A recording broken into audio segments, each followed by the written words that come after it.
Welcome to the Ada K Show. I'm your host, Ada K, and I am a criminal justice major. I am also a deaf courtroom commentator, breaking down the gripping courtroom drama while providing full ASL interpretation, making justice accessible to everyone. Grab a cup of Java and let's dive in. Don't forget, comment, like, and subscribe. And if you love this channel, please become a member.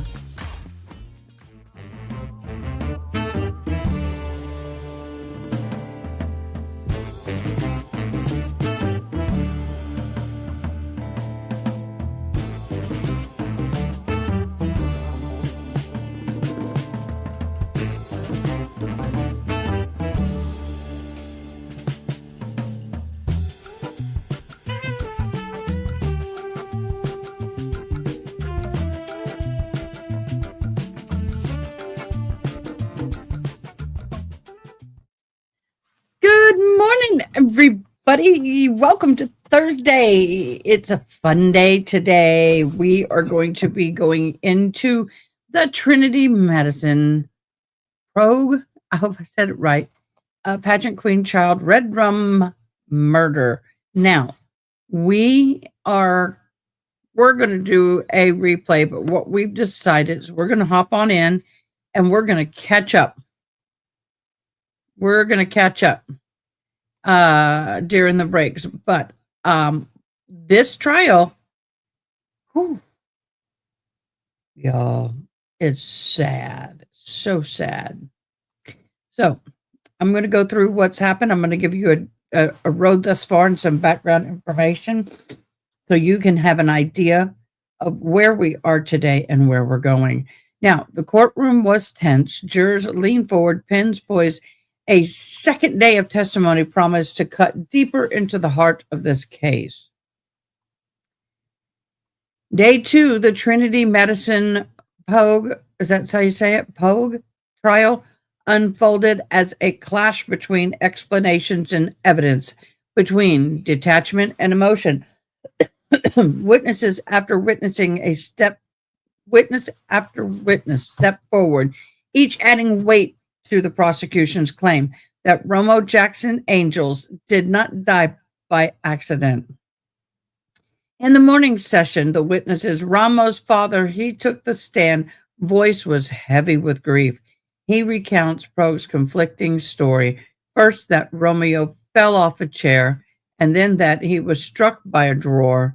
His testimony paints a picture of resentment, disturbing Poague's frustration with the child and her credibility unraveling under the scrutiny.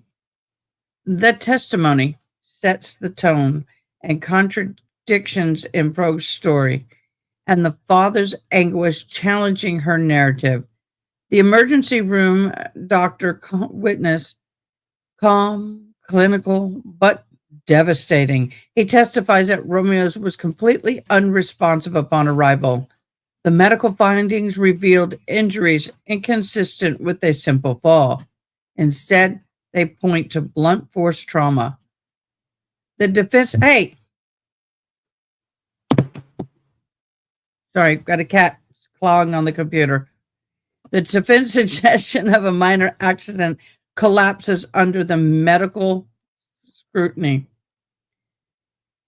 The law enforcement and investigators that testified, they reconstructed the timeline. Romeo found unresponsive in Poague's dorm room, rushed to the hospital. Their testimony anchors the sequence of events, confirming a setting of tragedy.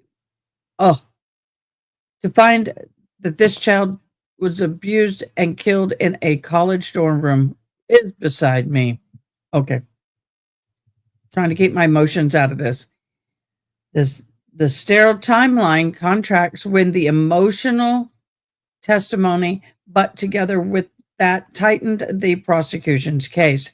The afternoon session, text messages to former roommate jurors read Poague's own words. Messages revealed frustration with caring for Romeo, attempts to explain away his injuries. Prosecutors seized these texts as evidence and motive into the state of mind. The texts are damning. They are showing they're showing not just the frustration, but the chilling detachment in the hours surrounding Romeo's death. The close of day, they emphasize the contradictions between Poague's explanation and medical evidence. They highlighted the resentment towards the child as a motive. The day closes with jurors left to weigh the emotional testimony against Poague's shifting narratives.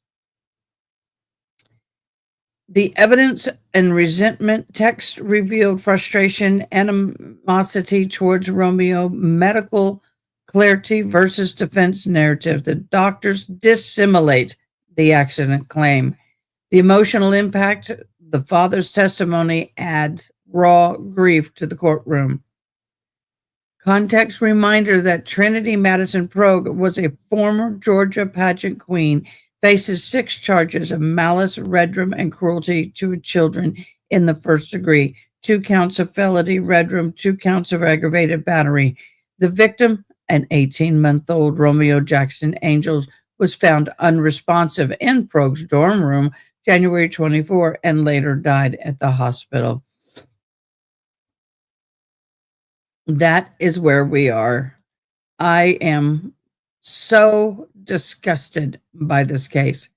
Hello, we got first in chat. Ari, honey, June. Oh, one sunny day. Y'all, thank you for being first in chat. We also need to do and see. What? This should not be. Please don't tell me I'm in trouble again. Hold on.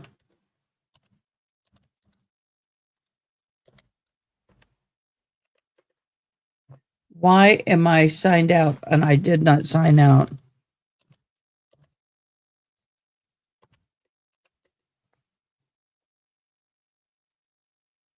Whew. Okay, I got it back. Whew. That scared me, y'all. We have 7 birthdays today. Let's do the birthdays and then we'll get into court. I promise. I promise. Happy birthday to you. Happy birthday to you. Happy birthday. Happy birthday. Happy birthday to you. Happy birthday to you. Happy birthday, Deborah. Happy birthday, Glinda. Happy birthday. Hey, Rebecca. Happy birthday. Laura, happy birthday. Bridget, happy and amazing birthday. Mary, oh, I haven't seen you in ages. Happy birthday, Boo. Patsy Palmer, happy birthday. Happy birthday to all of you. And if you didn't tell us, but it is your birthday, happy birthday.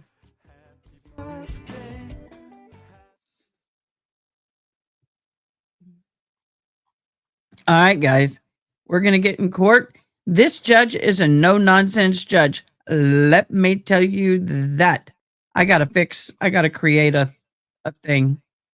So let's hop in. Oh, but forgot to tell y'all, I am leaving early today, sometime between 1 and 2-ish. I have to go to a graduation event, award ceremony. And it's going to take me a while to get there.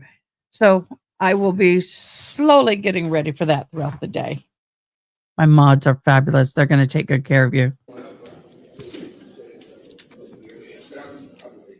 already got our little alert to Bayless that I did subpoena a couple people that were or told them either one to not be here till 11 or 1, depending on who they were. Okay. So just be on the lookout for a witness potentially. Okay. Want to come to courtroom. Did you hear that, Brandon? I did not. I had a couple of people that I told them not to be here till 11 or 1 o'clock, depending on who they were. One I did get cleaned in time to be okay with 11. But they may show up, is what I'm saying. Just be aware already. All right. They're not. Well, I know there's somebody stopping you. I can't understand it. I can't understand this. All right, and the jury's here. Are you ready, Mr. Lamb? Yes, sir. All right, let's bring the I jury. believe so.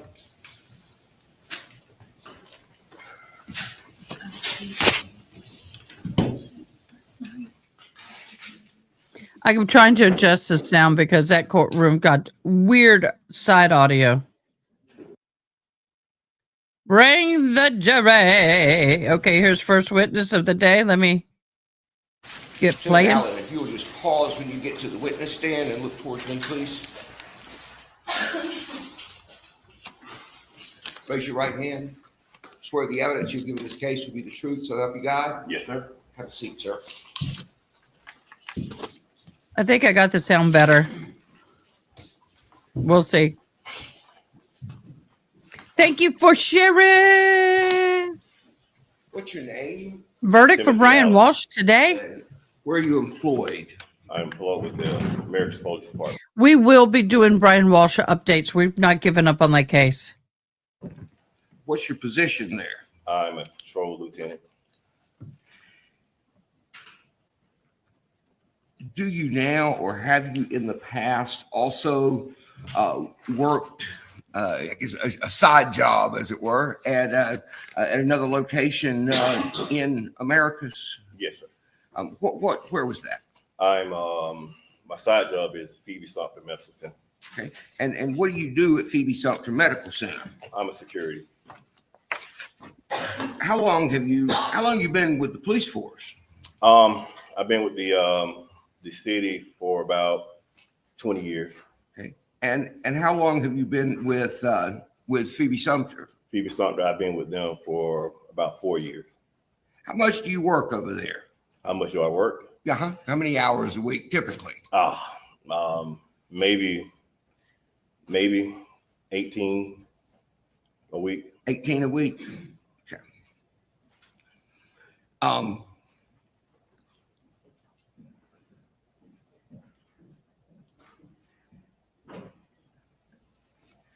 Okay, so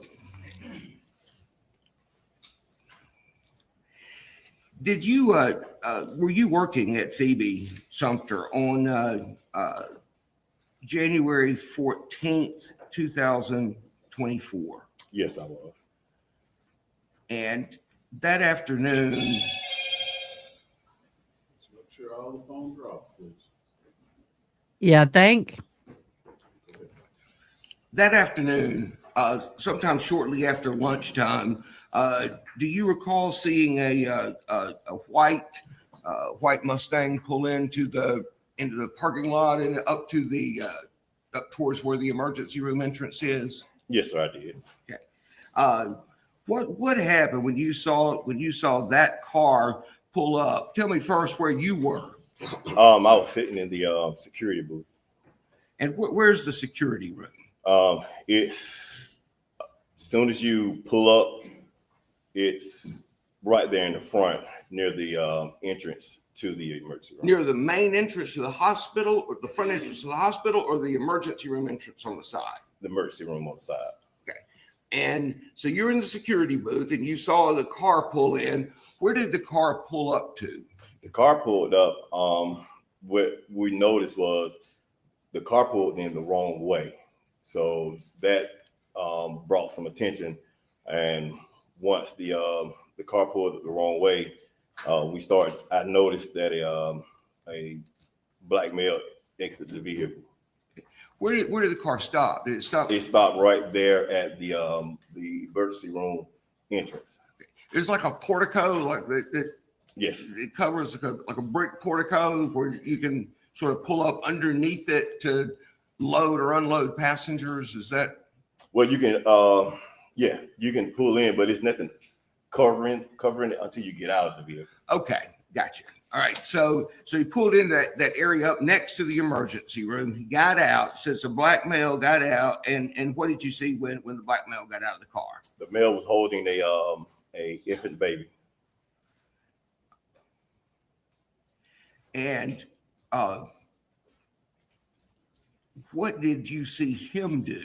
He got out. He rushed inside the ER, made contact with the hostess desk, At that point, I don't know what he advised them, because I was paying attention to his mannerism.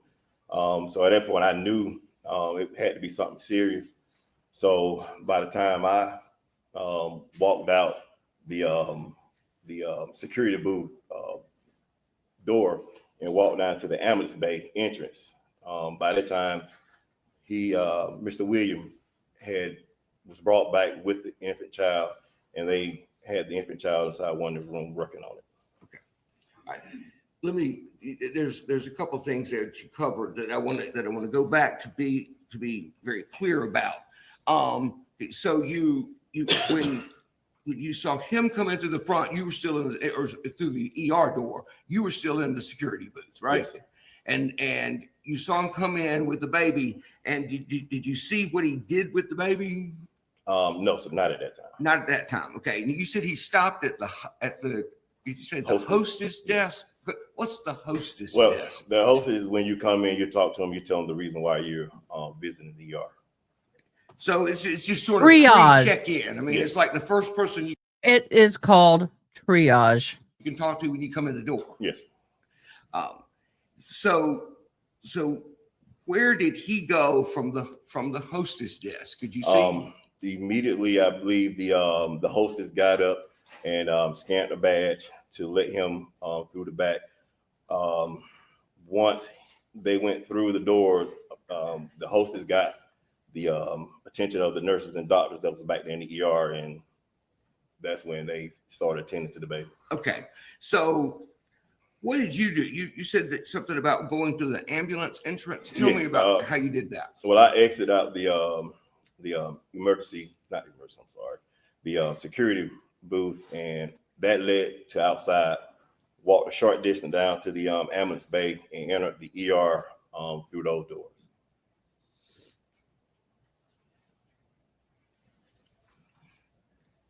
When you went through those doors from the ambulance side, did you see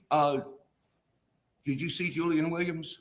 Yes, sir, I did. Okay, so and back a moment ago, you said you saw a car pull up with a black male. Did you know it was Julian Williams at the time, or did you just learn later that that's what his name was? I learned later that way. Okay, you didn't know him when he first came up. No, sir. So you came into the ambulance door, and where was he when you came to the ambulance door and saw him? He was standing at the trauma room where they was working on the baby. Okay, was he in the room with the people who were working on the baby, or was he in sort of that common area right outside the room? He was in that common area, but real close to the door. Okay, so he was near the door where they were, but he wasn't in there with them. Right. And what did you do? At that time, briefly, I went inside the room to take a look at the child to see exactly what was going on. One of the nurses pointed out a couple of injuries to the baby face. At that time, I made contact with Mr. William and kind of pulled him away from the ER and walked him out the ambulance bay. And when you say you pulled him away from the ER, you don't mean that in any physical sense. No, we walked out. He walked out. Yeah. I mean, he I actually voluntarily went with you. Yes. You asked him to go with you. And, Yes. Yeah. And why would you walk from there outside? Because at that time, because of what was going on with the baby and what they was doing with the baby, didn't want him to. He was already emotional. Didn't want him to continue to be getting even more emotional, noticing what they was doing with the baby. And plus, I had to find out what was going on and why the baby was brought to the ER.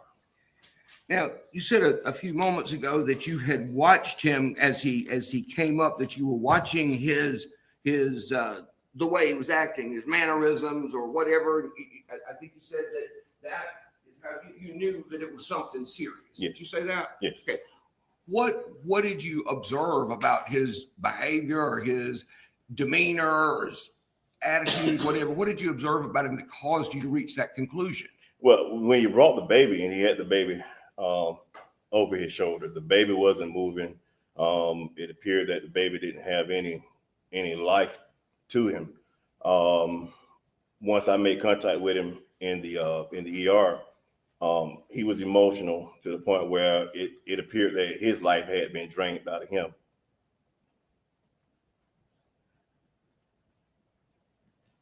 Was that one of the reasons that you felt like it might be better to get him away from from the immediate area where they were tending to the child? Right.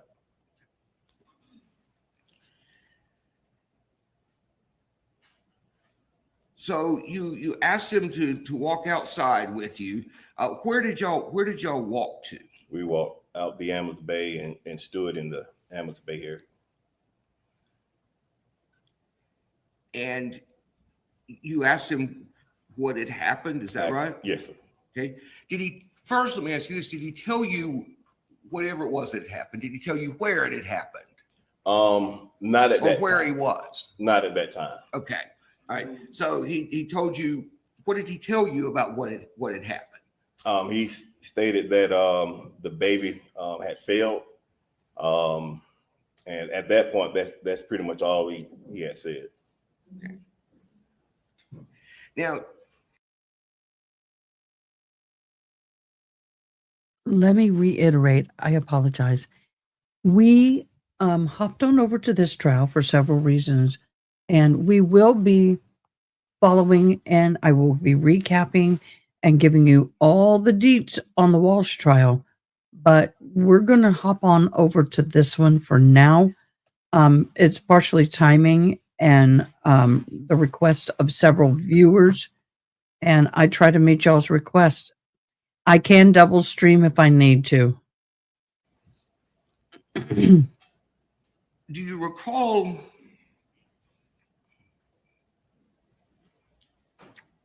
when we met before? Did he tell you where he was when the baby fell? No, sir, not at that time. Not at that time. He just said the baby had fallen. Had fallen. And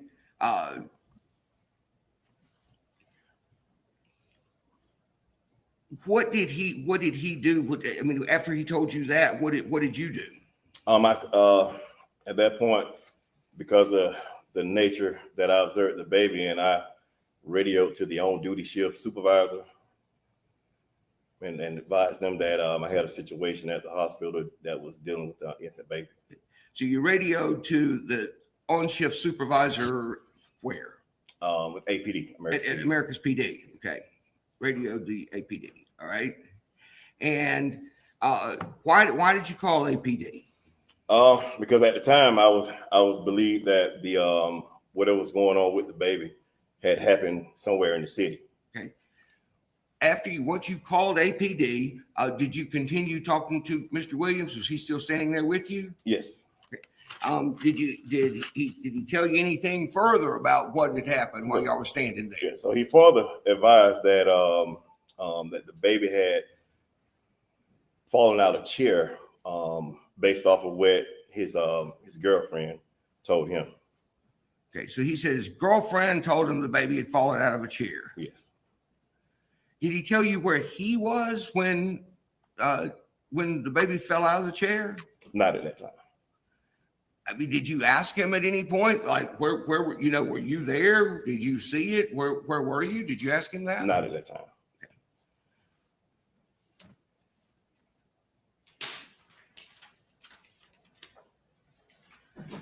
Was there anything about his physical appearance that was notable to you in any way? For his clothes wise, it appeared that he had two large stains on the right side of on his right shoulder. Did you find out did you know what those were? Did you recognize them or learn from him what was all over his shoulder? Yes, I later found out that was vomit from the baby.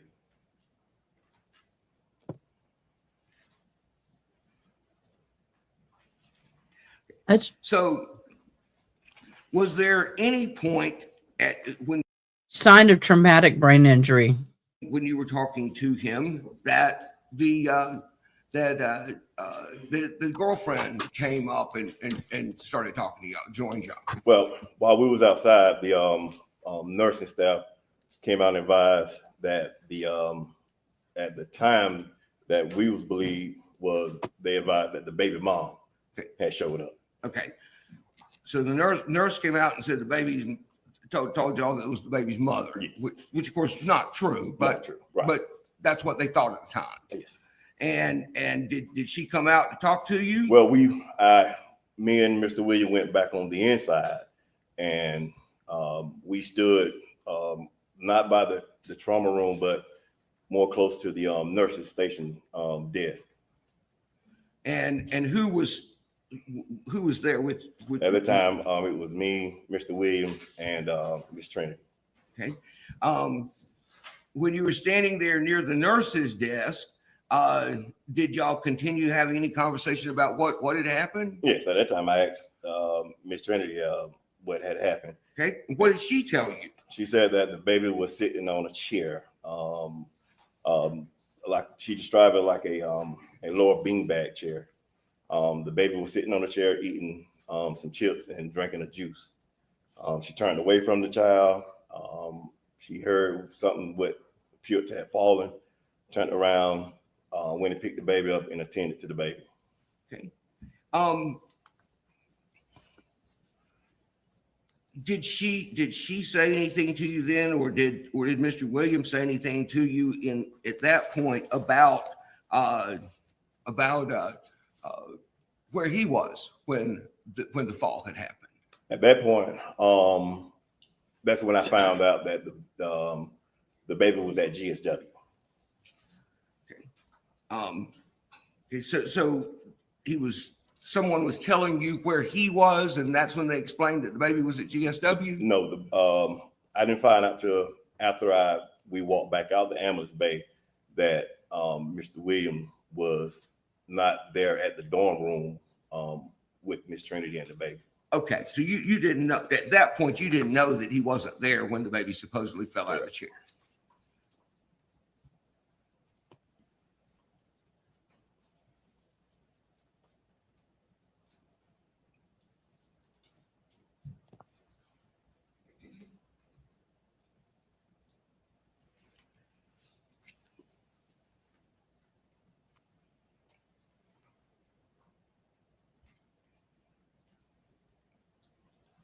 Do you recall Mr. Williams saying that? Your Honor, I object to leave the question.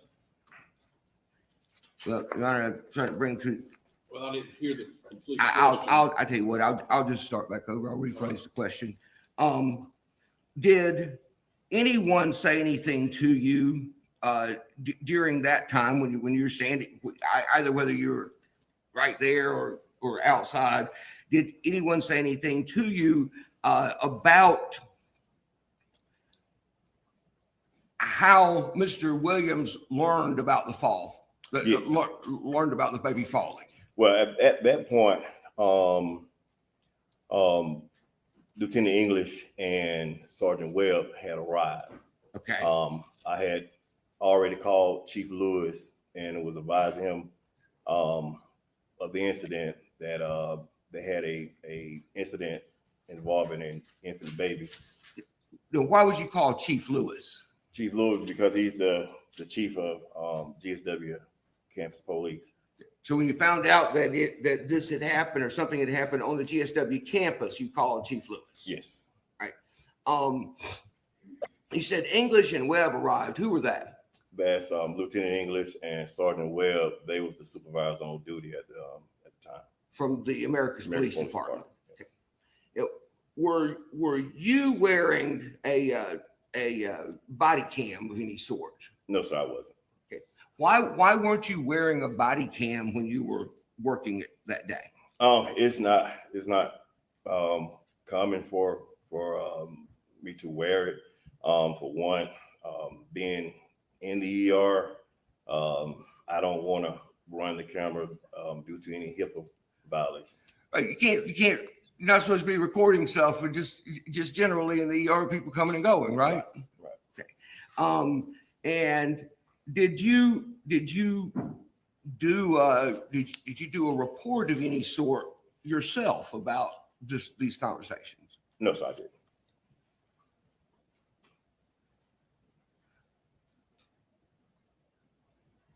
Thank you so much, Miss June. Oh my gosh.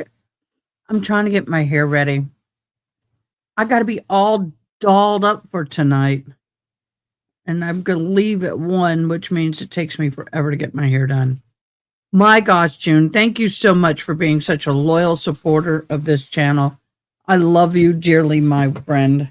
Oh my gosh, and congratulations to all of the new members. Tennis, Lindsay Rose, Ima, Ken Rose, Gelf Z, Hockey Loves Nature, Realty with Krista Marie, Jen, Spin Steer, Howie the Whisper, and Candace Hoff. Congratulations, congratulations, congratulations. Thank you so, so, so very much.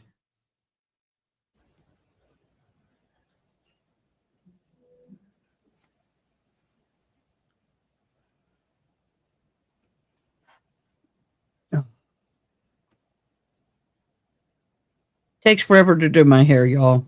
It really does. It's brutal.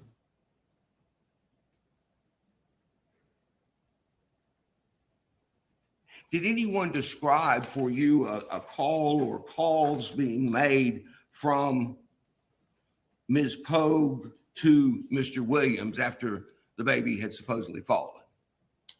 Any calls between the two? Right. No, sir. Okay. You don't recall anybody talking about who had called who? No, sir. Okay. Oh, are you talking about with the condition of the baby, or what had happened with the baby, or? Right. I'm talking about like after the baby supposedly had fallen, did anyone tell you about phone calls between the two of them? Yes, yes. Okay. I'm sorry. I didn't understand What from whom did you learn anything about the phone calls? From Mr. Williams. Okay. And what did Mr. Williams tell you? Mr. Williams stated that he left the campus to go to Walmart to get some diapers and to pick up some pizza. He advised just about the time that he got back on campus, he got a call from his girlfriend stating that something was wrong with the baby. Got a call that something was wrong with the baby. Yes. And then it picked up from there what you described to us earlier. Is that right? Yes. Hold on 1 second, please. Oh, Nothing further this time, Don. All right, cross-examination. Yes, Your Honor, may it please court. Good morning, I'm Lieutenant Allen. I'm T. Gamble. I represent Trinity Poague. You doing okay today? I'm good. Good. I just have a few questions for you. You were on duty there at the ER, and that's a place that you're familiar with from having worked there for a while, correct? Yes, sir. And in this particular case, you see a young man come in with a child in distress, so you obviously followed up and tried to find out what was going on, correct? Yes. Now, when he first came in with the child in distress, you described a scene where the child is very quickly handed off to be taken into the ER room, correct? Correct. And they began, I assume, to work on the child right then, right? Now, there was a nurse present at that time. There was several. Can you tell me, do you recall who was present? I can't. Was there any doctor present at that time? I believe Dr. Buzzman. Did he come in with the nurse? I think he was already there. But Okay.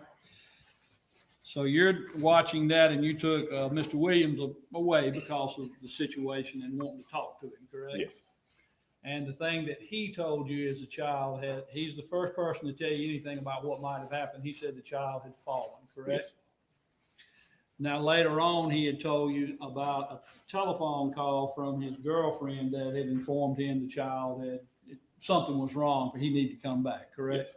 That's the scene you described where he was in the parking lot or very near the dorm when he got called, correct? He was somewhere in that area.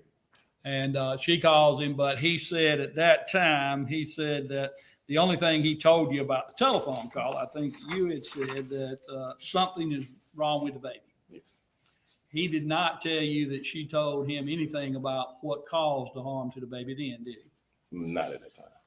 And then when he got there, he just simply told you the child had fallen, correct? Yes. And when he told you that at that time, Miss Poe, who was misidentified as the baby mama, but was actually his girlfriend, was not present at the hospital yet, was she? Not at that time. So he couldn't have been talking to her there at the hospital about anything. He came right ahead and she arrived later, didn't she? She did. Now, this was a fairly serious matter, was it not? It was. And in your training, I suppose you've been taught that normally you would make a report incident report to try to detail things when it's of serious nature that might involve criminal matters, correct? Well, if I was on duty, I was on Phoebe Sumter.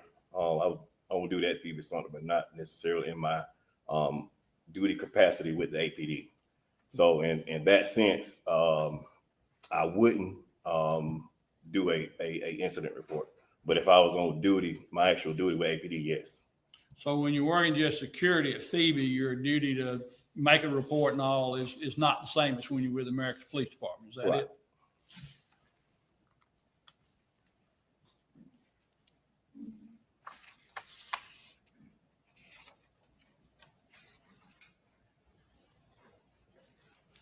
That's all the questions I have, Your Honor. Thank you. All right. Any regular?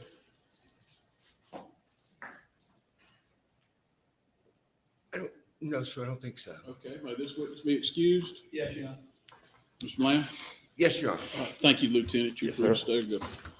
Mr. Lamb, you can call your next witness.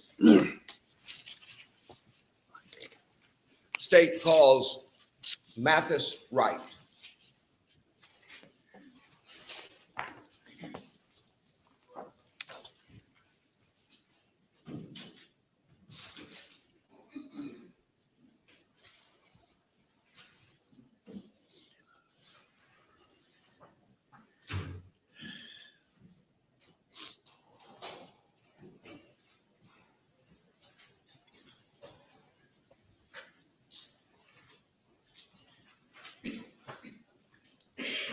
Reverend Wright, if you'll step towards that witness chair up there, the witness booth, and pause, please, and look back towards me.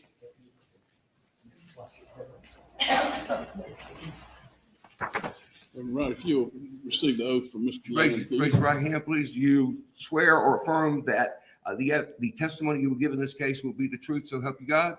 I do. Okay, have a seat, sir.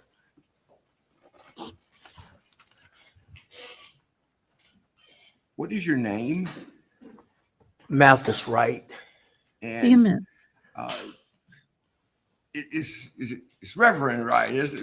Well, yes, Mr. Wright, Reverend Wright. Well, I am a Reverend. Okay. Reverend Wright.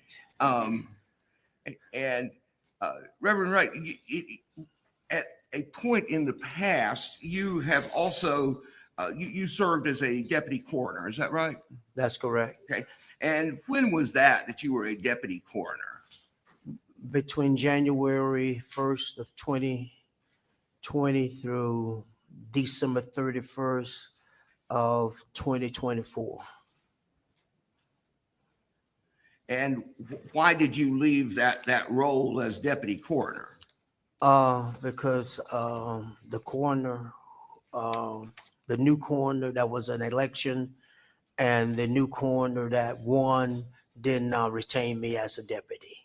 So there was I mean, that's essentially a political position in a way, right? I mean, it's a political appointment. The coroner is an elected position, and deputies are folks who are appointed by whoever the elected coroner is. That's correct. And they are free, aren't they, to choose whoever they choose to be their deputies if they have deputies even. That's correct. Okay. So who was the coroner that had appointed you as a deputy? Mr. Clifford Walton. Okay. And then when Coroner Walton went out of office at the end of December of 24, that's when you left office as well. That's correct. Okay. All right. In January of 2024, specifically January 14th of 2024. Did you have occasion to address a matter involving the death of a young child by the name of Romeo or J.D. Angelus? I did. How did you first become involved in this? I received the call from the hospital staff that I was needed at the emergency room at Phoebe Sumter in Americas. When you went to the emergency room, do you know what time you went to the emergency room? I'll ask it that way. Do you approximately what time you went? I'm not really sure exactly what time it was that I actually arrived there, but I don't recall exactly what time. In any event, did you go promptly or shortly after you received the call? Yes, usually we are instructed to try to, from the time we get the call, to try to be at that destination between 30 minutes to an hour. So you were there within an hour at least? Yes, within an hour of the time I got the call. When you went to the hospital, can you tell me what you did when you... I got to jump in here. For somebody, this is inappropriate. He should know exactly what time he was there. He should be documenting it. It should be, I don't understand. Is this just the way they do it there? Y'all. And I loved it when we had an objection earlier, and it says an objection. It would no. Let's get back into this, but I'm not impressed with the fact that he doesn't have a time that he arrived. That's unusual, When you in my first got humble there, opinion. Who did you see? Who did you talk to? When I own hospitals, when I arrive, when it's a situation like that, when it's someone that have died and the and a law enforcement agent is involved there because they were at the scene. If it's a death where they are not involved, then I speak to the hospital staff first. But if there's a law official there that's involved in the case, I speak to that officer that's in charge first. And do you recall who you spoke with when you got there? Yes, Officer Allen. But wait a minute, Boo. Officer Allen was not acting in the position of an actual police officer, but in the position of a security guard. That's two different things, Boo. That don't compute. I'm sorry. I'm poking holes.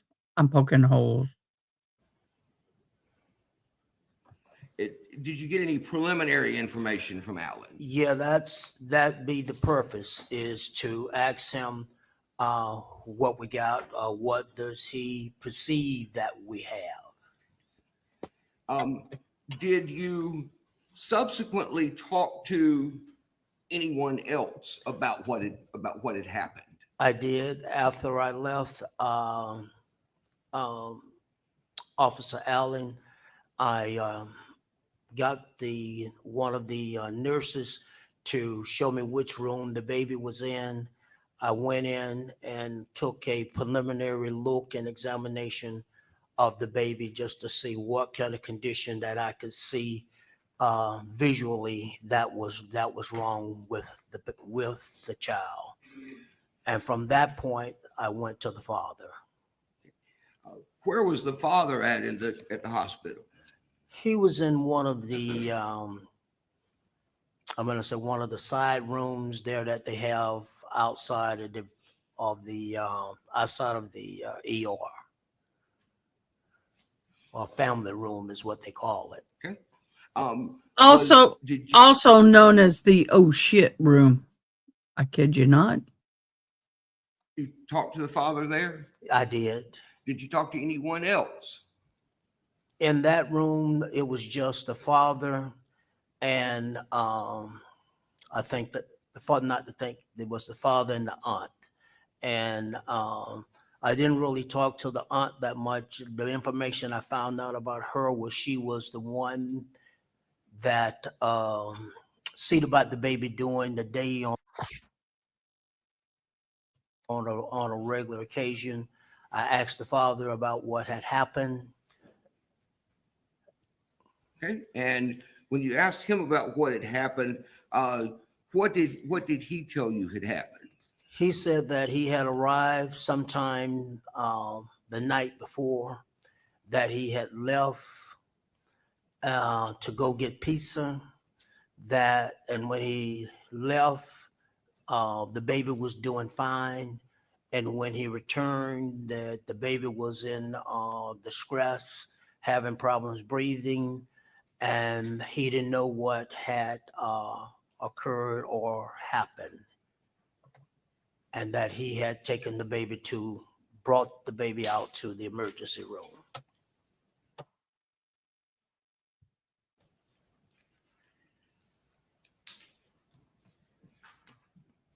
Did you talk to anyone else about what had happened? Yes, I did. Okay. From there, I went to the other family room where the defendant was, and I talked with her. And in the room, her parents was with her, and I asked her about what had happened during the time, and she said that that the baby was eating potato chips, and and the baby had became distressed and had fallen out of the chair that the baby was in. Okay. And then from the earlier conversation, okay, Let me I'm ask you, sorry. okay. So she said that the baby was in a chair eating chips. Yes, sir. Okay. And then the baby, you said, became distressed and fell. What did she tell you about the fall? And Well, what did she mean became distressed? What did she describe to you? well, she really didn't actually describe it exactly what were the circumstances around it, and at that point I didn't really press her to give me any more details about the actual fall. So when she told you the baby fell out of the chair, what did she say happened, or what did she do at that point once the baby fell? Well, from the indications was that she really, from the way it was described, it happened really close together, or almost simultaneously. Like when that happened, the father came back almost at the same time. That may have occurred, that she didn't really have much time to actually do much. So this happened, and then the father who'd gone for pizza or whatever came back sometime shortly after That's the correct. fall. Okay.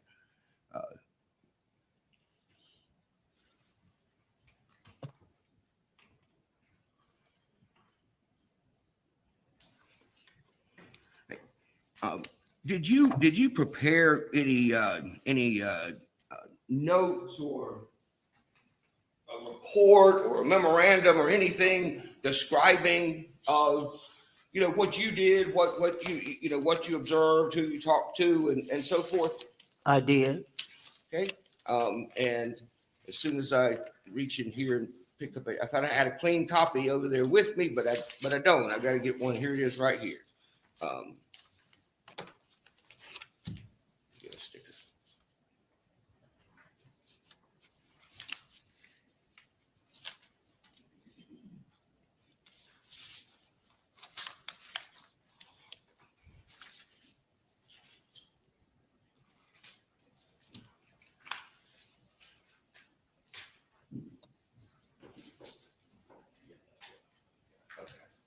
I'm going to show you, Reverend Wright, 2 pages that I marked as State's Exhibit 40.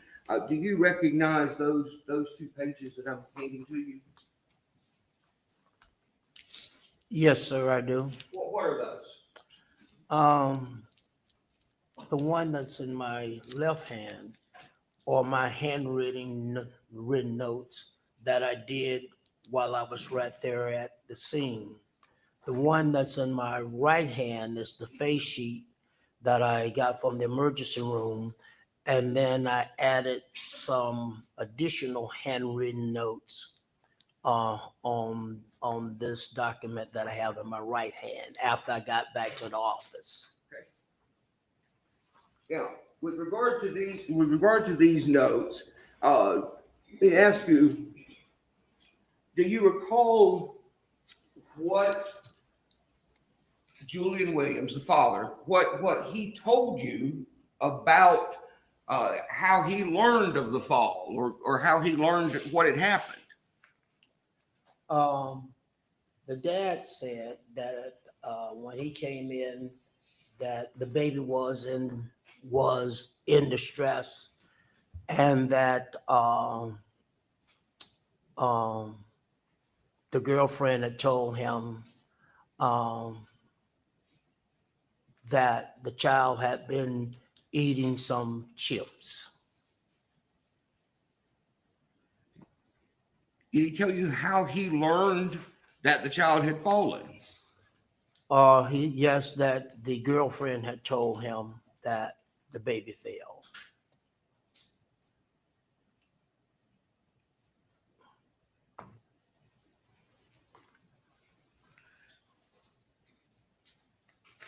What he told you that she had told him, was that any different in any material way from what she told you had happened?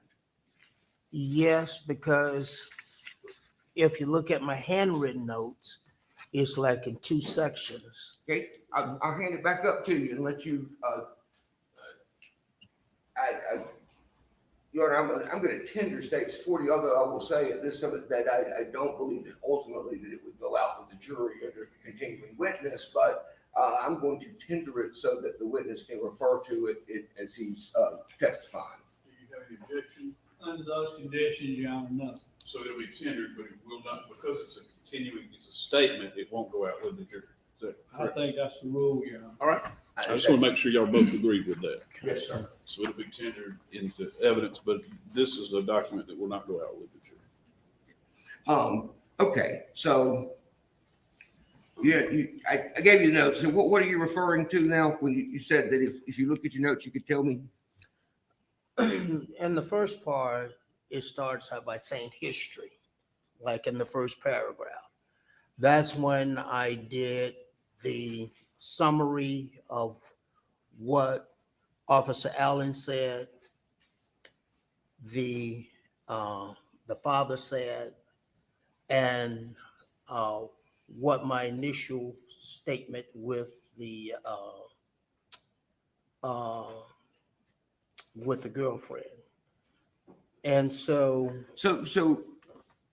the section that you have that says history, you said it's for based on what Alan said, what the father said, and what the girlfriend said. correct. Sort of so it's kind of a combination, like an Right, a overview sort of a- everybody. Yes, a summary of what I had been told. Okay, all right.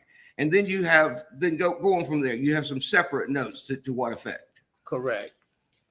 And based on what I had been told, I had a second time when it says girlfriend statement. And I had checked the baby and I had asked the hospital staff, and no one had seen any evidence of chips being eaten. I asked the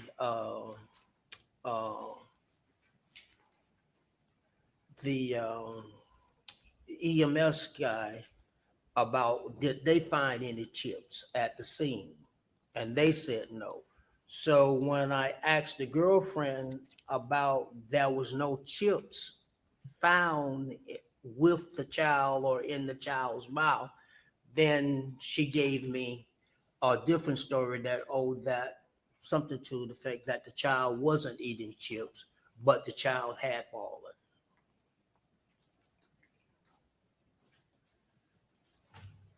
And she also had said, because I put it right here, that that the child was not eating or drinking anything. So I went back to Alan and said that I got a conflicting statement about what happened. Right? And did the girlfriend tell you that she was the one who had told Mr. Williams about the fall? Correct. Okay. So she told you that she had told him. Is that right? Correct. Okay.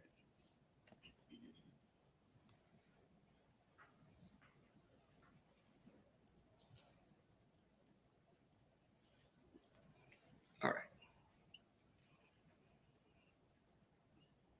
Did anyone indicate to you how long he may have been gone, or how long it was before he got back from the time of the fall, or anything to that effect?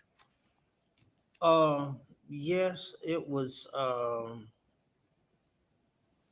said 5 to 10 minutes from the time he had left to go get pizza to the time that he had came back.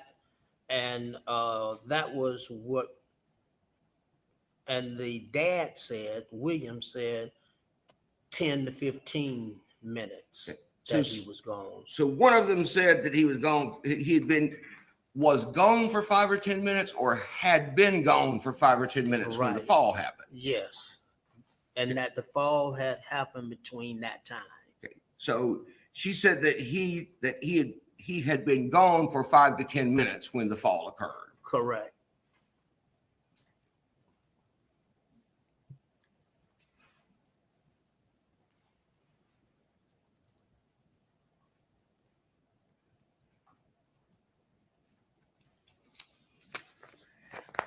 Did you take any steps after receiving information from both of them and the officer and the folks at the hospital as well? Did you take any steps with regard to the disposition of the child's body? Yes, our office took possession of the child's body. I notified the crime lab in Macon, Georgia, about and gave them a summary of what my report was. And if you notice on my handwritten notes, the cause of death at that time was unknown, because just visually looking, you could see the bruises and the swelling some on the body, but you couldn't really determine what was the cause of death.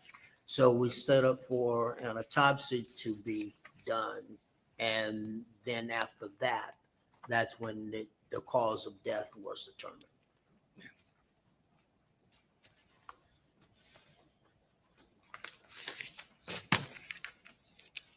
Is that customary for someone from the coroner's office to make that decision about whether or not an autopsy is performed and make those arrangements about an autopsy being performed? Yes, sir. Nothing further. Cross-examination.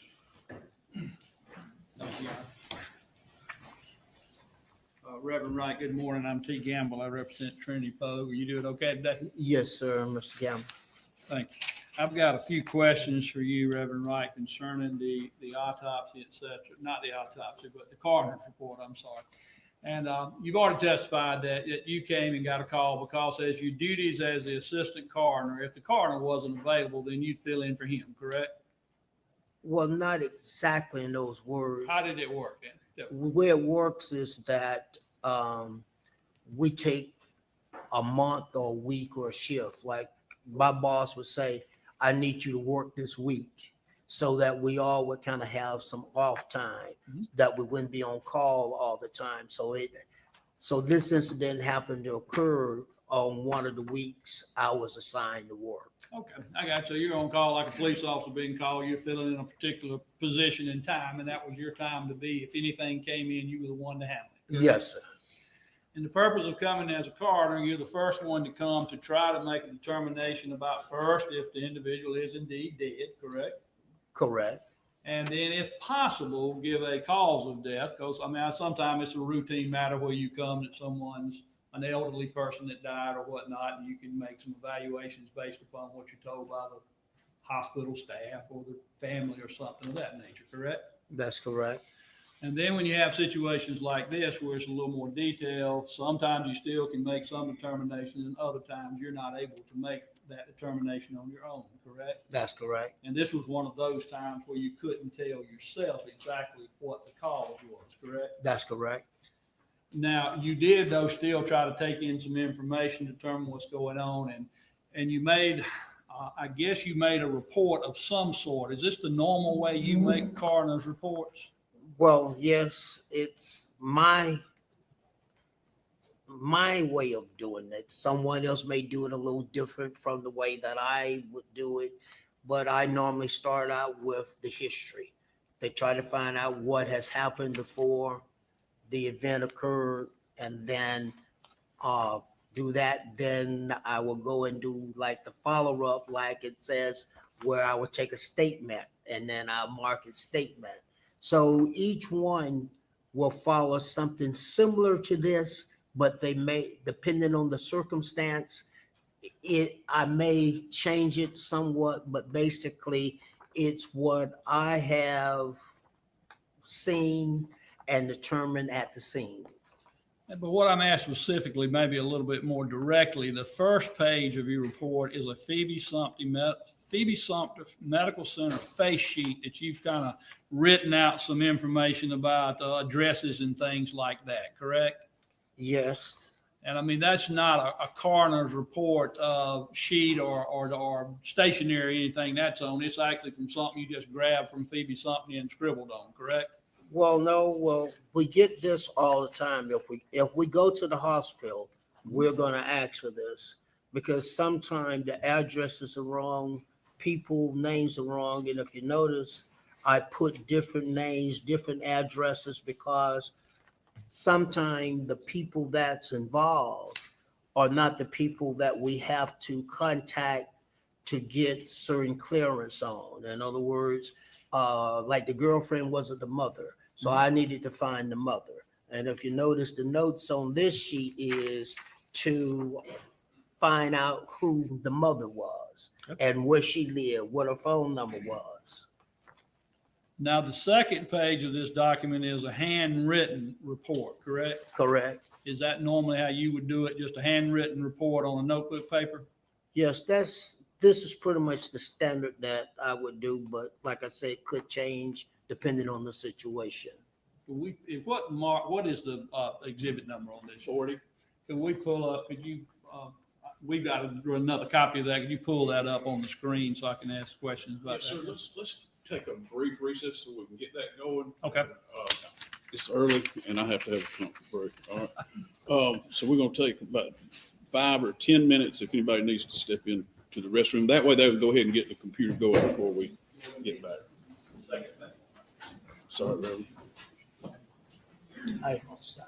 It's good. Do you need to use the restroom? Almost got it done. Look at the length Step right difference. out there. Yeah, okay, thank you. Curled, not curled. Look at that. Curled, not curled.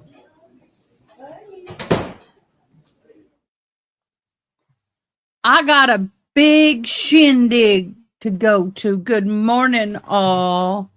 Good morning, all you lovelies. How are you doing? I hope you're doing good. I have some questions here. I understand he's a coroner, but I am perplexed at to the laxity of this investigation. I guess it's a small town. They do it different. Oh, I haven't even had coffee yet, Boo. I haven't even had coffee yet. I went straight into the hair. It took me forever. I've washed my hair earlier and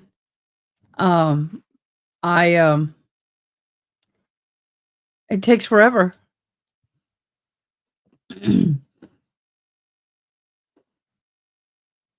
You lost power last night, Angela? Wow, y'all had some storms. Oh, wow. I had no idea. Wow. I went to bed pretty early. I went and there's three of us, three good friends of Jennifer's. We decided, since there's not going to be a memorial here for till January, we went to her favorite restaurant locally and we had dinner. It was a place I turned her onto. Now, understand, Jennifer and I turned each other onto a lot of restaurants.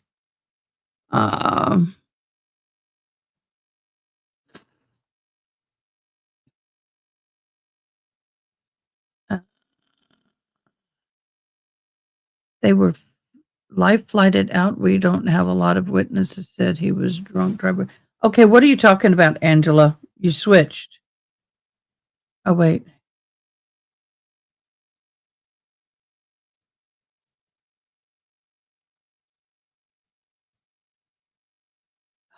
Oh, I see. The car hit a telephone pole and your entire neighborhood lost power. Ouch. That's not good. Were they okay? They were life flighted. Don't have a lot of information. Said he was drunk driver hit a car, spun out while spinning. Yep, that's never good. I got 2 more curls to do. I'm going to redo this one. And I'm done. 2 more curls to do and I'm done. See, I have to do my curls early. They have to thoroughly cool. I have to put a lot of crap in my hair to get my hair to hold. And then I'm going to lightly put it up and let everything just kind of hang for the day. Just kind of let everything hang for the day. But my hair is so horrible when it comes to this stuff. I hate it.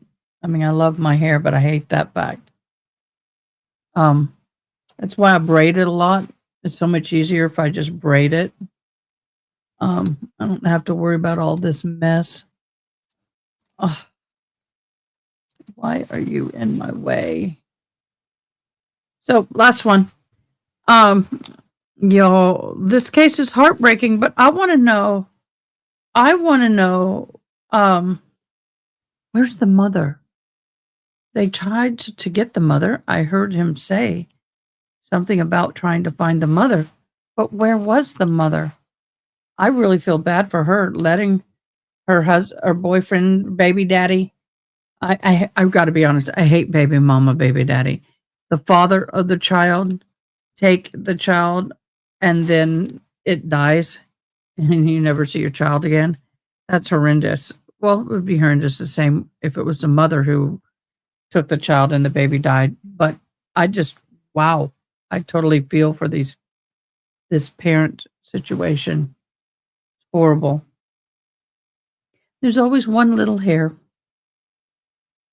Anybody have any good ideas or good tricks to keep my curls to last all day and all night? Yeah, my curls don't last. My hair's so long. Okay, I'll let everything just cool. I don't touch it. Just kind of push it to the back. Let everything do what it's going to do. Okay, so in this particular case, can we zoom? We can. Why am I so difficult this morning? Everything is being so difficult this morning. It's so long that my chair's catching it. I'm going to be in a full suit tonight. Very professional looking event tonight. Although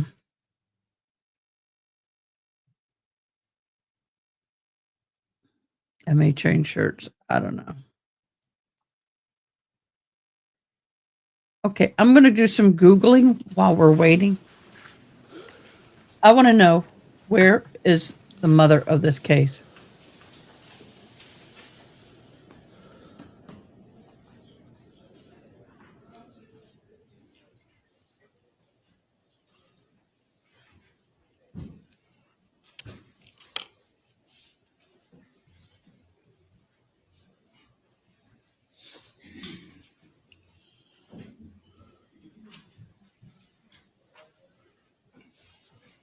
Okay, this is the information I gleaned for the mother of this case.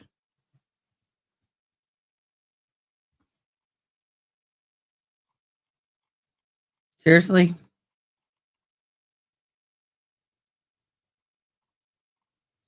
The child's biological mother has not been a central figure in the Trinity Madison Poague's trial coverage. Most reporting identifies the victim, 18-month-old Romeo Jackson Drew Angels, also referred as Jackson Williams, the son of his father, Julian Williams, who testified in court.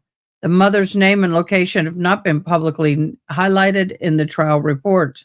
The case narrative has focused almost entirely on Poague, the father's medical witnesses and investigators. The mother outlets covered, no one has disclosed the identity of their mother or her whereabouts.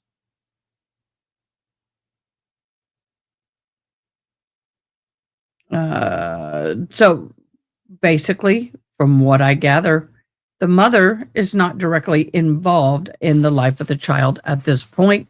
It's possible that the father has full custody of this child, and the mother does not. That is the only thing I can surmise, but it is my hypothesis. It is not fact, y'all. Okay? It's what I believe. In my humble opinion, I believe that the mother was not involved in the child's life.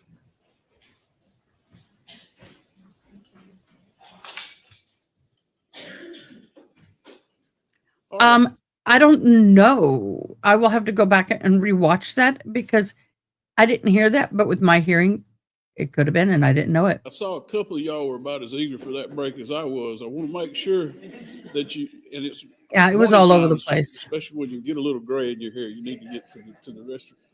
But I don't want you to sit there and be uncomfortable. If you need a break, you raise your hand. We'll take a break at any time you want to.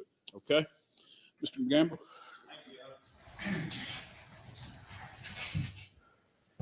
Reverend Wright, I'm not going to ask you any questions really about this first thing that's showing on the screen, but that's the face sheet that we went over a minute ago, what we were talking about, the first sheet of your report, correct? Yes, sir.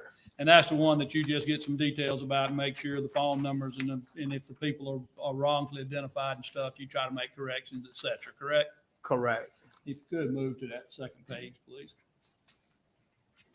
Of course, the second page now, that's more or less your coroner report concerning this particular event, correct? Correct. And you've been trained before you became the assistant coroner. You had to go to some classes and whatnot to be certified as a coroner, didn't you? Correct. And they taught you a lot of things about what to do as a coroner, but one thing they taught you was to make a report that contained all important details, correct? Correct. So as much as possible, when you're taking down information, you want to make sure if it's something you feel like may have bearing on this situation, you'll try to put it in the written report, correct? Correct. And I understand you're not going to put every single detail of what time you left and when you were there and all that, but the major details are going to be in there, right? Correct. And I'm looking at this report on the first paragraph, and you have a heading that says history, if you see that at the first paragraph. Correct. And very quickly out there, it tells first that the girlfriend called dad and said child was acting funny. You see that? Correct. And then you said dad said child had fell face down. You see that? Correct. So that was important information to put in the report because at least the initial report from dad was the child fell face down, correct? Correct. And then you go on down and it says, I can't tell you exactly what this word is, so I'm not sure what you're saying. Oh, I think it says bruising face and head, correct? Correct. Was that what you observed? That's what I observed. Okay. And then it says mother said child was eating chips, correct? Yep. But no evidence of chip you put, correct? Correct. And then you talk about the child being dressed, etc., correct? Correct. Now, nowhere in that paragraph did you say anything about the mother telling you anything about how the child fell, correct?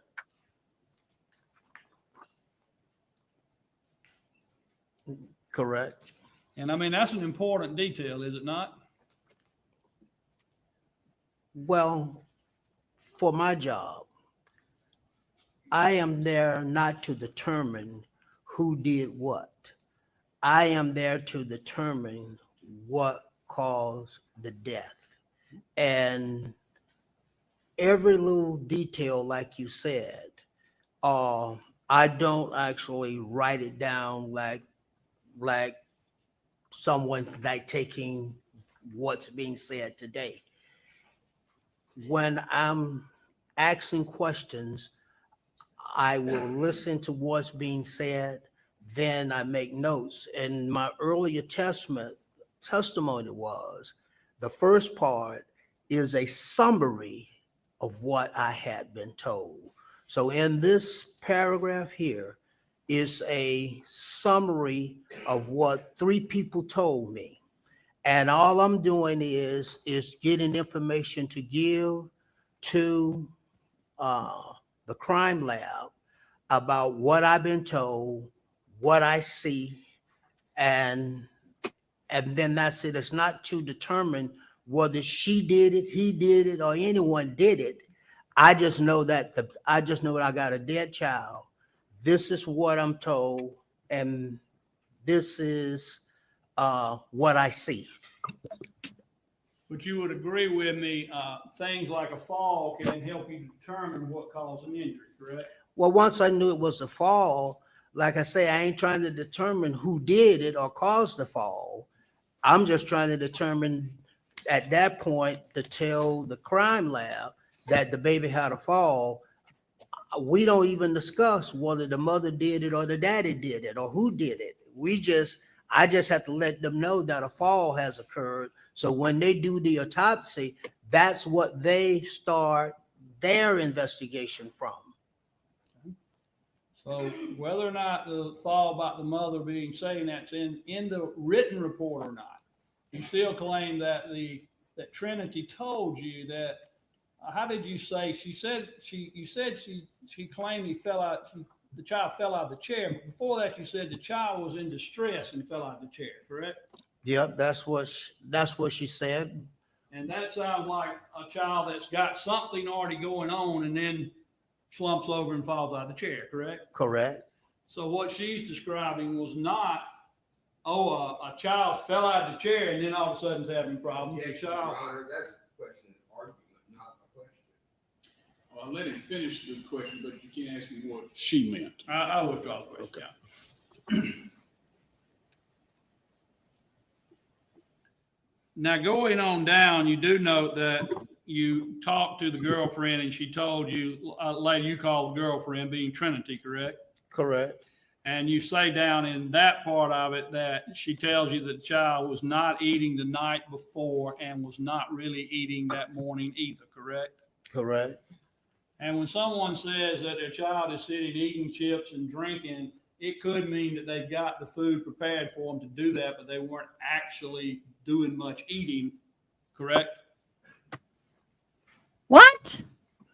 No, No. that's not what I was told. Because if you go back to my first paragraph, What? I specifically wrote, mother said child was eating chips. And then if the the information that I was retaining, I wouldn't have never probably went back to her a second time. And that's when I asked the question and said to her, but there was no evidence of chips. Of course, the child had thrown up, had it not?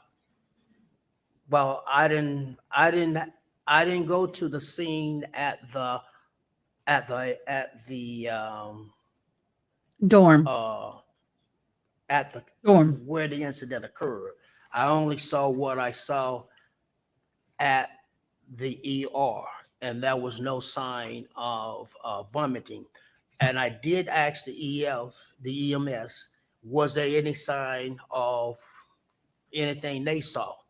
And it was basically no.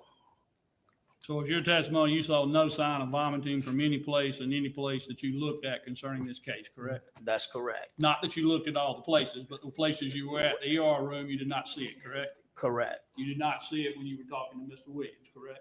Correct. Because he wasn't in the ER room with me. You didn't see it any other way on the floor or anything, correct? No. Now, this report, if you could pull it on up where it moves up a little bit on the screen, please. That's good. No, like right there.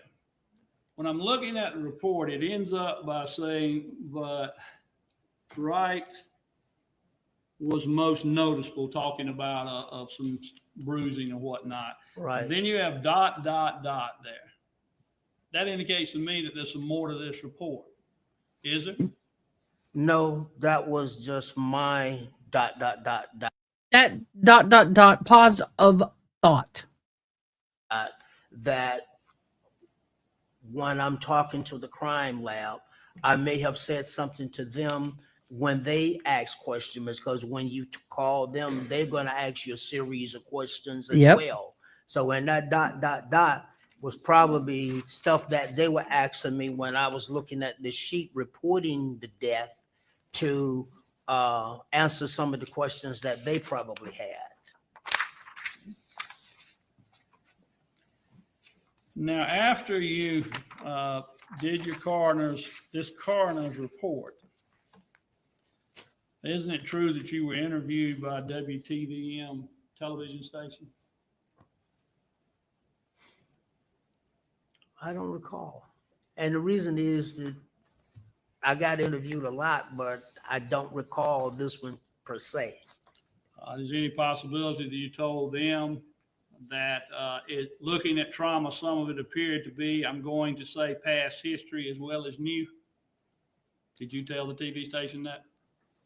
I don't recall saying that because I had no evidence to say past, because I was only looking at what I saw there. When I did my own examination, I did look to see if I saw any old bruising. And that was while I had asked the questions earlier about who seen about the child. And, but I didn't see any bruising that looked that it was old. So they may have misquoted or misunderstood what I said, but I didn't see any old bruising. So you don't believe you said that? You don't believe you said that? No, I don't believe I said it. That's all the questions I have right now. Any redirect?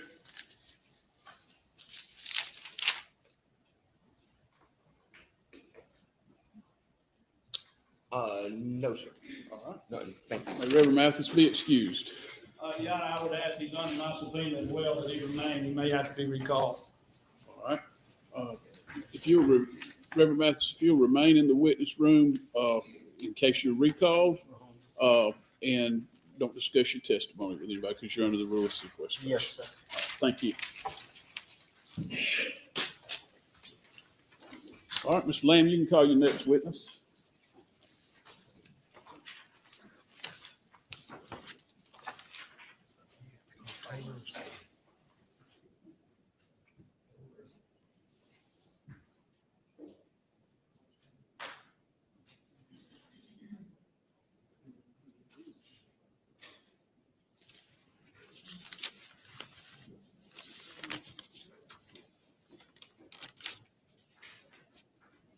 Your Honor, the state calls Agent Samantha Ford.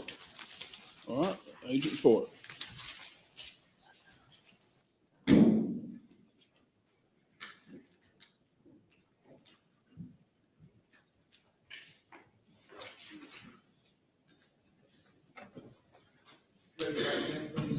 Swear the testimony you give in this case will be the truth, so help you God. Yes, I do. Have a seat.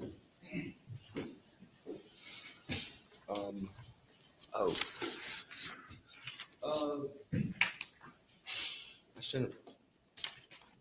Will you check with Mom? Y'all, we're going to go to the Walsh case in a minute. We got a very interesting witness coming on the stand. I told you we're going to be bouncing a little. Stuff around over here, and I was looking for some documents that I was waiting for somebody to bring me from across the street, but I will go without them for the moment. Good.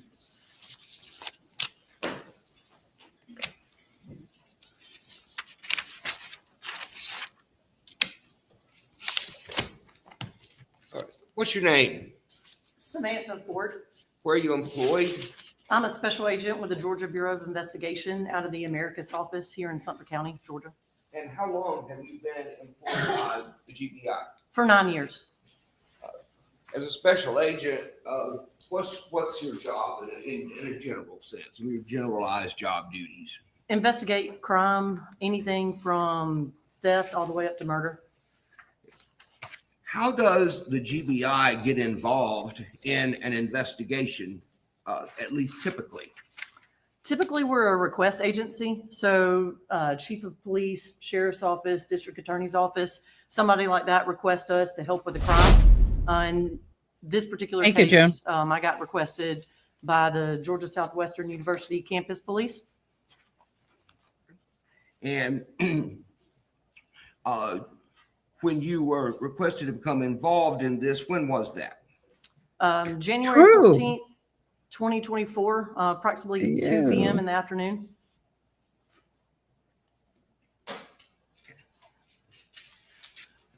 As part of your investigation, did you at some point obtain information?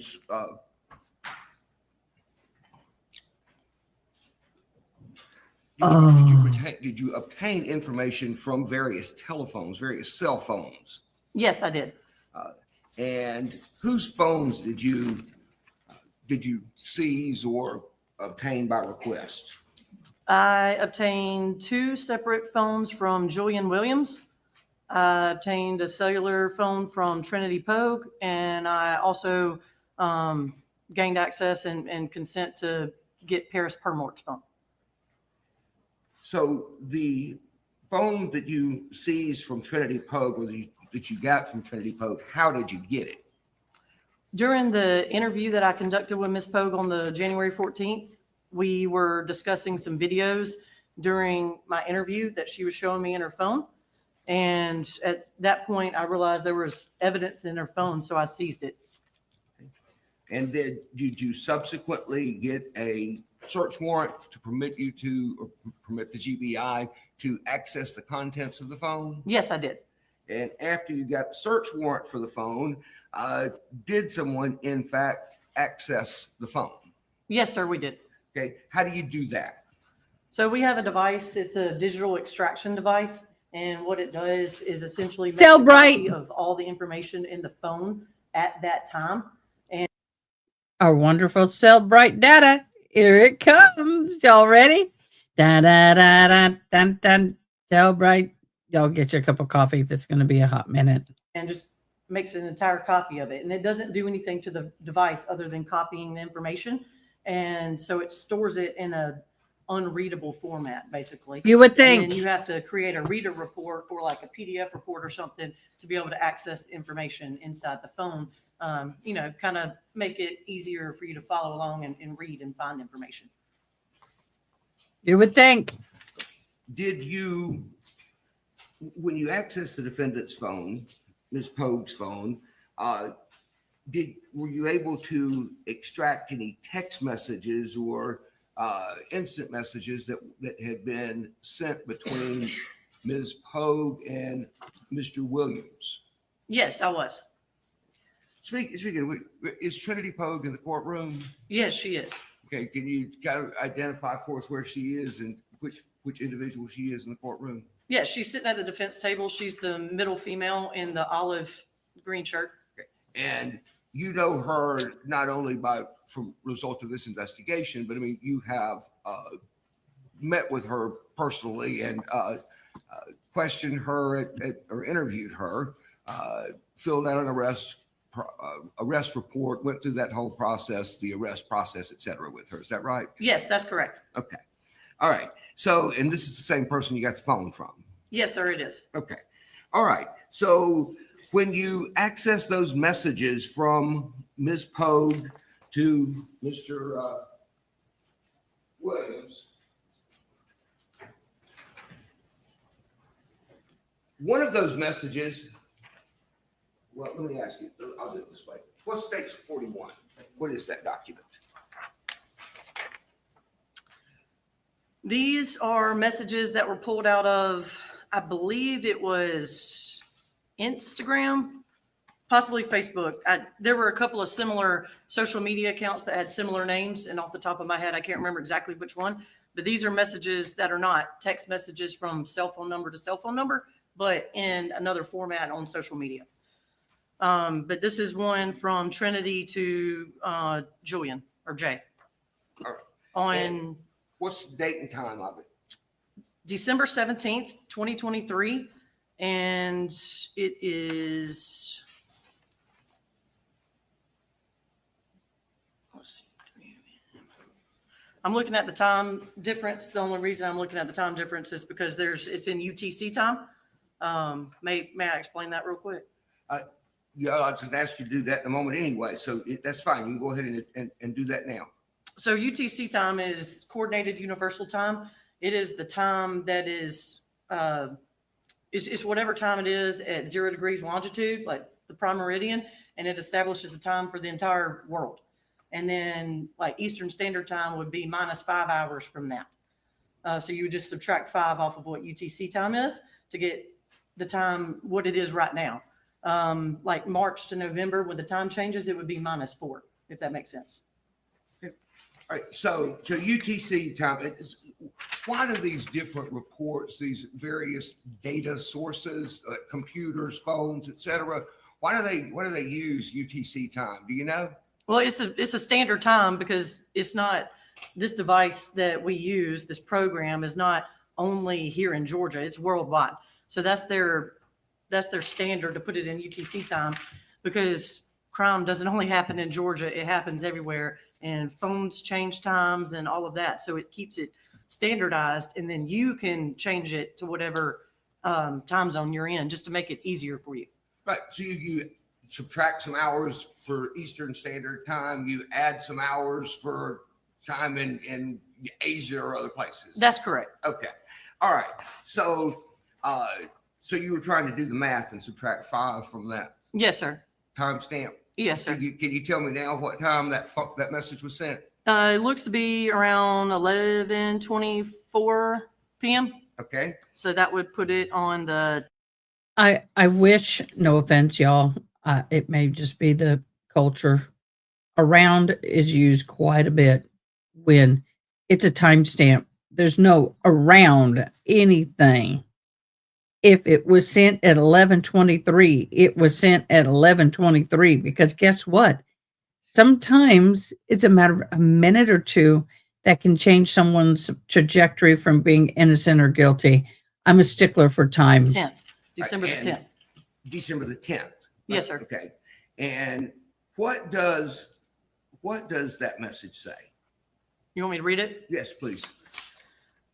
Jay, I don't know if I can do this anymore. This weekend was a struggle for me, and I don't know what to do. I love you so much, but letting JD hit the wall and see the damage it did really hurt me, and it just lets me know that I don't have JD's best interest at heart. You should not be with a girl that doesn't love your son. I keep trying and trying, but nothing changes. Every time I see him, I cry.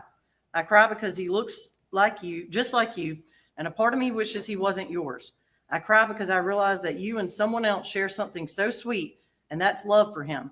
I don't know what to do, but I hope you understand where I'm coming from. Like when you called the face expression you gave me. I cannot be around him anymore. I'm sorry. I don't know where that leaves us, but I know that you will never make a decision. I want a family of my own, Jay. Every time I see him, I just want to cry. Seeing him happy and how he is with you at your house and how he is with me, he hates me, Jay. He cries nonstop with me. All right. Now, I want to ask you to look at a different exhibit. Main messages also were extracted from her phone. And then this is That is, whoa. to show you State's Exhibit 42. And I'd like for you to tell the jury if you can identify this, and if you need to see the. I pulled one sheet out of a packet. That is bad, y'all. That is like so damning. If you need to see the whole packet in order to identify it, I can address that.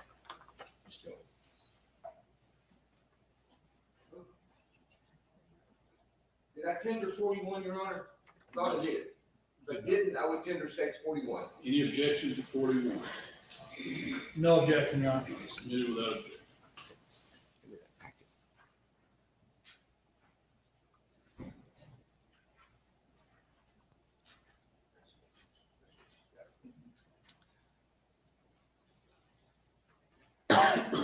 Do you know what that's from? Yes, sir. Okay. What is that that you're holding? These are some messages that I pulled out of Ms. Poague's phone when I extracted the data. So when we do investigations, I'm just a piece of the investigation. You heard from crime scene earlier. I had my supervisor who was out on scene helping me do some interviews. He had done some witness interviews for me and given me information from some of the other witnesses on the hall that there was a group me message that involved several of the other students that were on the same hall as Ms. Poague. And I had pulled these messages out of the group me message between some of them. But these were messages that were on Ms. Poague's phone. Yes, sir, that's correct. That had been sent and in some instances received in the group me text group. Yes, right? sir, that's correct. Okay, all right.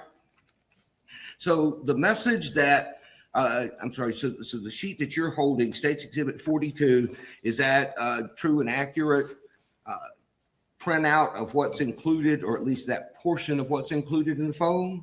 Yes, it is. Good point, Ari. And I was thinking the same thing. First of all, let's take a little breather here because I'm getting aggravated. You have a woman who has shown disdain and distaste for the son of that baby's to the father. Why would you, as a father, and I know you're young and I understand, but why would you leave your child with a woman who didn't like him? Now, I know you probably never thought that she would harm your child. I get that. I get it. You don't want to think that, yeah, you may not like my child. You may not feel the love for my child that I do, but you would not ever think that the child would ever be harmed with this woman. I get that. That I understand. But why would she accept the care of the child if she knew she wanted to face plant him into the wall? Oh, that woman should be, no, I'm not going to say it. I'm not going to say it. I don't want to get in trouble, but just say this. Some people shouldn't have children, in my humble opinion. Tender State's 42. Any objection? No objection. All right, submitted without objection.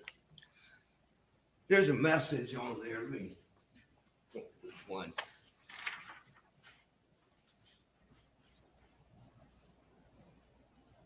It's the third one on that page. Okay. What's the date and time of that message?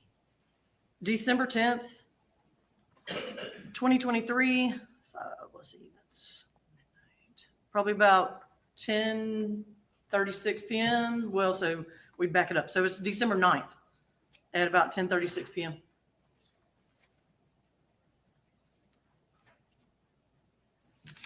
And Wow. that message is to a group of girls in the residence hall where she lives. Is that right?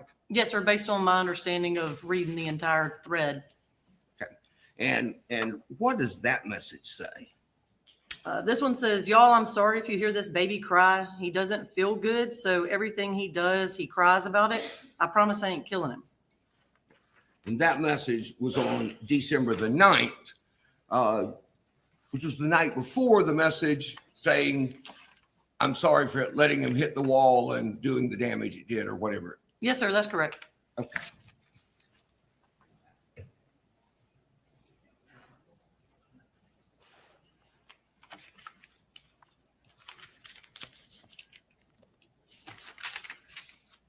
When you were examining Ms. Poague's phone or examining the data that was extracted from Ms. Poague's phone, did you extract some data regarding some internet searches, web searches that were performed on the phone? Yes, I did. Okay. And when were the web searches that you were looking at, were there any from January 14th, 2024? Yes, sir, there were several. Okay. And can you tell the jury what time were the web searches in question? I don't remember at this moment without referring back to some things on exactly when they started, but in a general sense. Well, if you need to look at your report or your notes, you can do so if you have those. Yes, I do. So I remember there were some that while we were still at the hospital. So just kind of a recap, I got called about 2 a.m. I don't live here in Sumter County, so it takes me a little bit of time to get over here. We were at the hospital for quite a while. And then we moved from the hospital over to America's Police Department here in town. So there were some at the hospital, and then there were some. What time were they?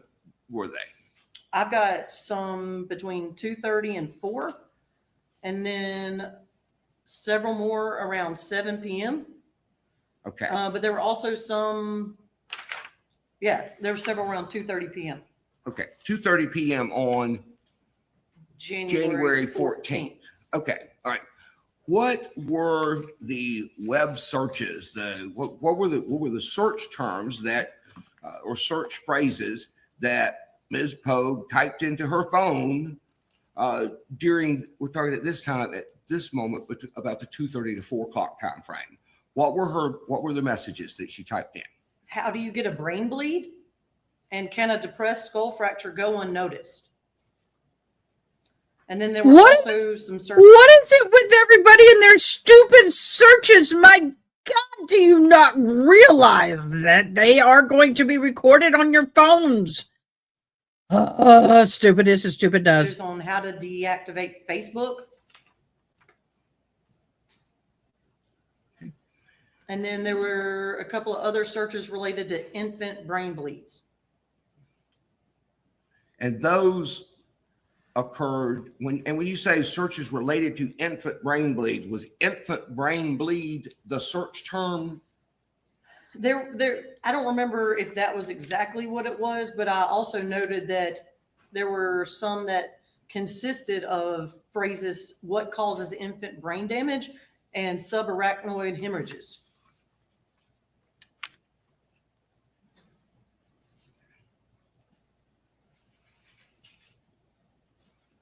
Right. And then you said there were some other web searches, Google searches that occurred later that same day? Yes, sir. There were some when I know to her to be Trinity to be at the hospital, but there were some that I know that she was sitting at the police department waiting on me to be interviewed. So the 2:30 to 4 o'clock messages, those were, or not messages, but searches, those were where was she when those were done? She was at the hospital. Okay. And then the messages or the searches at 7 p.m., where were those done? At the America's Police Department. Okay. And what terms did those searches include? The ones around 7, they were searching for images about and information about skull fractures.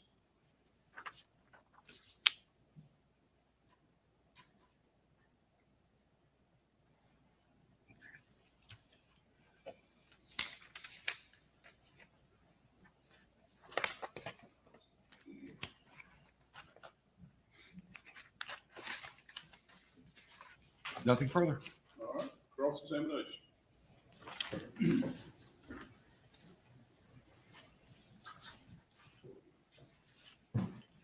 Agent Ford, you were the, I guess, for lack of a better term, you're the lead investigator for this particular case, correct? Yes, sir, that's correct. And so you would be the one in charge of trying to make sure that a thorough and correct investigation was done, correct? Yes, sir, that's correct.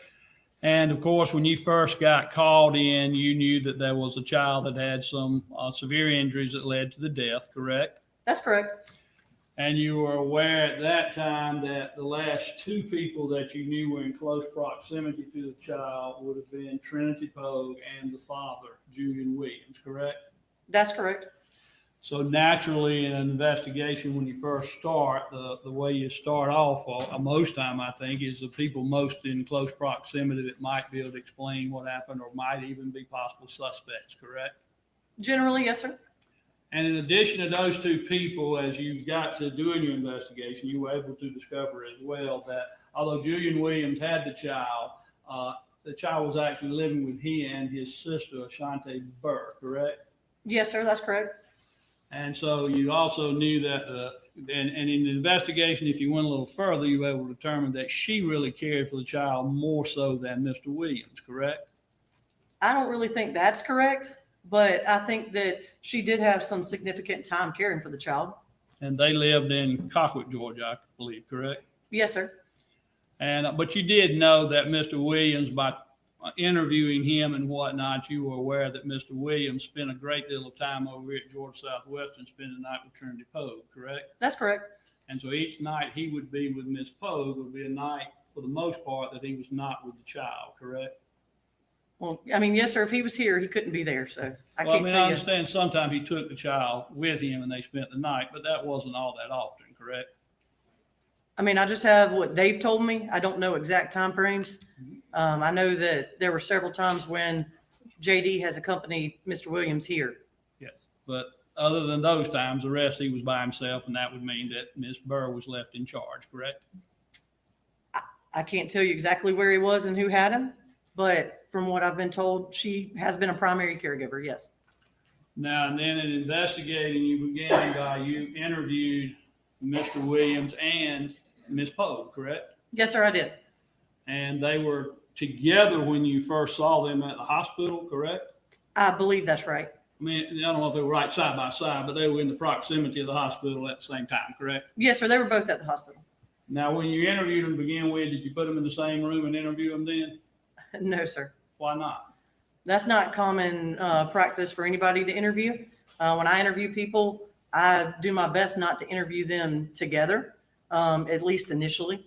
So I try to get independent statements from people. It'd be fair to state that the reason behind that is you want to hear what one person says and then the other and see if they match up. Yes, sir, you want to get independent statements. And if you put them in the room together, they tend to feed off each other and maybe you can't get a straight story, correct? It's possible. Depends on, I mean, sometimes they may be diametrically opposed and blame each other, but sometimes they may be together and conjure up a story together if you're asking with them there together, correct? It's possible. And would I be correct that GBI protocol basically would tell you that when you have that type of situation, you don't want both of them in the same room being interviewed, correct? I wouldn't necessarily say GBI protocol. I think it's law enforcement in general. I mean, I want to do a thorough investigation. I want independent information, interview them separately. And so that's what your training as a law enforcement officer has taught you, correct? And common sense, sir. And common sense. Okay. Yes, sir. Very good. So you interview Mr. Williams at first, correct? Not necessarily he was the first one interviewed, but you interviewed him. You interviewed, I'm not trying to get a timeline of which one first, but let me just go to your first interview with Mr. Williams, okay? Okay.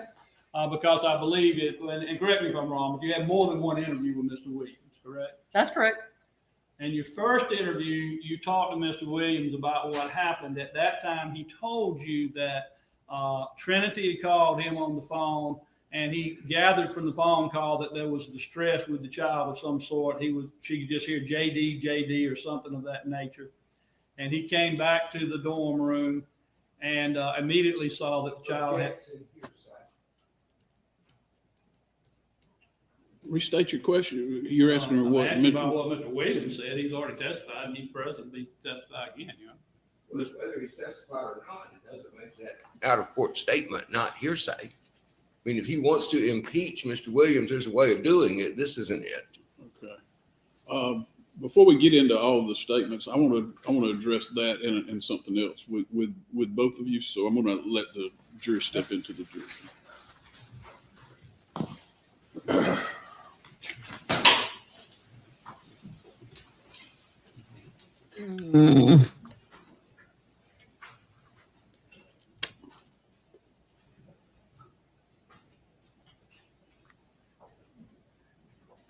Wow. I'm why are you fighting this case, my dear? I don't understand.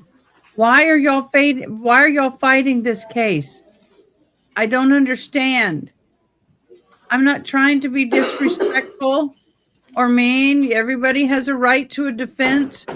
But why are you defending this case? It is so bad.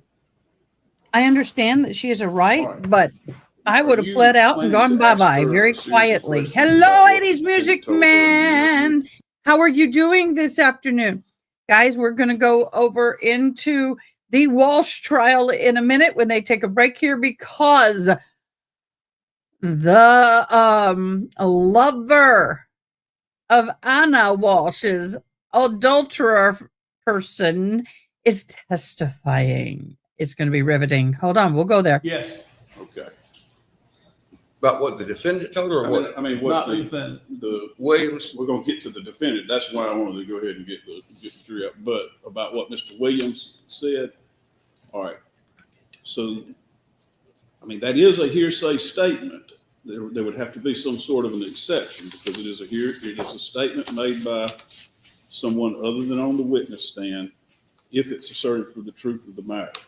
So, Yes. so what exception would you be operating under? It's my understanding, if the witness is present to testify, then the witness can be called to testify. That's the reason the hearsay exception exists, because you can't cross-examine a hearsay statement. You have no way to dispute it. But in this case, he's available to be able to testify and has testified. Okay, but I don't think that's one of the exceptions. Now, like an impeachment or an inconsistent statement, I know those would be exceptions. And there are exceptions for when the witness is available to testify and when the witness is not available to testify. These under the, Georgia got away from the, more or less has adopted the federal rules of evidence. So for any of these statements that you ask of what the defendant, not what the defendant, what Mr. Williams said, it has to be under one of those exceptions, if I'm not mistaken. One of which would be He's correct. if you asked him a question and, said, did you say this? And he denied saying that, then I think it would be a prior inconsistent statement. But otherwise, I think you've got to find one of the other exceptions. Am I wrong about that? In my opinion, yes, Your Honor, but if that's the ruling, I accept it. I'll move forward to something else. Okay. Now, the other question I wanted to ask you, well, I do think, I'm going to just be clear. 801C of the evidence code, 24-801C, dealing with hearsay. Hearsay means a statement other than one made by the declarant while testifying at the trial or hearing, offered in evidence to prove the truth of the matter asserted. Doesn't matter whether he's here or not. And then Okay, so that is true. So let me give you a little more context to the hearsay law. The hearsay exceptions, these apply to regardless of whether the declarant is available to testify. You can enter it under these exceptions. Present sense impressions, statements describing, explaining an event made while or immediately after perceiving it. excited utterance, statements about a startling event made under stress or excitement. Then existing mental, emotional, and physical condition. The statement, intent, motive, plan, pain, or health, but merely not belief. A statement for medical diagnosis or treatment. Recording recollection, so a record made when a memory was fresh, used when a witness cannot fully recall. Business records, records of regularly conducted activities. So if it's in that form, this is the exception to the rule. So if the hearsay is within that form of that record, then it can be used. Public records, the same. Vital statistics, that information, if it's hearsay, that includes date of birth, marriage, death, those kind can be admitted. Absence of records, proof that the record does not exist. Accident documents, market reports. So it goes on and on. So, and then there's a breakdown of that. But there are many, many different reasons to assert that they can insert the hearsay. But right now, the judge is saying, out of all of these reasons, we can allow the hearsay to come in. Which one are you falling under? And right now, he's not falling under any of them. So we'll see how far this goes. There are a series of exceptions. I can't remember if that's 802 or 803 or 803. what, but that deal with when 803. the declarant is available. So it has to be under one of those exceptions if you ask her about any of the statements made by the witness, I think. I mean,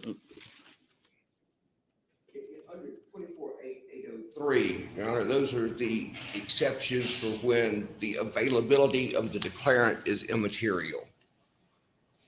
okay. In 801D is the one, a prior statement by a witness, if it's inconsistent, is admissible. Or impeachment. So I do think it has to be, under one of those exceptions if you're going to ask a series of questions about what he may have said.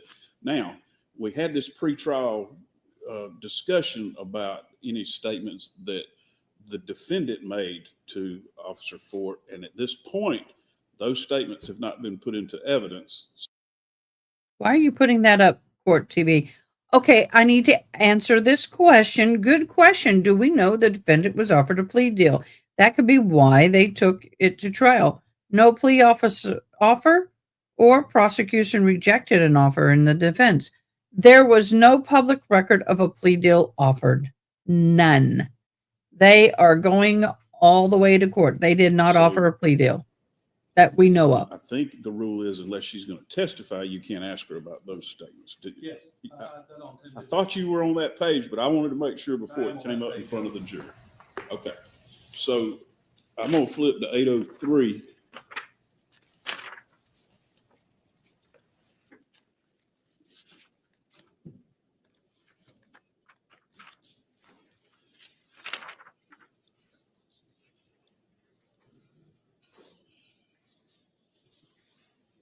All right, and that is the following shall not be excluded by hearsay, even though the declarant is available as a witness, and then it has a series of those. So those are the ones that we would have to be operating on if you asked her about anything that this defendant said. Okay, well, let's bring back in. Wait, you need a. Hey, well, I guess wait just a second.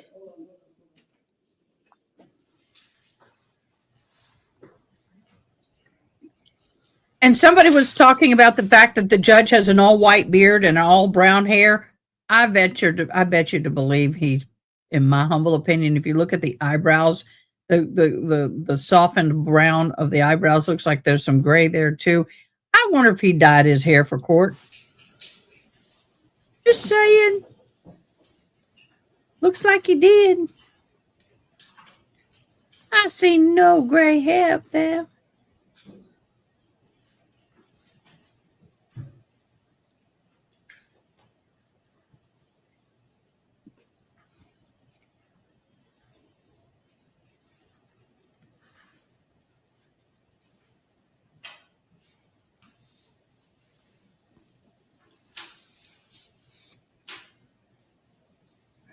All right, bring in it. a minute. Come on. They're going to get it back up. Okay. During our lunch break, we're going to be going over to the Walsh trial, and we're going to be zooming through the William Fastow testimony. He is a realtor based out of Washington, connected to the Anna Walsh, being an intimate relationship with Anna in July of 22, continuing until her disappearance of January 1 of 23. So that is the potential reason for the red room. All right, Mr. Gamble. He was cheating on the husband. Agent Ford, I'm going to ask you some about the interview. I'm not going to ask about particulars about what was said in the interview, but I do want to ask you about about the interview. You interviewed Mr. Williams on more than one occasion, correct? Yes, sir. And you did that all in the same day, or was there one day you did an interview and then met with him at a later time as well? I interviewed him on the 14th, and then I want to say it was still the 14th, but it was really late, like going into the 15th. So I can't, without looking at the exact time, I know it was later that evening, and it possibly ended into the following day. And then I met with them. I don't remember if it was a week or 10 days after the incident happened. I met with him again. So you had three, it may have been the same day for two of the interviews and then another one on a different day for 3 times. I believe that's correct. Yes, sir. And of course, you talked to Miss Trinity Poague a few times as well, correct? That's correct. A couple of times that day at the hospital, and then there was another time a little later with her as well, right? I mean, what do you mean by talk? Well, interview. Maybe the last time there wasn't really an interview. The first time wasn't an interview. Later at the police department, yes, sir, there was an interview. There was a second interview at the police department, and that was it.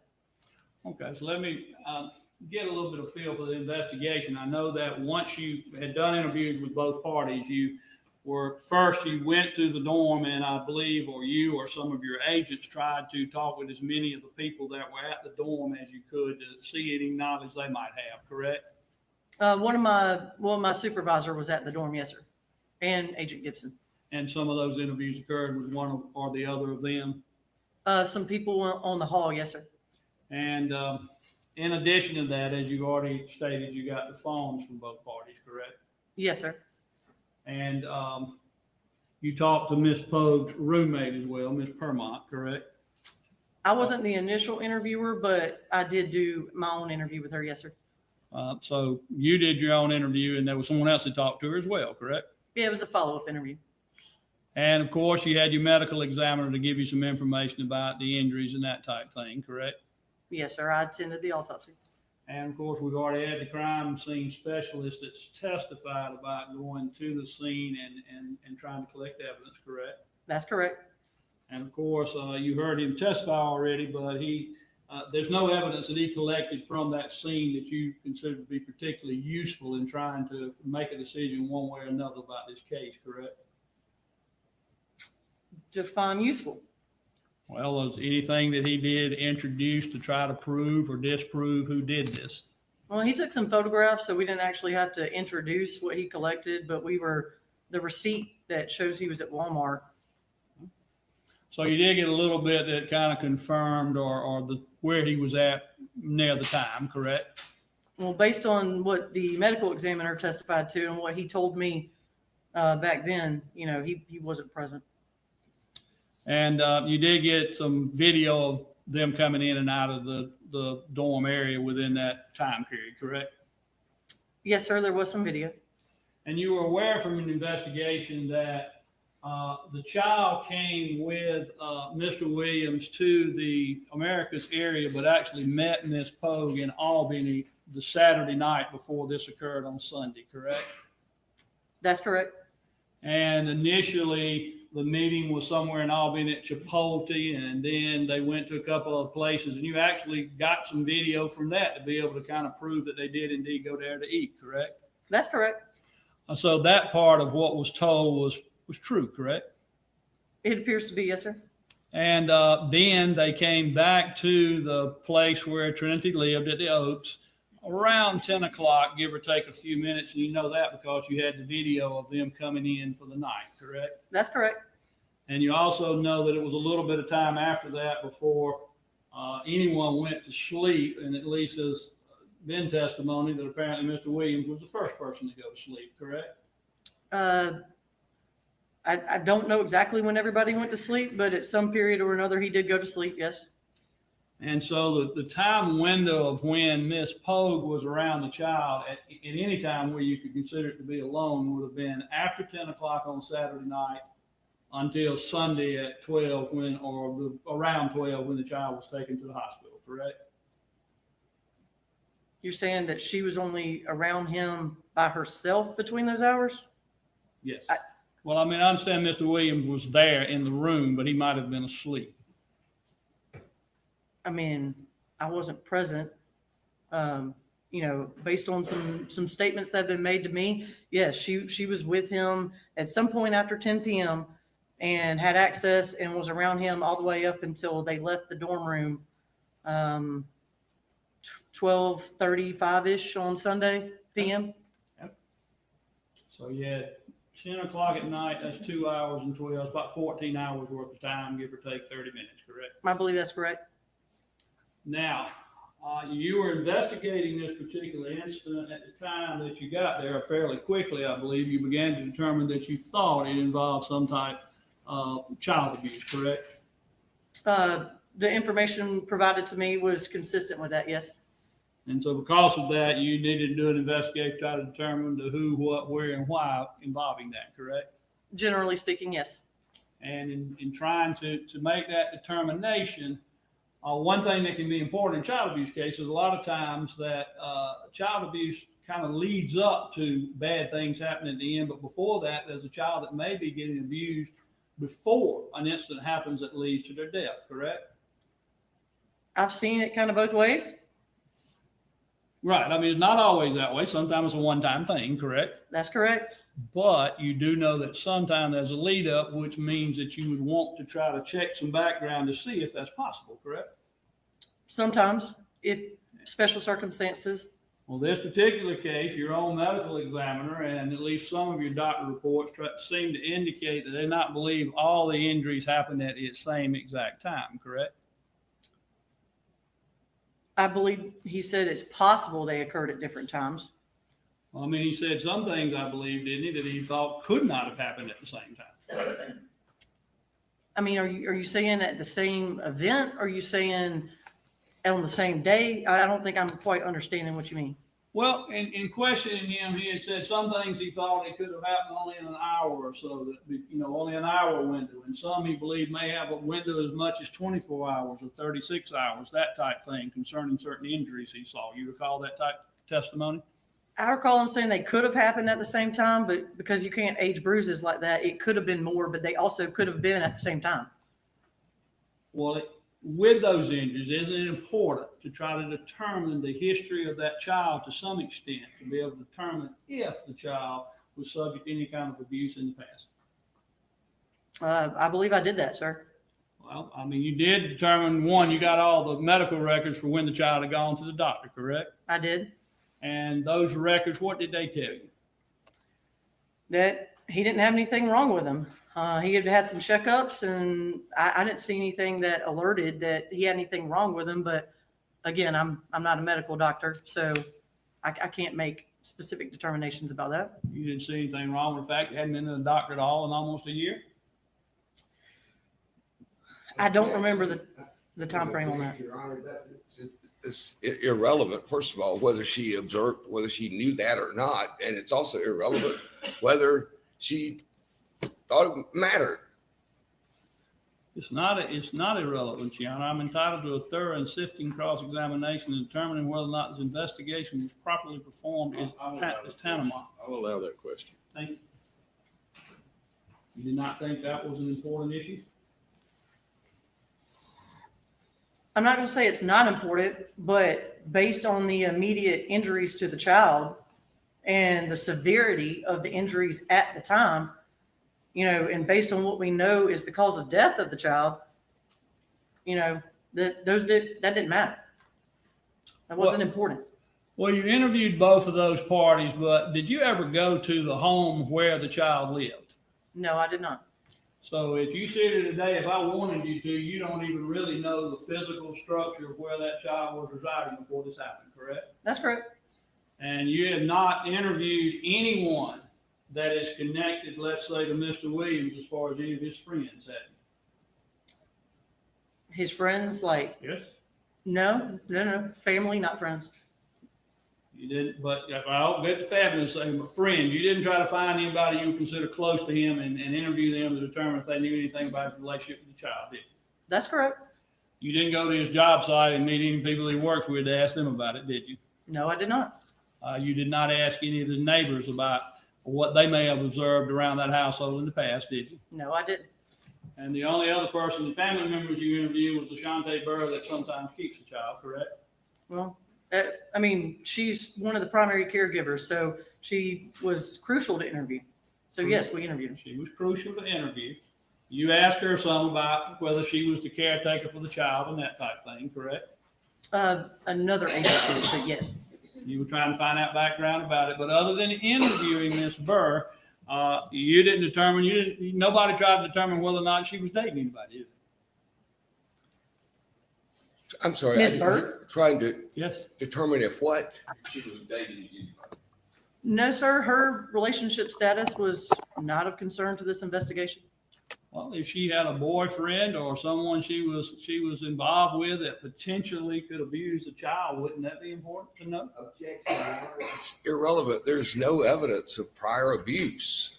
And the cause of death in this case, the undisputed testimony by every physician in this case is that this child died as a result of an injury that he had incurred within an hour.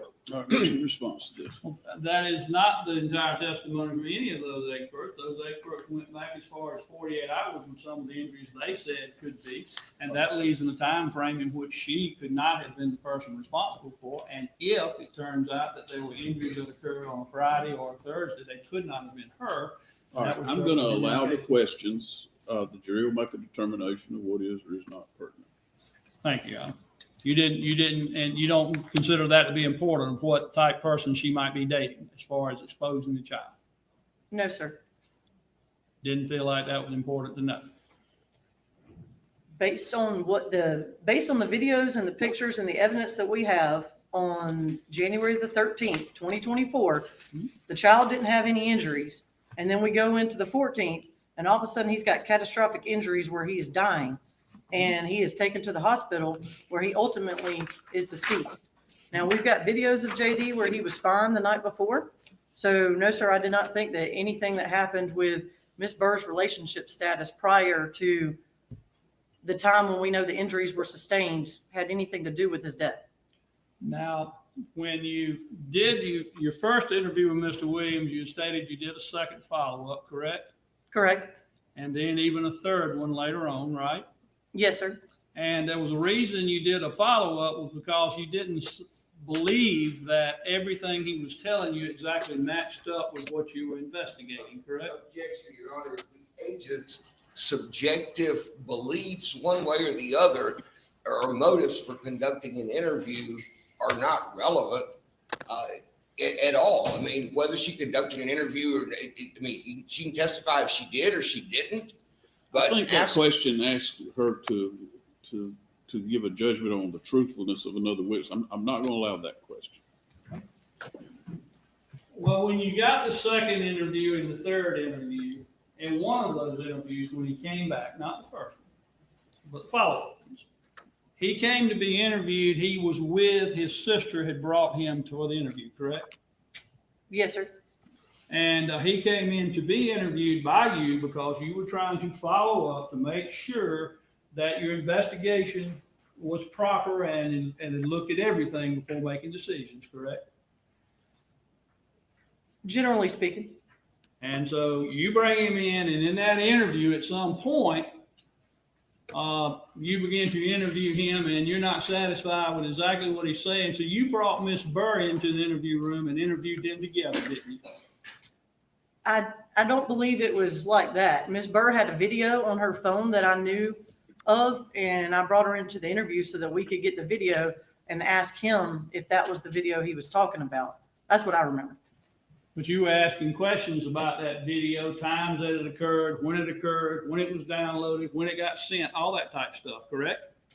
I did ask that, I believe, yes. And that was with both of them present, correct? We had already referenced it in prior interviews, though. And there had been some discrepancies you were trying to hash through, correct? Without listening to it again, if you pointed to something specific, I might could, but I don't recall that. You will acknowledge that you're violating the rule you just told me about not having two people being interviewed at the same time, correct? No, sir, that's not true at all. Not true. No, what you're saying about violating rules, I'd already gotten their independent statements. This was to follow up and get the video with them together. So that's not the same thing.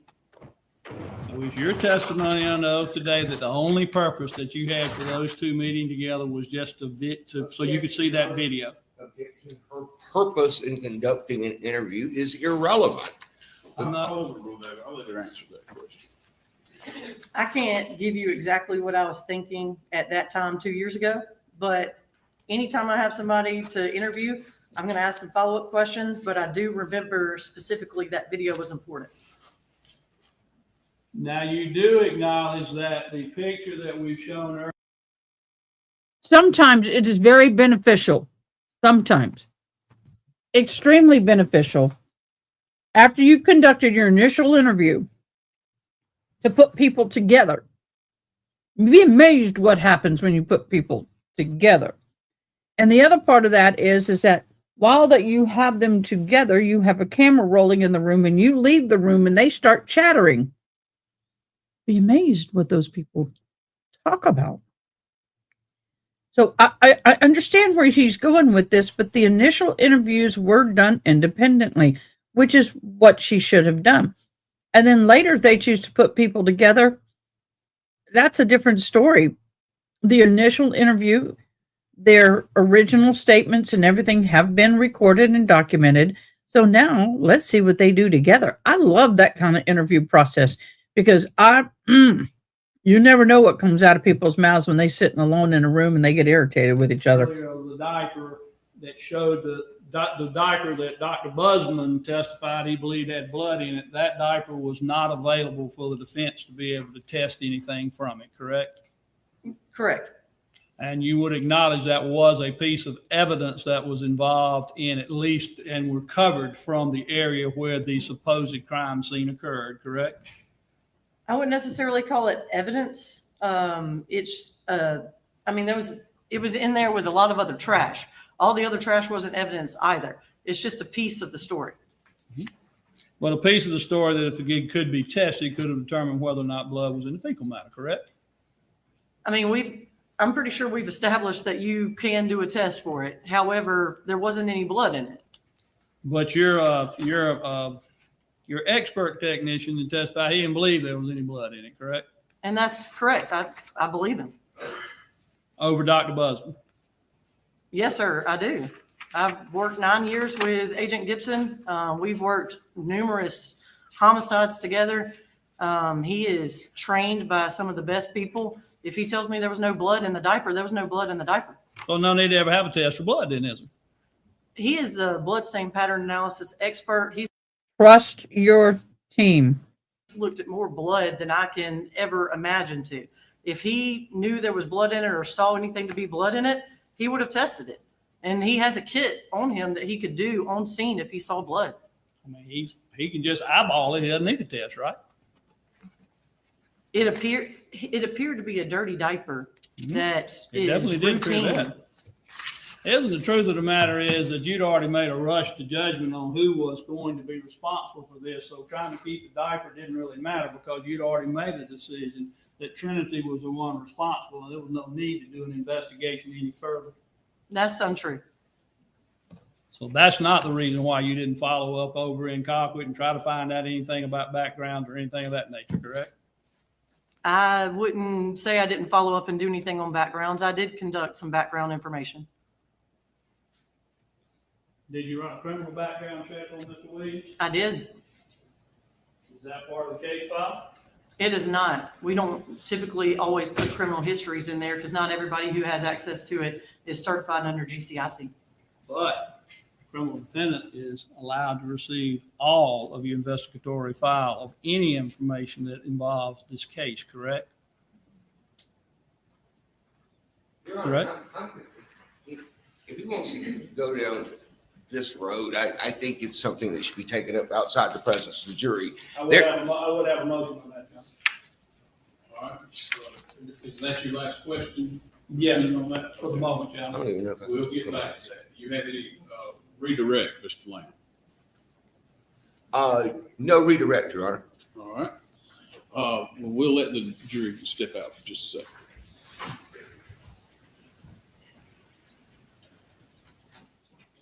I'll tell you what, wait right there. Chet, are you back? Chet, are you back? Where some of the jurors want to go downstairs, but I want a bailiff to go with them if they do. Okay. How do you know they want to All go right, so y'all can downstairs? step in. We'll take a 15-minute recess. Okay, we're going to go and watch some testimony during that 15-minute recess. step down. Although, well, actually, we can zoom. We're going to zoom. I'm just going to put these exhibits right there. Is that? Yeah. Nope, never mind. There's going to be more stuff happening behind the scenes. As soon as this court goes on lunch break, we're going over to the Brian Walsh to watch the testimony of the Anna Walsh's lover. Stay tuned.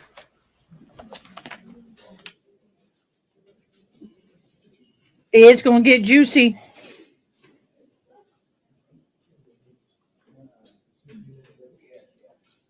Rest. To that criminal history has not been provided by the state. I've moved for a mistrial. All the information that is relative to this case has not been provided and has been denied the defendant, which she has a right to. And I don't know what it says, but Mr. Williams already testified.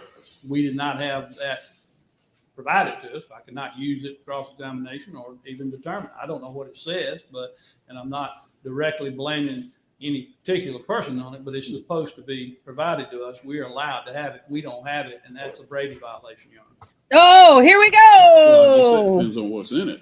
If it's a Brady violation, right? Well, I mean, I think that they're required, regardless of what it shows, to provide whether this is culpatory or it's not. If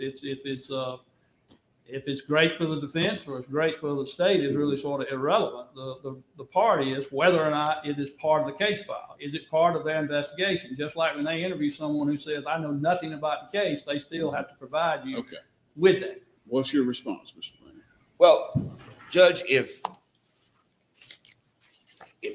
we received it as part of a case file, then as far as I know, it was served.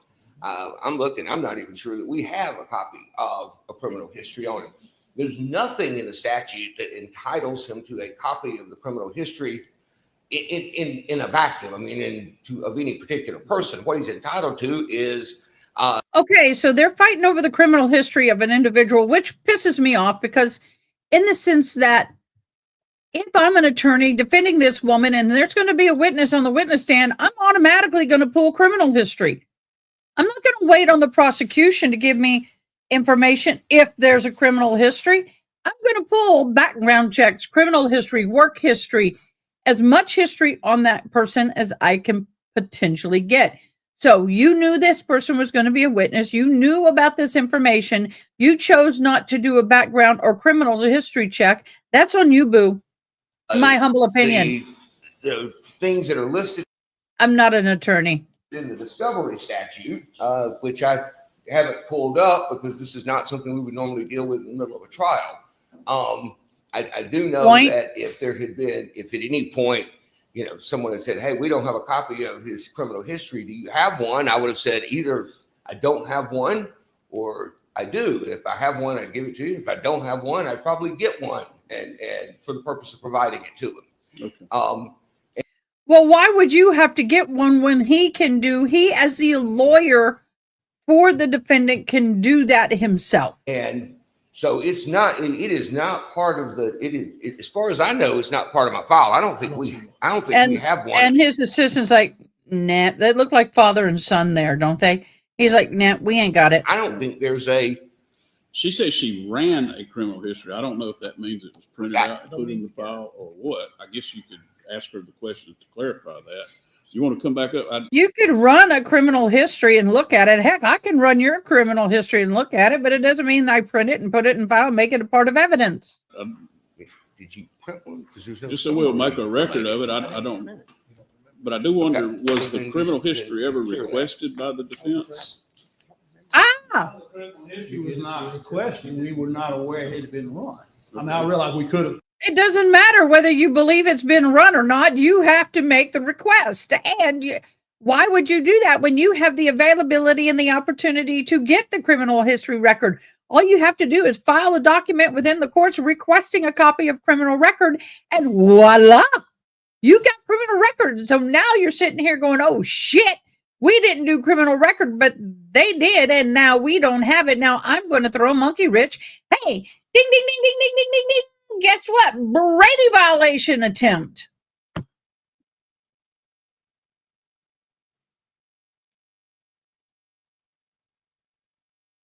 Wrong answer. Tried to make some kind of, I realize you maybe could file a motion to say that, but It's that's been a just. while, but I thought you, since this has come up, but I thought you could ask for a criminal history on any witness.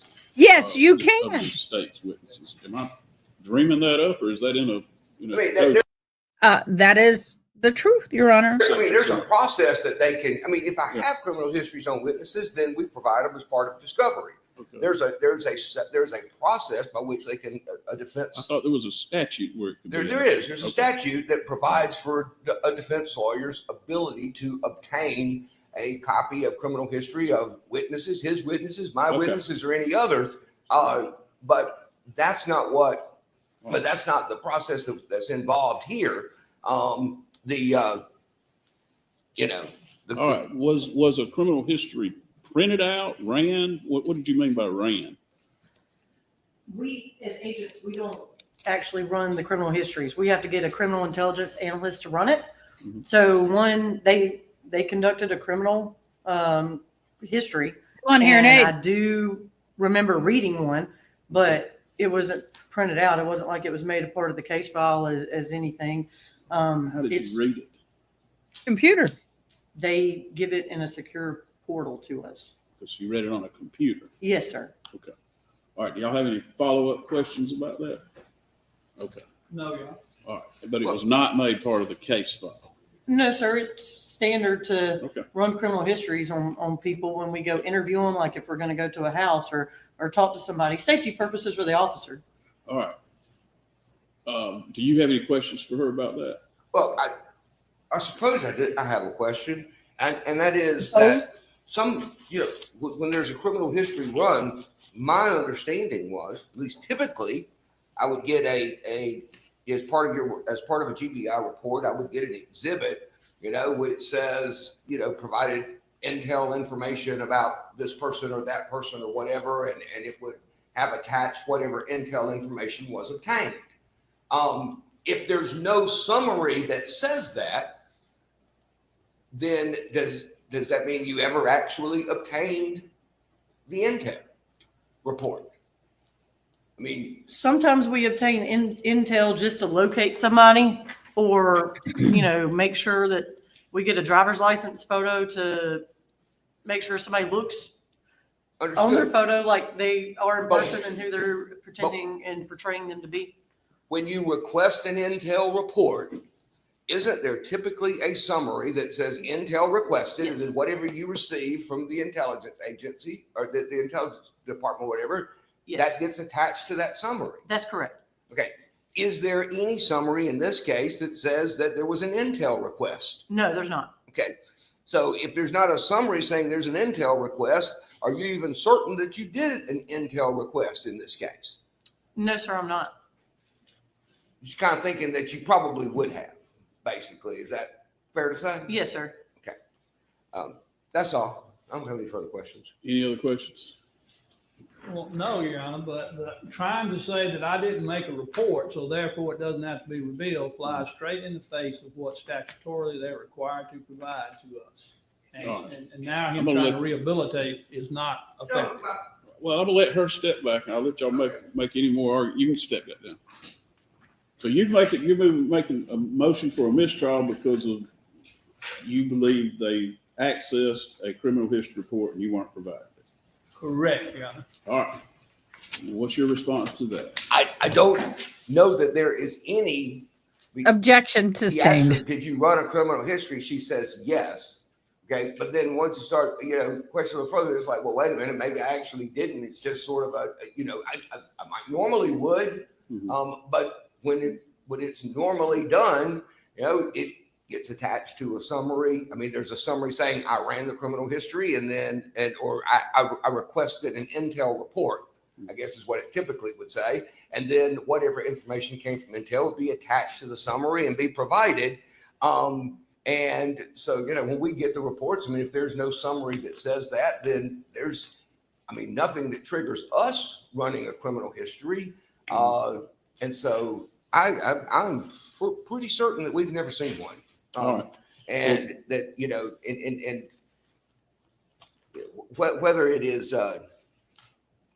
in any event, before the court could even consider, I think before the court could consider any motion or anything related to this issue, there'd have to be some showing of whether there was prejudice, which means there'd have to be some showing that that a report did exist, that the report was in the hands at some point of the GBI or the state. It wasn't in the hands of the DA's office, but for these purposes, police agency is part of the state.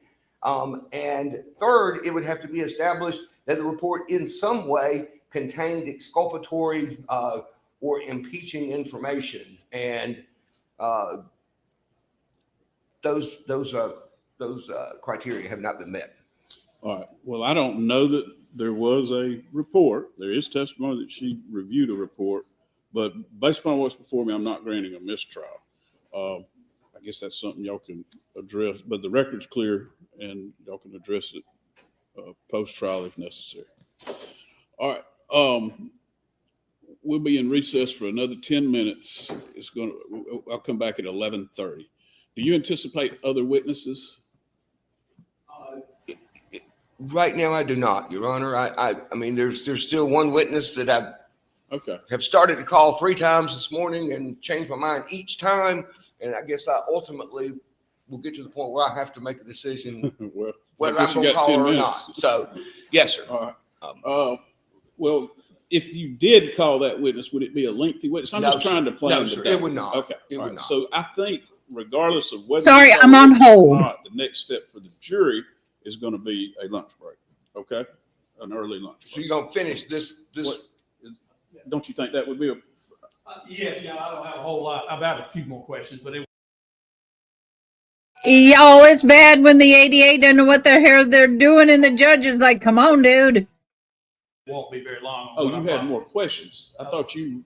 Well, it's fine if we pick it up after lunch if you want to. No, I want to finish this witness, but when we stopped, I asked you to finish your cross-examination. You said you did, and then I asked if there was any redirect. I did. I apologize. There's a But couple you need things to ask us I do. some more There's some things I need to ask. Not about that, but something else. All right. Well, we'll do that when we get back to Ms. Agent Fort. So we're going to start back at the.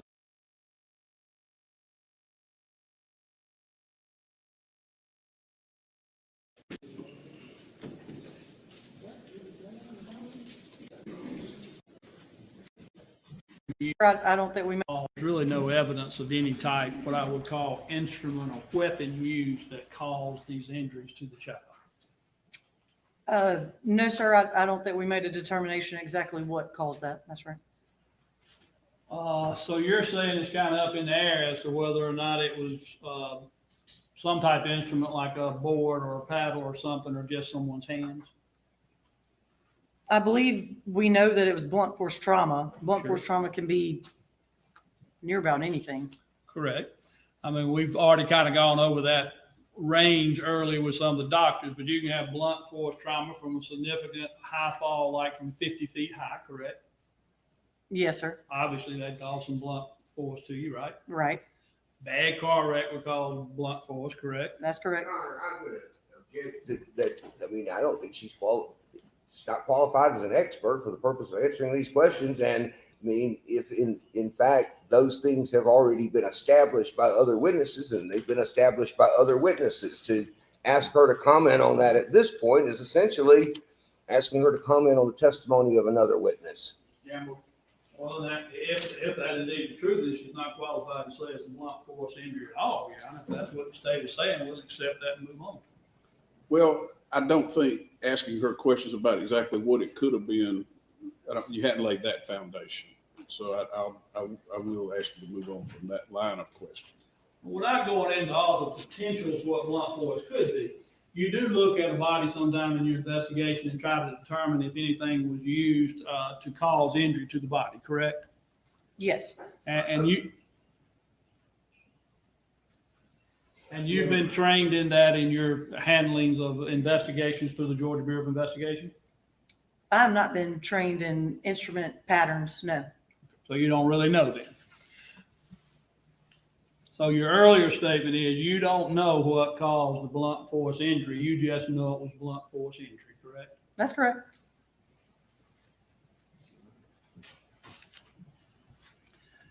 Now, did you ever at any time look at or observe the hands of Mr. Williams?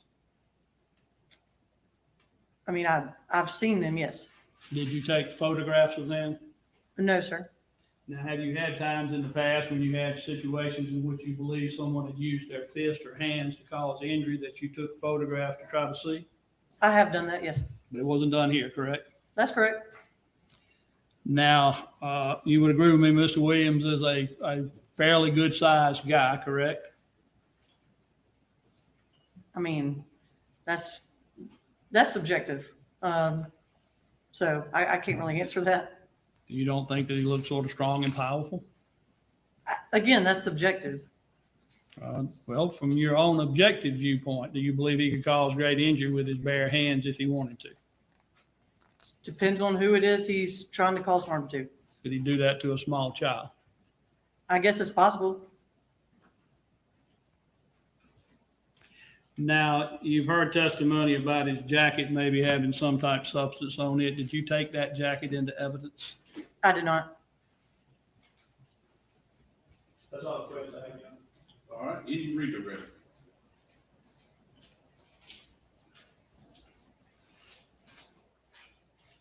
Did you, on the day in question, on January 14th, did you see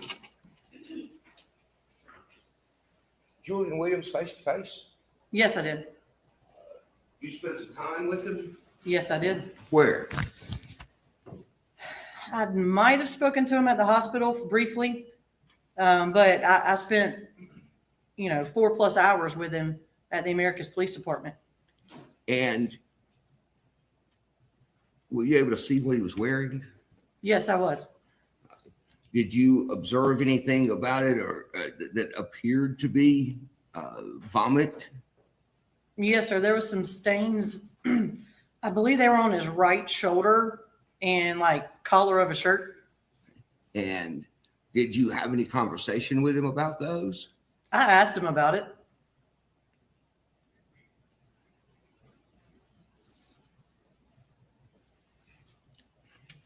Let's just say hypothetically that you decided that you wanted to take his jacket.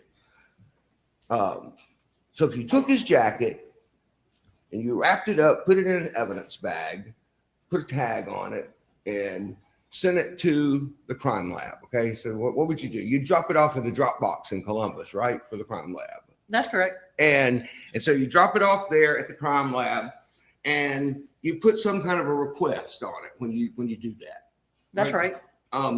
So the request in this case what request could you make of the crime lab with regard to testing the jacket?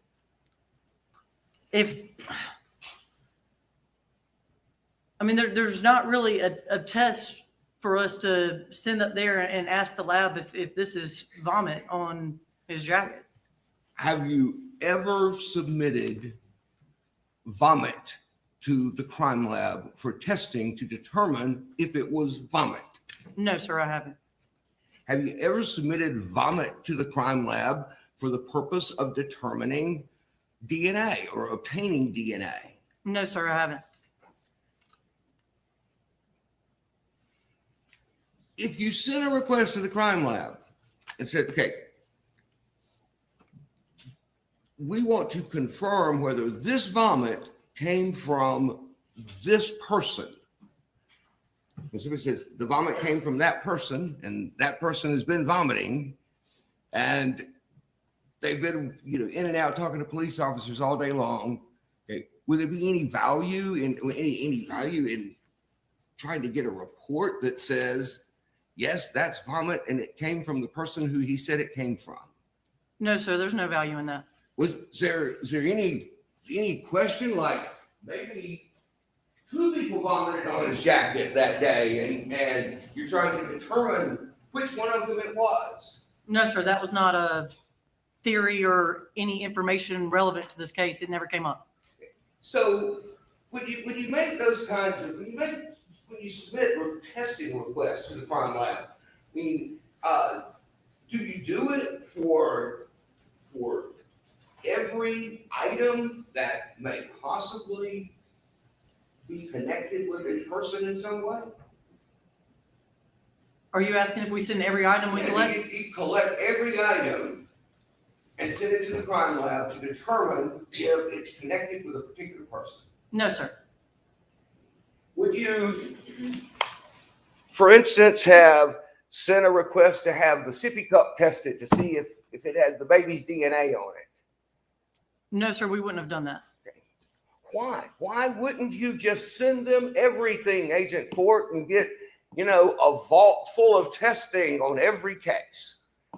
It takes considerable time to test all of this evidence, and there was nothing contrary to believe that anybody other than the baby was using the sippy cup.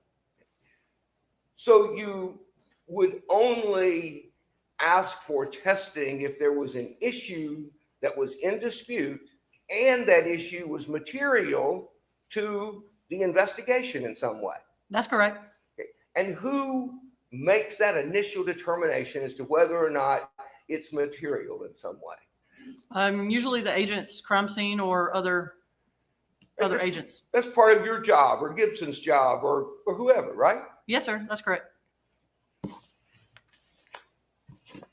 That's all. Any other cross? Couple, Your Honor. So Agent Gibson, the one that decided the diaper wasn't important, would be the same one that would decide about the jacket, correct? No, that's not correct. It would be you? Agent Gibson was at the scene and I was interviewing Mr. Williams, so. Now, no one has made a request for you to test that jacket from the defense side, have they? No, sir, not And- that I'm aware. But that it is kind of confusing, the issue, because no one's saying you should have tested the jacket, but if you wanted to try to prove whether or not there was vomit at all that occurred from that child, wouldn't the best way be to prove that to provide the evidence of the jacket with the vomit so it could be seen? I'm sorry, that was a little, can you reword that? Well, let's say if you've got evidence, you've got the evidence here, there's some dispute or questions about whether or not the child vomited, when the child vomited, that type of thing. We know that was at least raised that the child may have vomited, correct? Correct. And the best way to prove whether or not the child vomited would be able to provide the physical evidence of here's the jacket with the vomit on it, correct? Theoretically, but I mean, I guess that's possible. So it had evidentiary value, not that it needed to be tested, but it had actual evidentiary value, did it not? No, sir, it didn't. Because it's not important to you to be able to prove that fact. You just want it to be whatever you say. Is that right? No, sir, that's incorrect. Wow. As well. But you didn't feel like it was important enough to save. I mean, it's in videos, it's in pictures. We acknowledged it and we talked about it. There's multiple law enforcement who saw it. I mean, the only value it holds is the child threw up. We have somebody who testified that the child threw up. When he's at the hospital, it smelled like some sort of bodily fluid, similar to what vomit smells like. It just proves that the child threw up. That's all the question I have, man. All right, may this witness be excused? She may be, Your Honor. All right, you can step down. Thank you, sir. No, Judge, I got another question. I'm sorry. All right. I apologize. I really do. I apologize. What is an intel report? I mean, in general, what is an intel report? An intel report or intelligence request? An intelligence request. Thank Typically, you, an Grandma. intelligence How's request is fun? something Good to when see we're you, trying love. To locate somebody or obtain a lot of information about somebody involved in a case where we need their background information, driver's license, social security number to prove that's them, addresses, phone numbers, social media. Have they been involved in any cases before? Do we have any other intel requests on them in the past? Something of that nature. And do you do an intelligence request, an intel request on every person who's a witness in a case? No, sir, I don't. Do you request a criminal history on people who are witnesses in cases? No, sir. In fact,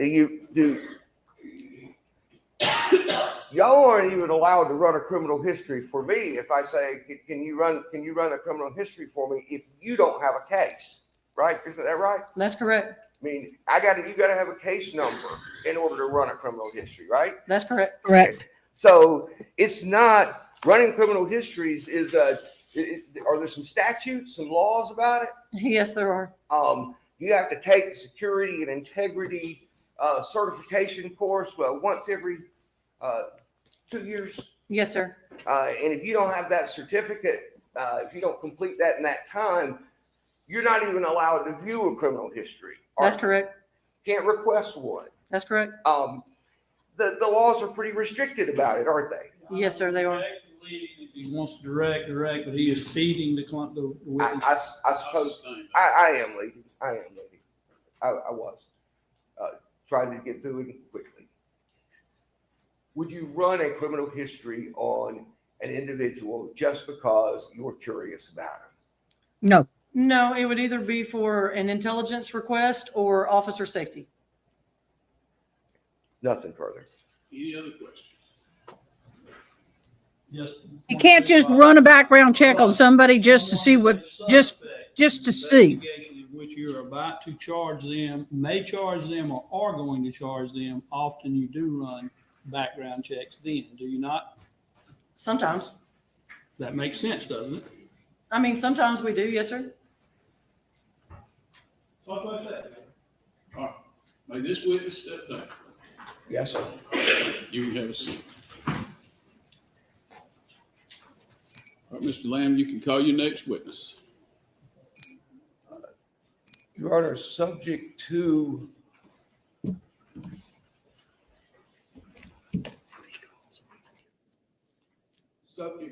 confirming that all of my exhibits have been tendered and admitted by the court, the state would rest at this time.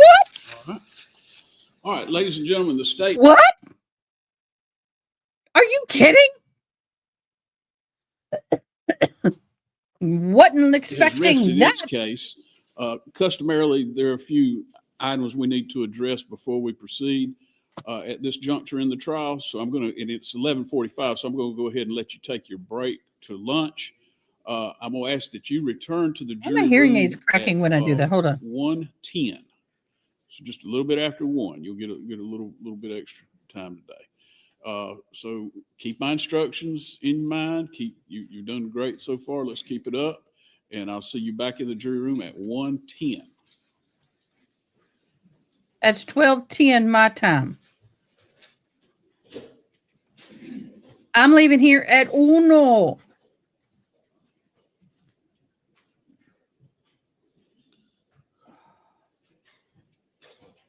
I want to give a huge thank you to my mods that do such a wonderful job. This is this event that I'm going to is an invite only graduation awards thing. I don't know what all to expect, but this is something that I needed to go to, and my mods have been so wonderful. All right, are there any matters we need to address? Thank you before for we, letting. call on the Thank you for allowing me to have that experience. defense. I would say yes. I would say yes. Yeah, other, you mean motions, Your Honor? If not tomorrow, We would, again, make a motion for directed verdict in this case on a couple of grounds, Your Honor. here we go. First, we would renew the motion we had filed earlier whereby spoliation of evidence was the issue.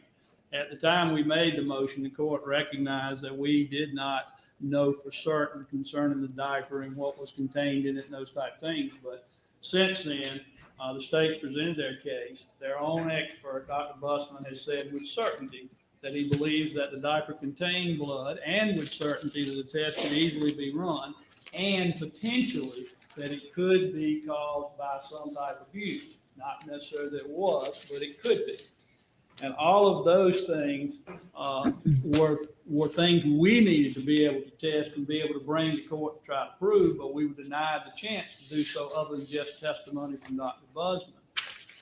That was a GBI agent that testified, supposed expert concerning gathering of evidence and working crime scenes. That, quite frankly, I believe perjured himself by saying he did not believe that there was any type of blood test that existed for fecal matter, and he had never heard of it, and that the diaper did not appear that it had any blood in it, all of which are astounding in themselves that he made those statements.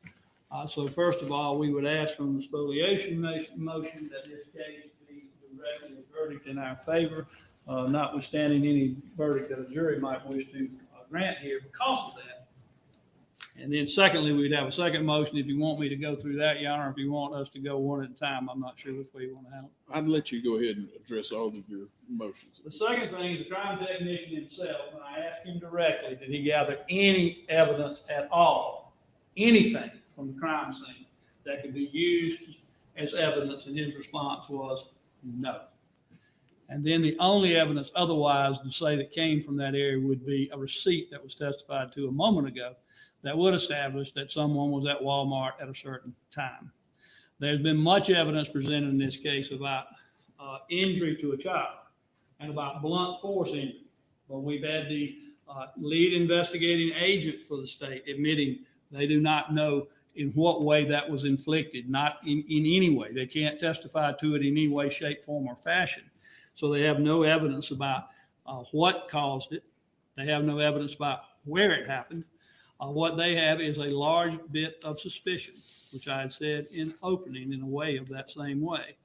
This case has much suspicion and very little evidence. They've got a lot of what they suspect happened, but they had no evidence other than injuries testified to by experts, and those experts freely admitting they have no idea who did that. And then at best, you have competing people that might be considered to be possible suspects, and maybe more than two, depending on how you look at it. The state cannot have met their burden beyond a reasonable doubt in this case, and we would ask that the court rule in favor of the defendant not guilty. All right, Mr. Lamb. With respect to the renewal of the spoliation motion, first of all, under any circumstances, I don't think there is any legal authority that would support the granting of a directed verdict based on that motion. Second, Busman didn't say with certainty that the diaper contained blood. Busman said that he looked up at the picture on the computer screen. He said, "Yeah, that looks like it have blood. It could have blood in it. It's got a little bit of a reddish tint or something like that." Later, however, Busman said, "Well, it could be red dye. Don't know what the child ate or something." It also is, with all due respect, and I think Dr. Busman is a fine doctor. Heck, he's my doctor, and I think he did a great job of dealing with with the issues in this case. With dealing with the issues in this child's medical treatment and all of that. Okay, but neither he nor really anyone else is qualified to look at a photograph and say that item contains blood. I mean, from looking at a photograph, there's no way to do that. And to ask him, does it look like it's got blood in it? Yeah, it looks like it's got blood in it. It's red, it's reddish or whatever. He's looking at a photograph. He's not looking at a diaper.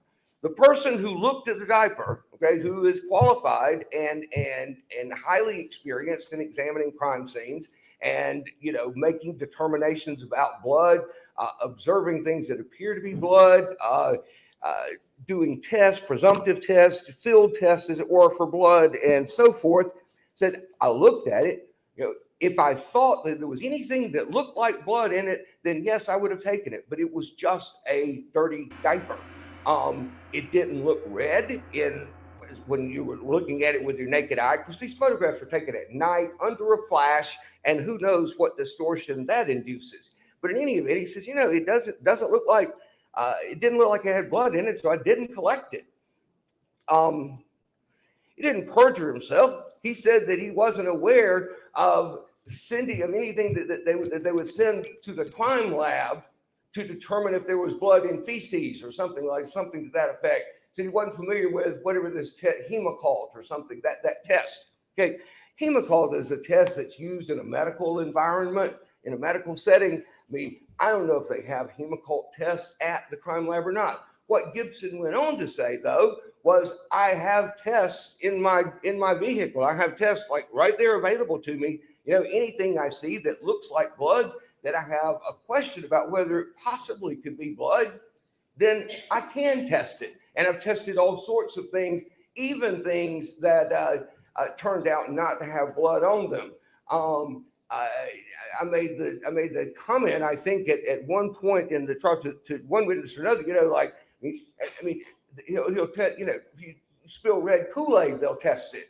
But he didn't see anything that justified or warranted a test. And so he didn't collect the diaper.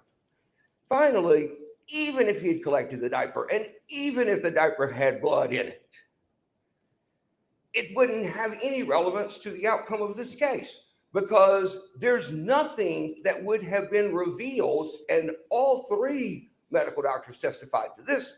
There was nothing that would be revealed by a bloody diaper that would affect their opinions about the cause of death. The cause of death in this case was a tremendous impact, a massive blow, a massive head injury, and they said that's the cause of death. The kidney wasn't the cause of death. The bruises weren't the cause of death. A poopy diaper wasn't the cause of death. Furthermore, the medical examiner who got this body was preserved immediately upon death. Okay, so somewhere from 6, 8, 12 hours after that diaper was created,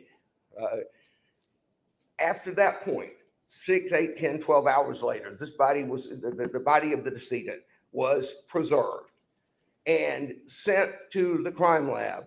And Dr. Clark testified that he examined the intestines and there was no injury. There was no blood. He examined the colon. There was no injury. There was no blood. He examined the GI tract essentially from top to bottom, and there was no blood. So what about the blood internally? Couldn't that seep into the intestines?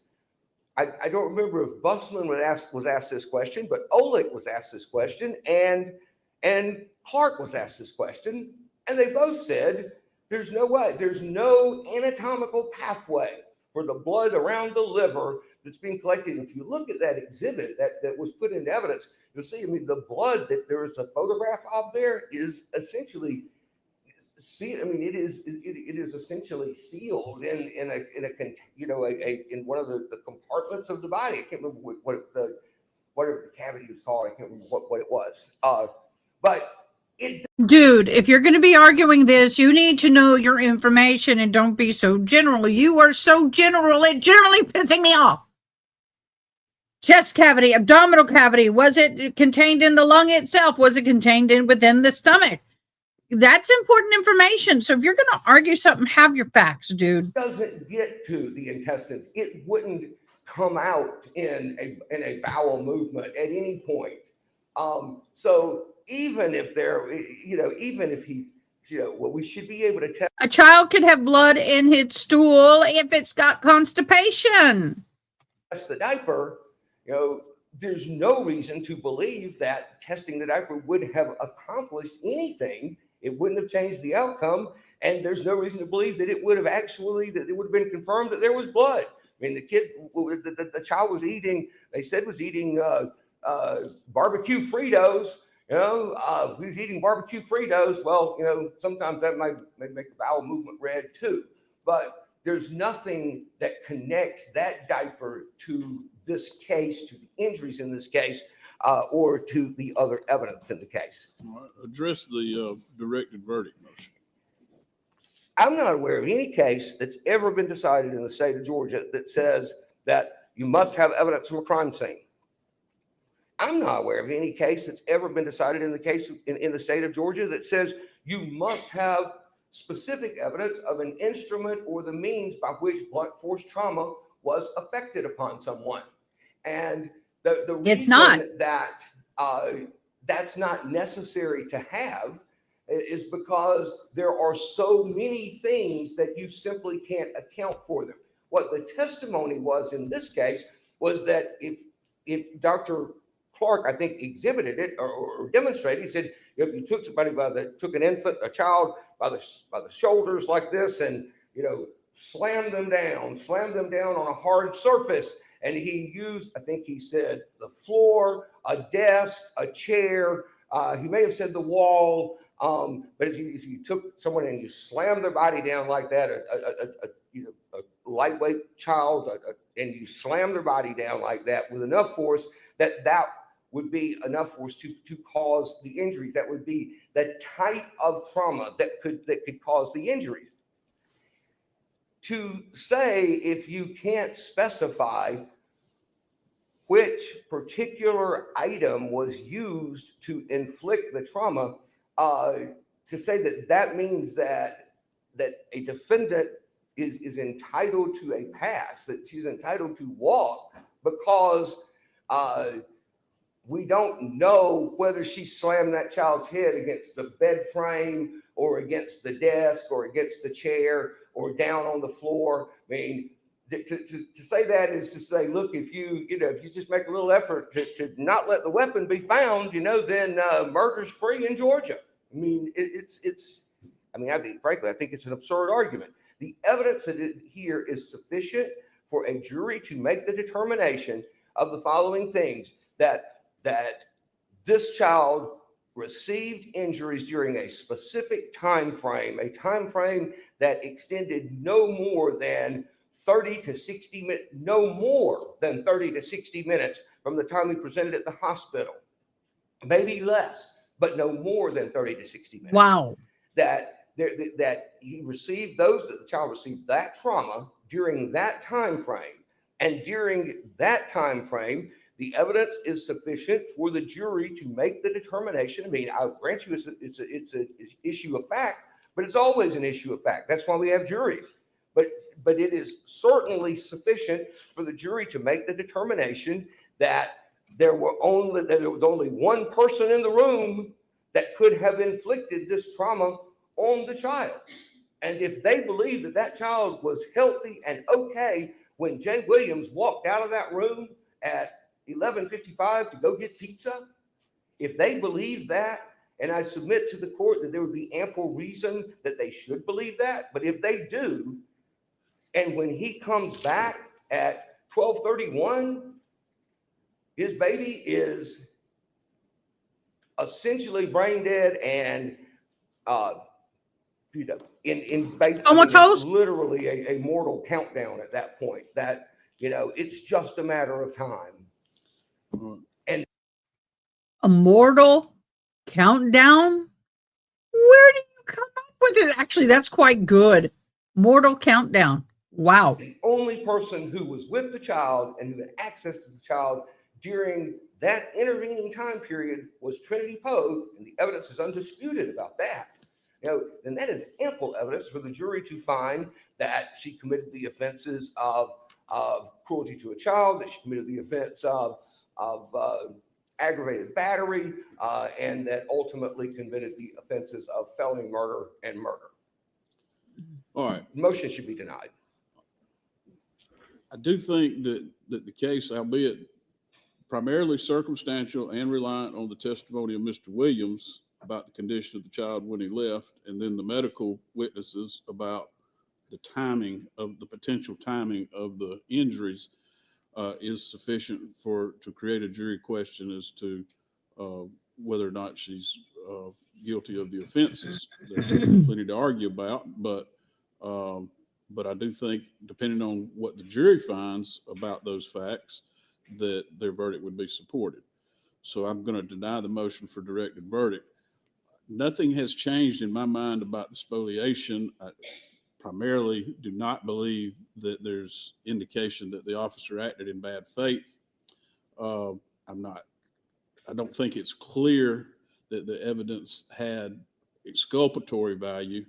I think clearly exculpatory is the language that's used in some of the cases. I'm not even sure that it has potentially exculpatory evidence. If you listen to most of the medical testimony, it would indicate that it doesn't. There may be some openings there where some of the witnesses testified, that blood could be evidence of long-standing abuse or something of that nature. But I certainly don't think that these circumstances warrant dismissal based upon not securing that evidence. So I'm going to deny the motion to dismiss on spoliation. When we get back, the defendant is going to have the opportunity to present her case, and I do want to address a couple of things with the defendant concerning that. And so I'm speaking with you now, Ms. Poague. One of the many rights that you have with regard to a trial when you're the defendant is the right to testify. Are you aware of that? Yes, sir. Okay. And you have the right to testify if you choose to. I assume you're aware of that. Yes, sir. You also have the right to remain silent. And if you remain silent, your silence could not be held against you. Have you been advised that by Mr. Gamble? Yes, sir. Okay. And have you and he had time to discuss that? Yes, sir. All right. I want you to understand that is your decision. Obviously, the reason you have a lawyer is to consult with the lawyer and consider his opinion, correct? Yes, sir. But ultimately, you have that right. You understand that? Yes, sir. And so you will have to make that decision. I'm not going to ask you what that decision is, but I want you to understand that it is your decision. Do you understand that? Yes, sir. Do you need more time to discuss with Mr. Gamble that decision? No, sir. Okay.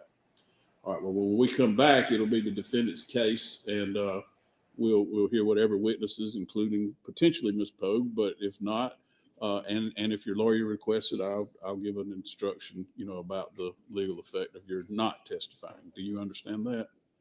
Okay. All right. Is there any other matter that we need to address before we return? Not that I'm aware of yet. No, sir. No, yeah. All right. I don't want to get too far into your strategy and all, but do you have an estimate of how long the defendant's case in chief will take at this time It does. that you depend- want to share? Well, I can some way. It does depend on a couple of decisions that have to be made. Right. I'm certain that it would be through by Friday for sure. Okay. That much I am positive. When you say by Friday, by the end of the day, Friday? Yes, I'm just trying to. yes, Okay. yes. I'm sure, I feel certain of that part. Okay. And it may be quicker than that. Okay. I do have an array of witnesses that aren't particularly long. Okay. I don't know how long that ends up. Sometimes you think it's 10 Okay. minutes, it's an hour, and But we're this- not likely to find ourselves at 2:00 ready for closing statements. Is Today, that right? I don't think so, yeah. Okay. All No. right. All right. Well, we'll address that if it happens, I suppose. But at some point, have y'all shared the jury instructions? Oh, you have? Okay. So I'll be studying that, and at some point we'll have a jury charge, kind of depending on how things go the rest of the day. Okay. All right. We'll be back at 1:10. Thank you.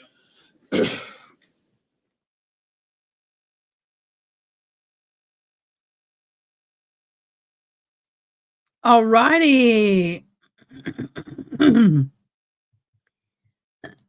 Excuse me. Got a frog in my throat. Okay, now we're going to come on over here to the Walsh trial.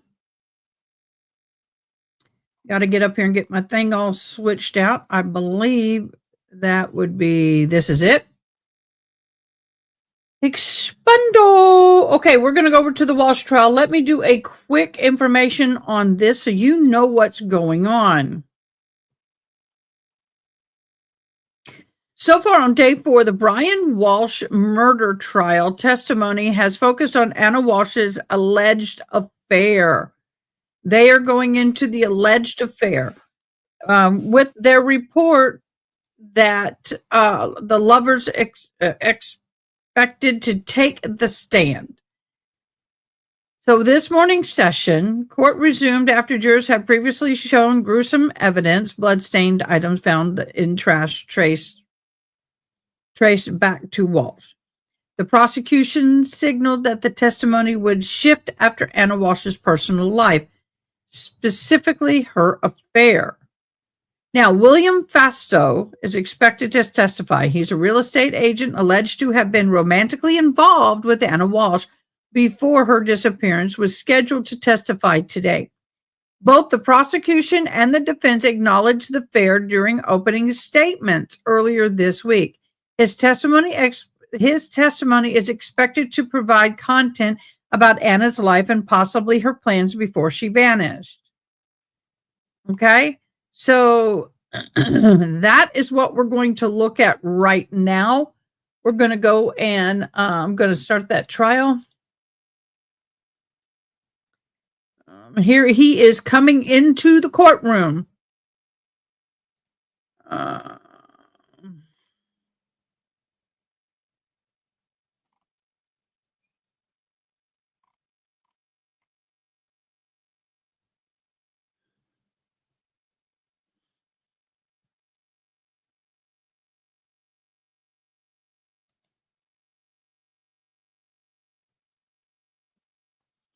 And here we go. You may proceed. Thank you. I'll be right back. Good morning. Good morning. Could you please state your name and spell your last name for the record? Yes, my name is William Fastow, Fastow. Thank you. And what do you do for a living, sir? I'm a real estate broker And where do you do that? in Washington, D.C. And is that where you live as well? It is And how long have you been a real estate broker? just about 20 years. Always in the DC area? No, actually up here in Boston for a few years, and then a hiatus, and then back in D.C. And were you familiar with Anna Walsh and Brian Walsh? Yes. And how did you meet the Walshes? Anna Walsh was referred to me by a mutual friend, Jem Whitlow. They were looking for a home in the DC area, and I assisted them in purchasing a townhome in Chevy Chase, DC. And did you know Anna or Brian Walsh before that? I did not. And where was that property located generally? It was on 43rd Street in Northwest DC. And you said it was a townhome? That's correct. Can you just describe that townhome? So it was a semi-attached townhome. One side of it faced on 43rd Street. It had a staircase that led up to a parlor level. It was 4 floors and had a 2-car garage underneath. And who bought the home? Anna Walsh. And was the deed in her name? I believe so. And when did Anna close on that property? March of 2022. And did you meet Anna in person? Yes. And when did you first meet Anna in person? I think a couple months before that, she had come up to Washington once or twice to look at properties. And did Brian Walsh come with her? He did not. Had you ever met Brian Walsh in person? No, I have not. Did you ever speak with Brian Walsh? Yes, we had at least one, if not a few, teleconference calls to discuss the property. So after you sold the townhome to Anna Walsh, did you have further contact with her? I did. And when was your initial contact with her after you sold her the home? Immediately. And what was your initial relationship? We quickly became close friends, then confidants, and before long, we started an intimate relationship. Booty call. And what do you mean by confidants? We would share conversations about our lives, what we were going through, personal troubles, those sorts of things. And you said that your relationship became more, that Yes. it became intimate. It did. And when did that happen? Shortly after she moved to Massachusetts, within a few weeks. Massachusetts? Sorry, excuse me, Washington, D.C., from Massachusetts to Washington, D.C. And what was your marital status at that time? I was separated. And do you have children, sir? I do.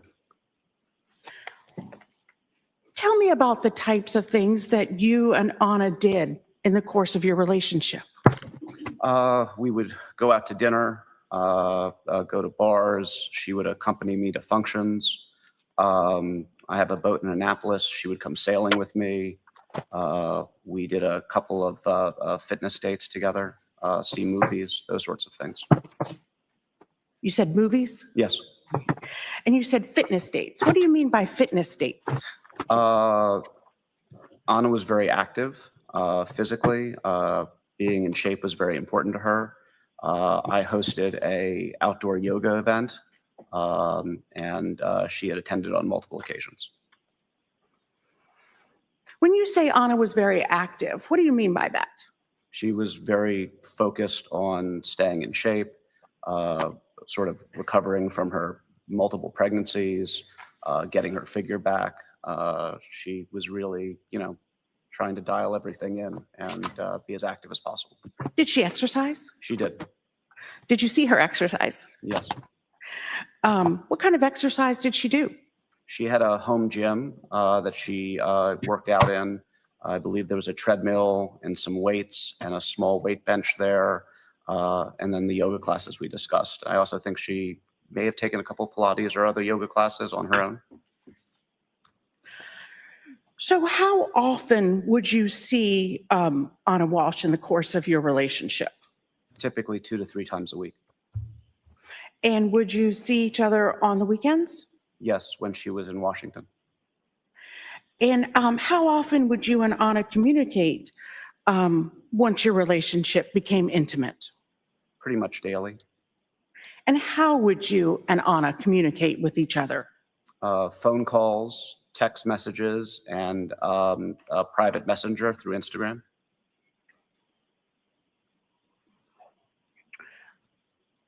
Did she use a cell phone? Yes. And how many cell phones did you contact her on? 1. Did you know her to use more than one cell phone? I did not. How about you? How many cell phones did you use? Just 1. And the cell phone number that you used to communicate with Anna, do you remember that number? Not off the top of my head, but I know it was a 617 number. If I said the number to you, would you recognize the number? Yes. Do you recognize 617-599-7966? Yes, I believe that's correct. Did Anna use social media? She did.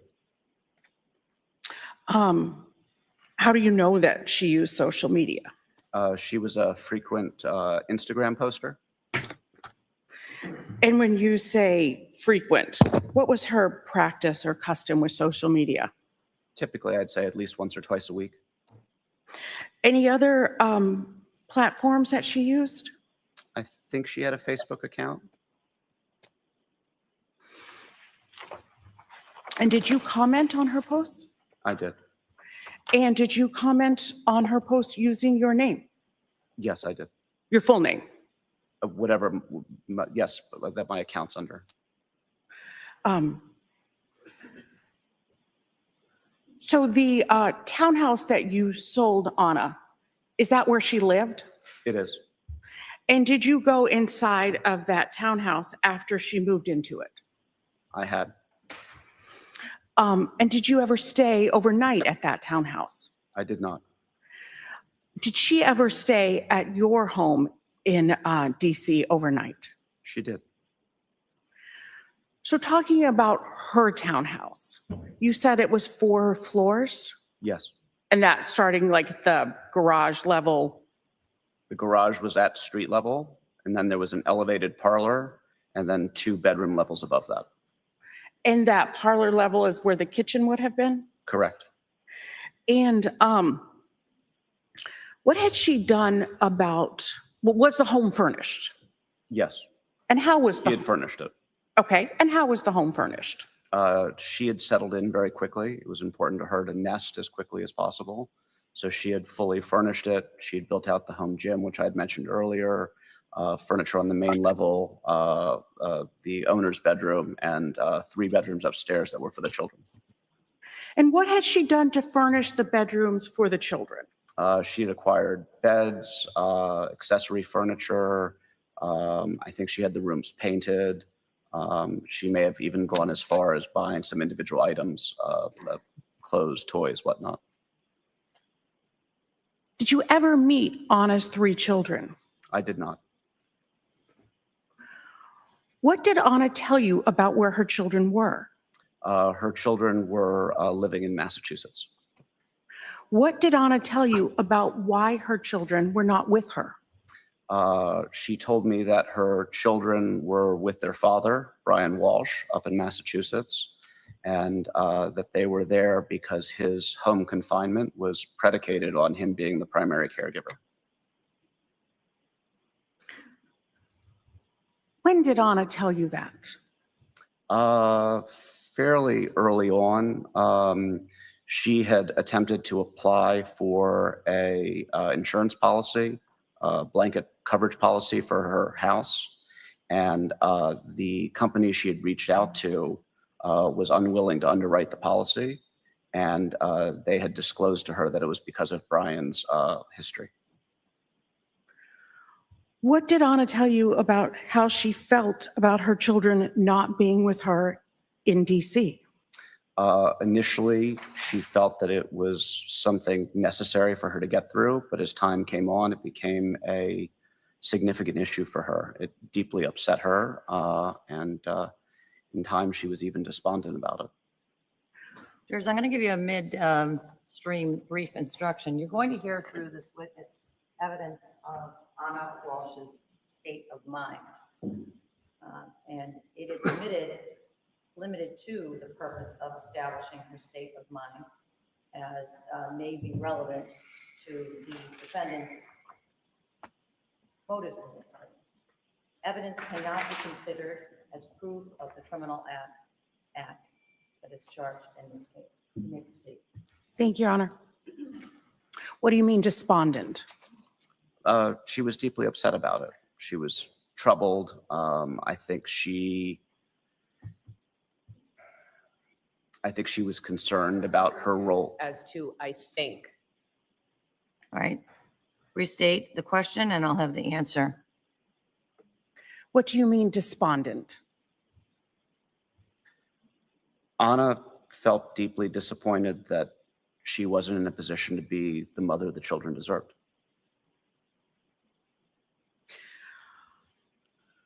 Did she tell you she discussed the children not being with her, with Brian? Yes.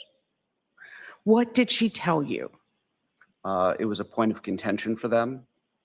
Brian's attorney had. May we approach sidebar? Yes, you may.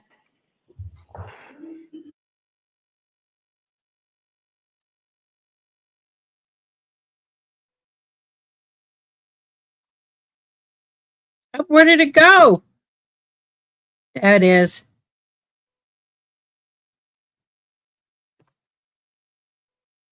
I haven't had contacts on in over a month. We're going to see if I can wear them today. We shall see. They burn a little bit.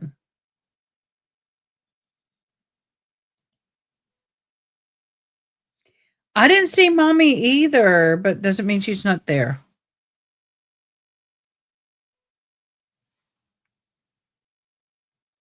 Why did my contacts burn, y'all?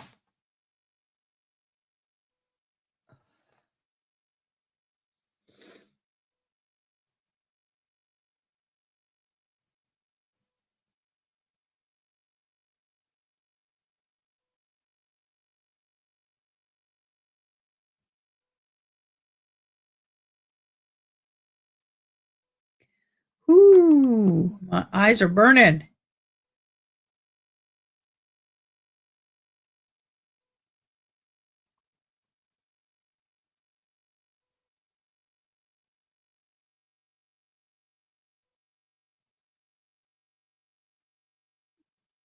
I may not be able to do these.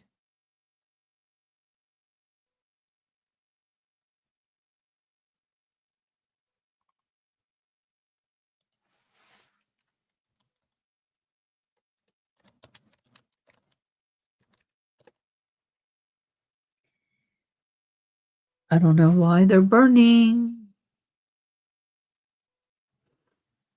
Anybody have an idea why my eyes are feel like they're on fire?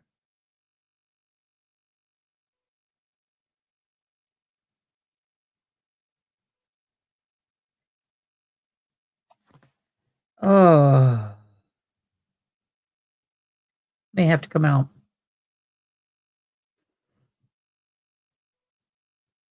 I was hoping to wear them, but yeah, I can't do it. It burns like fire. I gotta come out. Oh,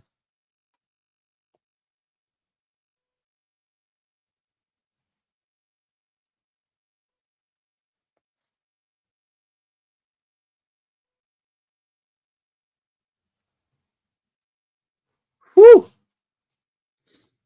I don't know why it's burning.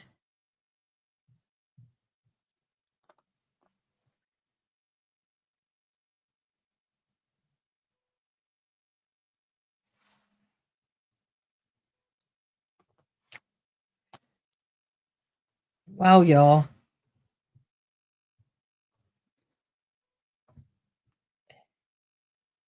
I'm going to get my headshots done tonight, and I didn't want to be wearing my glasses.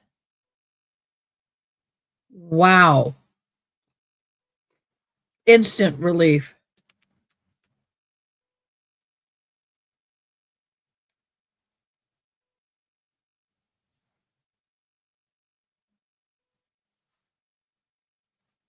Yeah, we're not going to wear them. If you have really bad allergies and you put contacts in, can that cause you to have some irritation there? Just curious.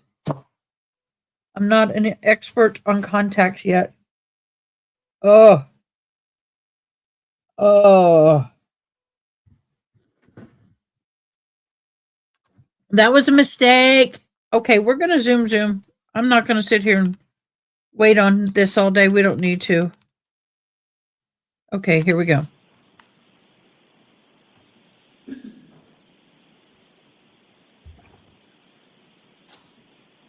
Did you keep your relationship with Anna secret? I did not know. Did you tell people about your relationship with Anna? Yes, Did you socialize together with any of Anna's friends? we did not. Did you socialize with any of your friends? We did. Did Anna ever discuss with you telling Brian Walsh about her relationship with you? Yes. Anna felt it was really important that when Brian was to find out about the relationship, that she would hear it from her. Thank you, She had Angela. expressed great concern, and I think she felt it would be a strike against her integrity if he found out a different way.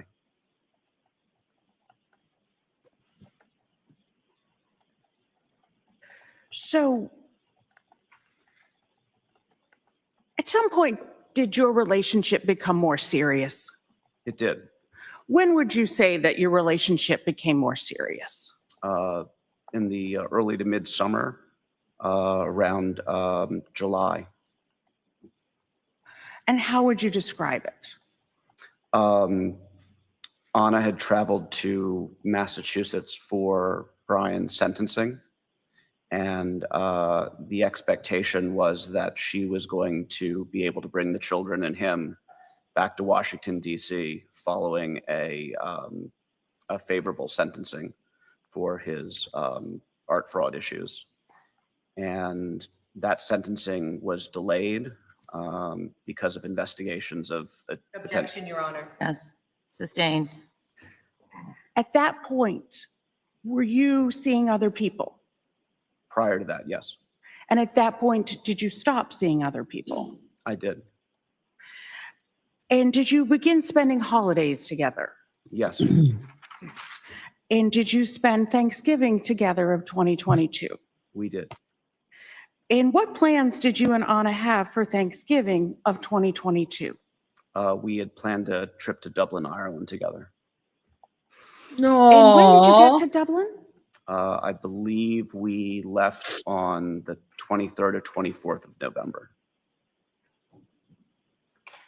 Did you fly together to Dublin? We did, And how long were you in Dublin? until the 27th. And then where did Anna go after Dublin? She flew to Serbia to see her mother via Paris. I'm sorry, via Paris, you said? Yes. Okay. And where did you go after Dublin? I returned to Washington. And did you and Anna have plans for Christmas Eve? Yes, And what did you do for Christmas Eve? we drove out to Annapolis to have dinner with friends of mine. And where did you have dinner? The Annapolis Yacht Club. And where did you and Anna go after dinner in Annapolis?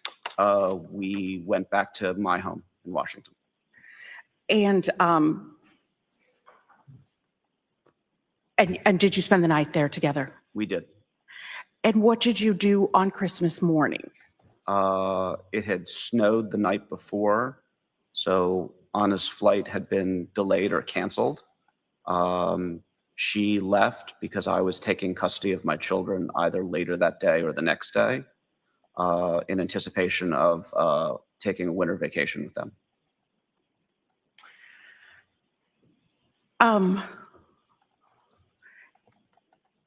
And do you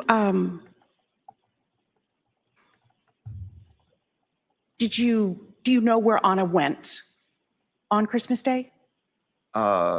She eventually ended up driving back to Massachusetts. And I'm sorry? I didn't say anything. Oh, sorry. So she went to Massachusetts to Cohasset? Yes, I believe so. And did you and Anna discuss how Brian Walsh reacted to Anna not being in Cohasset on Christmas Eve and getting there later on Christmas Day? She told me that they had had an argument about it, and there were some points of contention. Did you and Anna discuss any stressors about that, or any stressors in her marriage to Brian? The biggest stressor was his inability to resolve his criminal case, and the fact that because of that, she couldn't be with her children and bring them back to Washington, D.C., and the fact that it felt like it was holding up her life. Was there any discussion about credit cards? Yes. And what was that? Anna was the primary breadwinner with her job in Washington. And one evening, she was looking through her credit card statement and had found numerous charges that Brian had made. And they had had a conversation about it that was heated. It was about some sports memorabilia that he had purchased for some sort of sports memorabilia business.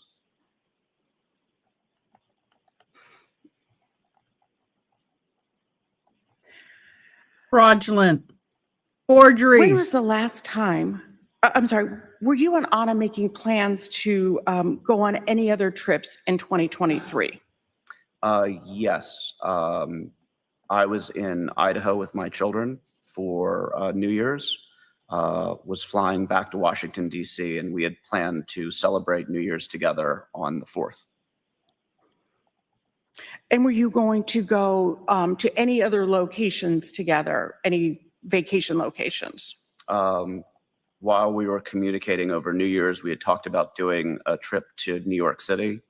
Tishman Speyer, the company that Anna works for, has an ownership interest in Rockefeller Center. So she had mentioned wanting to go to New York, and we had discussed it. I think we may have even planned it at one point. But I was concerned coming back from Idaho that I would need to be back on the job, and I didn't want to commit to travel before coming back to the office. So you said you went to Idaho. When was that? I left early morning, December 27th. And did you communicate with Anna while you were in Idaho? I did. And how did you communicate? Through text message and through Instagram. And how did you communicate through Instagram? Through the private messenger feature. And what is the private messenger feature? Within the application of Instagram, you can send a private message to users. And did you voluntarily provide text messages from between you and Anna to the Commonwealth? Yes, I did. Your Honor, may we be seen at sidebar? You may.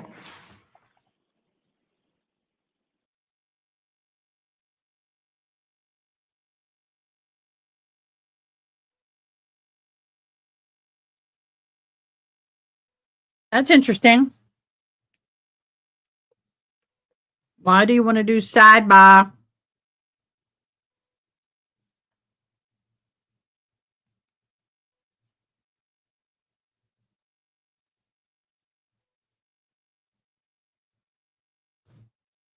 So what are y'all thinking about his testimony?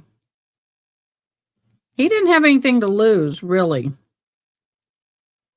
I mean, it's immoral, it's unethical, against a lot of religious beliefs to have an affair, depending on your morals and ethics, but, you know, it's not criminal anymore to be having an affair. So for him, he really has nothing to lose.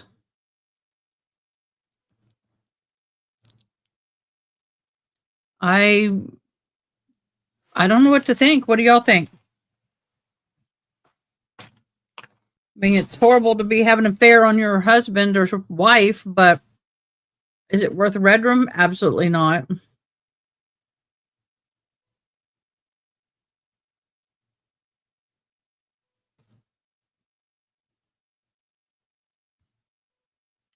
I got to get my nails redone. They're about ready to pop off.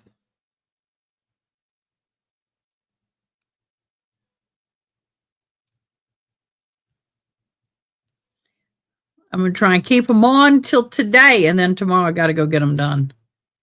Because they are so ready to pop off, y'all.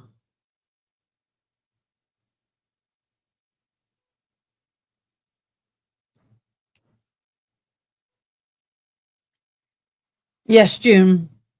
We greatly appreciate you. June will be running the live this afternoon once I skedaddle out of here. She'll be running the live, and we'll be in the Queen Bee in charge. She will. All right, I keep forgetting we're not live.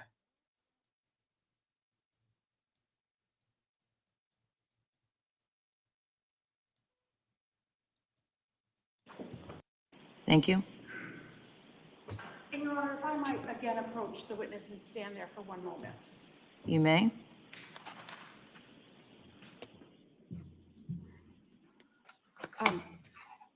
Mr. Fastow, this is a printout that you gave, correct?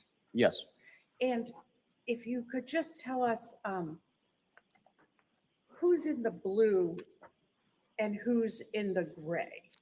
Anna Walsh is in the gray. My messages are in the blue. Thank you.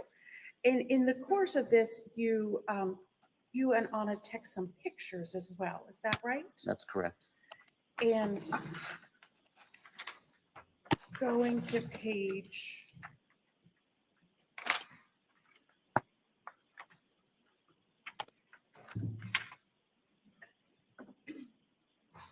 40. Yes, What is that a picture of? that's a toothbrush that Anna had given me that she had left at my house, and I had packed it to bring with me to Idaho.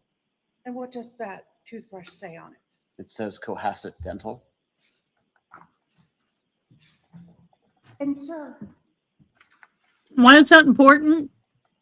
these text messages also discuss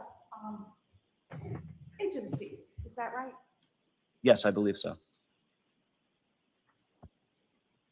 And your trip to Dublin? Yes, And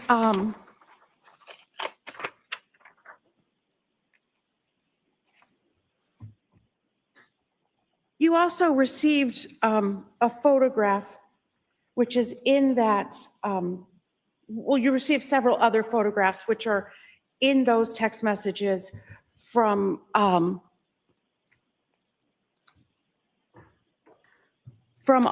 and one of them is on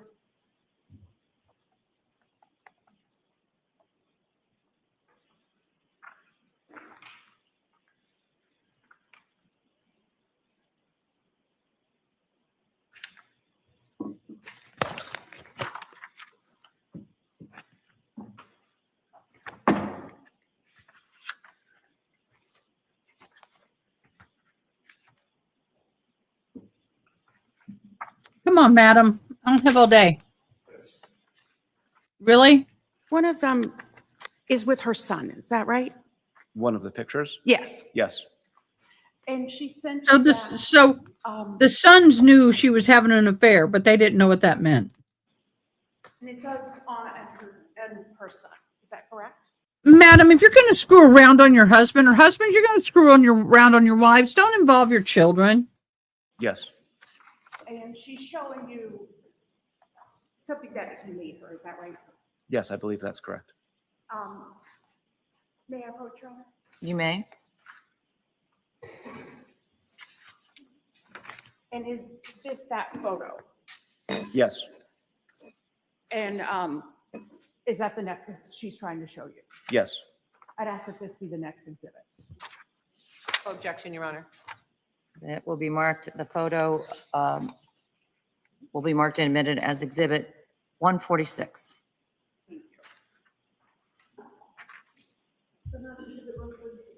And Your Honor, this is blurred per the court's instructions.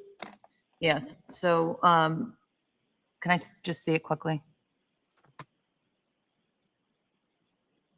All right, so can I see counsel at the side of the bench?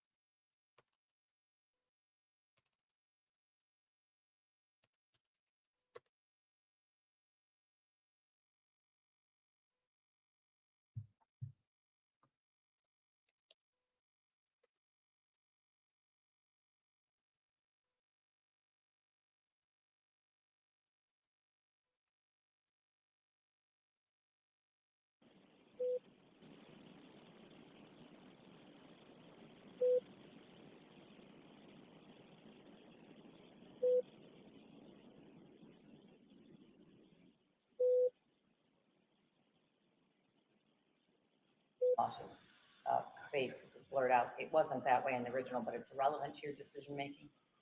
So that's why I instructed that it be blurred. All right, thank you. I'd ask that that now be published for the jury. You may publish it.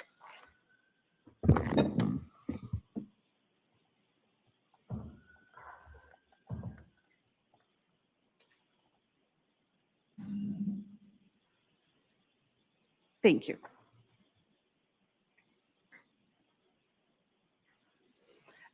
Did she also send you a photo on New Year's Eve as well? She did.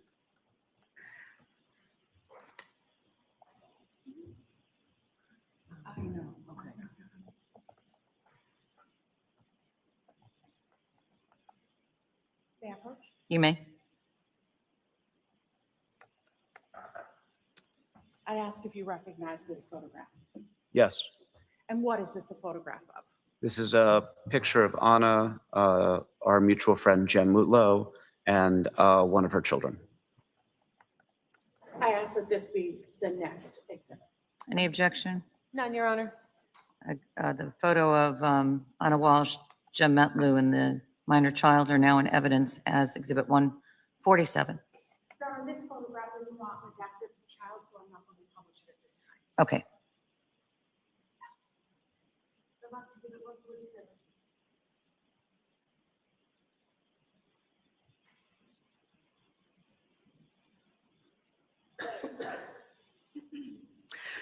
When did you plan to return from Idaho? I was scheduled and I left on January 3rd. And when did you return from Idaho? I believe I came back very early the morning of January 4th. I think it was probably right around like midnight or 1 or 2 a.m. And did you have plans to celebrate New Year's with Anna? I did. And when did you make those plans? When I was in Idaho and she was in Cohasset. And what were your plans for? When were your plans for? Our plans were to have dinner on January 4th to celebrate New Year's and discuss our 1, 3, 5, and 10-year plans. And what had you and Anna discussed about your future together? We'd had a number of conversations about what a life together might look like, what merging two families would look like, how that might work. But I had always said to Anna that she needed to figure out how she wanted things to be with Brian and what she wanted to look like for her life before, we could make any sort of commitments or decisions. And did you have dinner reservations for January 4th? I did. Did you have dinner on January 4th? I did not. What was the last contact that you had with Anna Walsh? I received a text message from Anna. It was a Happy New Year's message right around the stroke of midnight on New Year's Eve, East Coast time. Did you respond to her? I believe I did. And then did you send her anything? The following day, I had sent her a photo of me showing one of my children how to ski. I had sent her, I think, a waving hand emoji. I think I'd sent a question mark query and then a couple of other texts over the next day or two that went that were not responded to. Did you try calling her? I did. When was that? I believe I tried calling her on January 2nd, and it went straight to voicemail. I tried that a couple times, and then I called her from a landline, thinking that she may have blocked my cell phone. Did she ever answer you? She did not. Were you concerned? I was. Did you have any contact with Brian Walsh after you sold the townhouse to Anna? I may have had a call or two with him discussing the townhouse. I don't really recall. It would have been dealing with property matters. And then he called me on January 4th. And did you answer that call? I did not. What did you do? I pushed the call to my voicemail. Why'd you do that? I was in an intimate relationship with his wife. I had not heard from her in several days. And frankly, I was concerned that maybe he had found out and was calling to confront me. Did he leave you a voicemail? No, Did you call him back? I did not, but he called me a few hours later again. When was that? A few hours after the initial call, so maybe mid-morning, noonish. I couldn't tell exactly. And did you answer that second call? No, I pushed that to voicemail as well. Did Brian Walsh leave you a voicemail? The second time he did. And did you provide that voicemail to law enforcement? Yes, I did.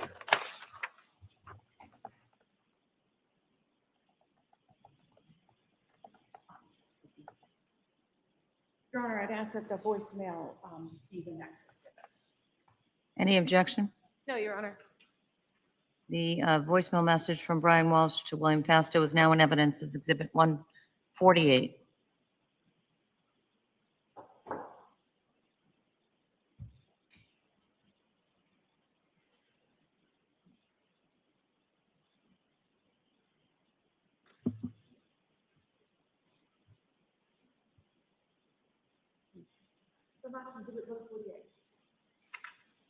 I'd ask Ms. Gilmer to play that now.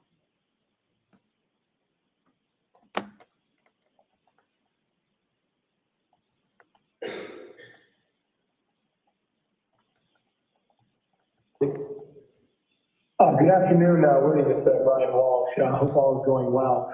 I was just reaching out to basically everybody I could. Anna hasn't been in touch for a few days. I spoke to work today. She hasn't been in.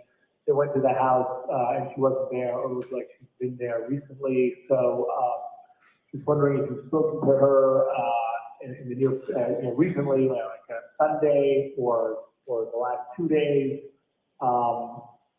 Just so let me know, or if you know anyone that might have had contact with her, just calling everyone. So sorry to bother you. Sure, everything's fine, and you can reach me at 617-939-8646. Thanks. What did you do after receiving that voicemail, sir? I immediately called Brian back. And what happened when you called Brian back? I told him that I was concerned. We had discussed that Anna had been missing since New Year's Day. And I was actually driving at the time that I made the call. I told him that I was nearby the house and that I could stop by the house and check to see if she was there, if that would be beneficial. And what did you, did you do that? I did. And how did you get into the house? Brian provided me the garage code. I opened the garage and entered the garage bay underneath the house. And was there a car in the garage? There was not. Was there usually a car in the garage? Anna usually parked in the garage, yes. And did Anna have a car? Yes. Do you know what kind? I believe it was a Volkswagen Taz. Did she have one car, two cars, if you know? Just one car that I know of. Do you know, did you look inside the house? I checked the door leading from the garage to the house. That door was locked, so I couldn't enter the house. Did you notice any damage to the house? I did not. And what did you do after going to the house? I called Brian, let him know that there was no sign that she was there, that her car wasn't there. It didn't look like anyone had been home. And then I actually came back later that evening and checked the garage again in the hopes that she might have shown up. And did you see anything at that time? No, it was the same.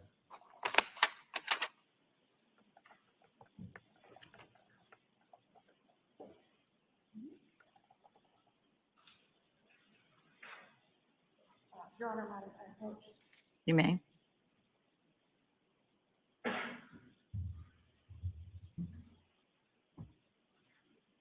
Do you recognize that necklace?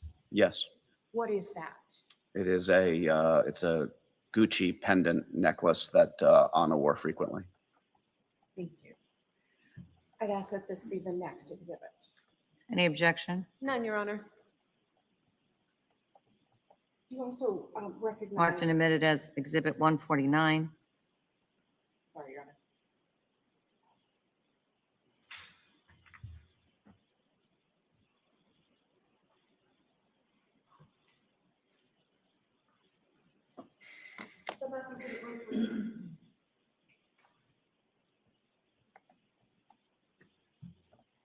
Do you recognize anything else in the photograph? She's wearing a Cartier watch, which was her primary timepiece. And I believe it's hard to tell with the resolution of the photo, but it looks like she is wearing her engagement ring. Thank you very much. Aw.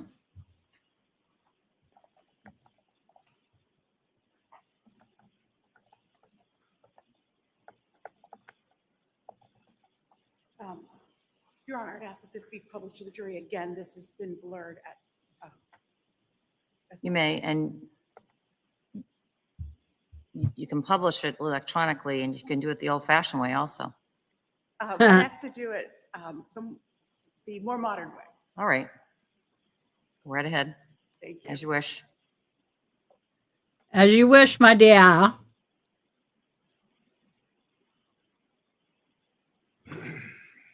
Thank you.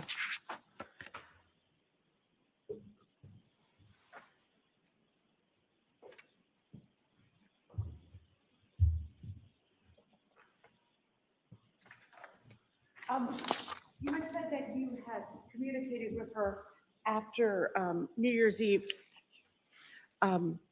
Did you only text her, or did you also communicate through Instagram or other platforms?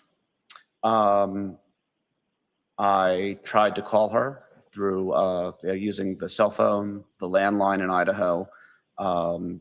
I sent her text messages, and I probably messaged her through Instagram, but I don't recall. No, I'm sorry. I'm specifically referring to when you texted her like Happy New Year at New Year's at midnight. Was that on text message, through Instagram, or something else, if you remember? It would have been text message or Instagram. Okay. Thank you. And have you seen Anna Walsh since December 25th of 2022? I have not. Thank you, Mr. Fastow.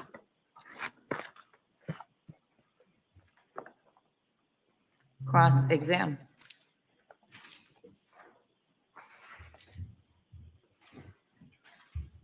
Good morning. This ought to be good, y'all.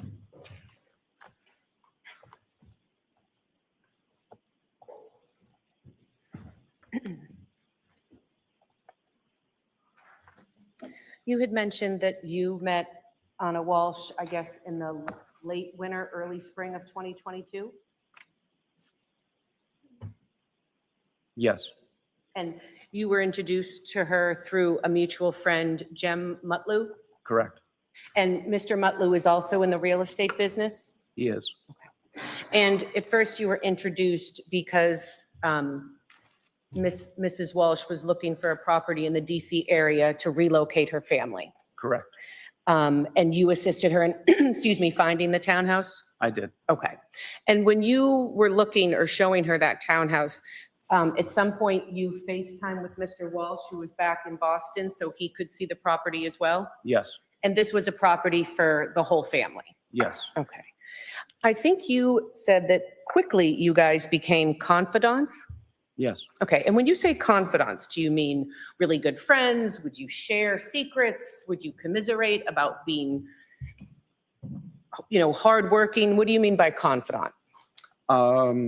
We were both at very vulnerable times in our lives. I was dealing with a separation and what was soon to be a full-fledged divorce. Okay. And initially, unbeknownst to me, but became quite obvious, is that she was dealing with a pretty substantial family legal trouble. Okay, let me start with, you had mentioned your separation. When you met Anna Walsh in that late winter, early spring, you were recently separated. My wife and I had been estranged since late November to early December of I guess it would have been 2021. Okay, so just a few months. Yeah. Okay. And you had 2 young sons? Yes. Okay. And I think you had mentioned that Mrs. Walsh, Anna Walsh, had described an argument that she had with Brian Walsh about some charges on a credit card. Yes. So they had an argument about finances or money. Yes. Okay. During your marriage, did you ever have an argument or disagreement with your wife about finances or money? Yes. You had also mentioned that there was an argument, I guess, on or around Christmas Day between Anna Walsh and Brian Walsh, right? Yes. Okay. And am I correct? Excuse me. Am I correct that this argument was because she was delayed in coming home? Yes. Christmas Day? Yes. Okay. And so it's Christmas Day. They have 3 sons and her flight gets canceled and she's late coming up, right? Yes. And so from what you talked to her about, that was upsetting to Mr. Walsh. Yes.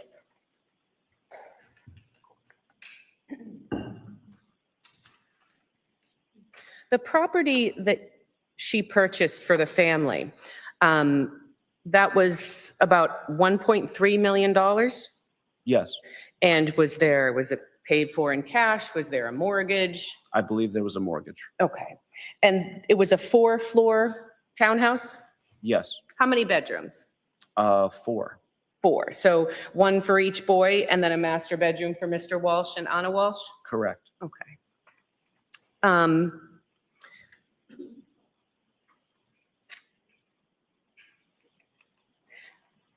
When you initially became friends with Anna Walsh, I think you said you would communicate with her through text message and Instagram? Yes. And Instagram, you said it's private. I think the kids say DM, you would DM each other? Sure. Okay. So when you were communicating on Facebook, you weren't posting romantic, intimate messages on her public Facebook page? I was not. Okay. And I think you had told us that you would comment on her page, but would you comment like, love you, can't wait to see you soon? Or would it be something like, oh, fun night or great pic? It was more the latter. Okay. So they weren't flirtatious, open messages? No. Okay. And you had mentioned on her Instagram that I think, or maybe you didn't, she would post a lot. Yes. Okay. You were never in any of those photographs? I believe that she referenced me in one of those photographs. She had attended a yoga event that I had hosted, Okay. and she had posted a picture of herself at that event, and I believe that she had tagged me in that photo. Well, you were the host, right? Yes. You set it up. Yes. So she went, it was like, hashtag thanks Will for yoga type thing. Yes. Okay. And your Instagram page, you weren't posting pictures of the 2 of you on that page? I was not. Okay.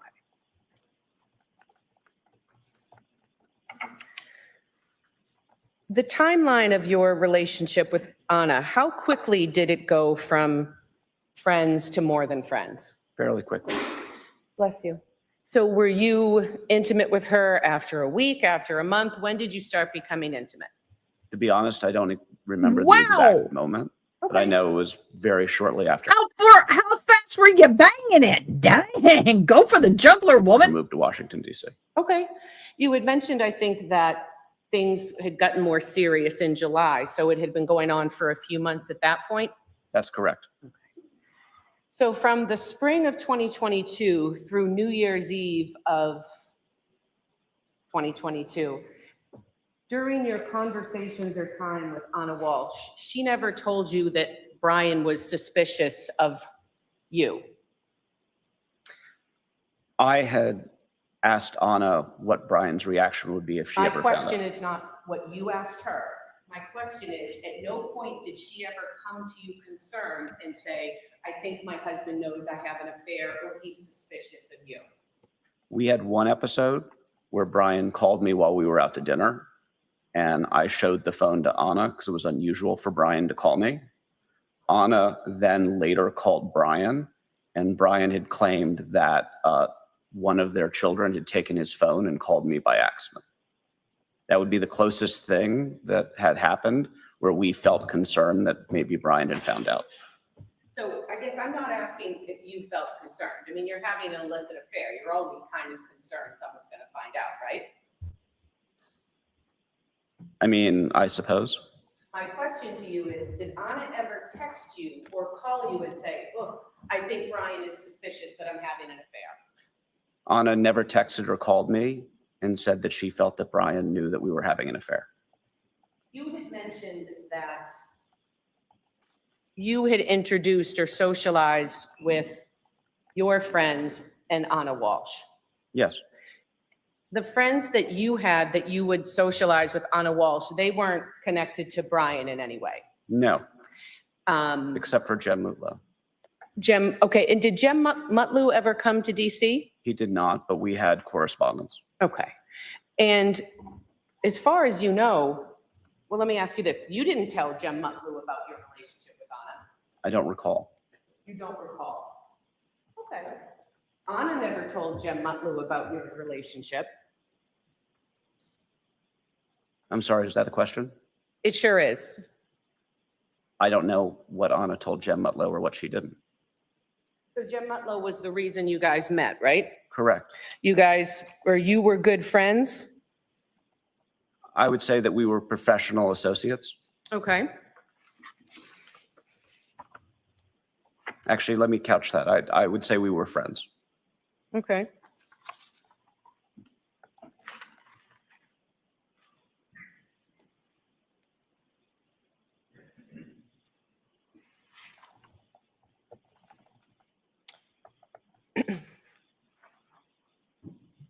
Did you and Anna ever socialize with Jem Mutlu together? Not to my knowledge, no. Not that I recall. So did you ever go to dinner with Jem and hold hands with Anna, flirt with her in front No. of Jem? No. So would it be fair to say that you were keeping this from a mutual friend of yours? I don't know if I was keeping it from him. Jem Mutlow and I had numerous conversations during the time that I knew Anna. We've had conversations following Anna's disappearance. And frankly, it's a little difficult for me to tell you what Jem knew or when or what I told him. I mean, this is something that's played out over 3 years. So Your answer is you don't know if you ever told Jem Mutlu about your romantic relationship with Anna Walsh. I don't know if I told her before she disappeared. Okay. So you talked to him after? Yes, And you told him after that you were in a romantic relationship he certainly knew after that we were in a romantic relationship. because you told him? Yes, I believe so. But you don't know if you told him when you and Anna were dating. I can't.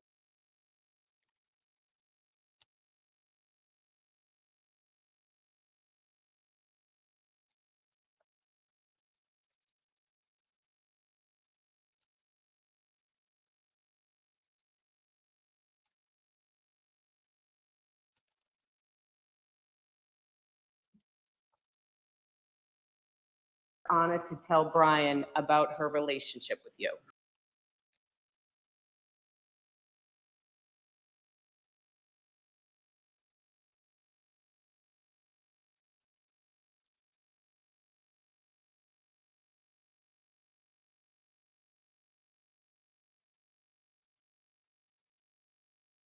About the nature of your relationship with Mrs. Walsh?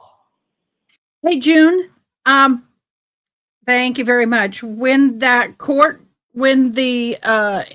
TMP court actually starts, then we'll pop you up. Until then, we'll stay here. And then you need to, I'll give you the timestamp or we stop here for later for you. Y'all, This I'm getting ready to reference leave. the grand jury testimony. Thank you, Miss June. Have you had a chance before you flew up today to review your grand jury testimony? I reviewed my grand jury testimony with the state via a call that was, I think, over a month or two ago. Okay. So you were specifically asked in March of 2022 if there was any specific plan to tell Brian about your relationship with Anna, and you told the grand jury that day that there was not. That is correct. So there was no plan as Anna went home for Christmas to be with her family that she was going to come clean and tell Brian about you. As I said, there was no plan that I was aware of. She never told you, hey, Will, I'm gonna go home. I'm gonna talk to Brian. I'm gonna blow up my marriage and come be with you. She never told you that. That is correct. She didn't tell you, I really want to tell him.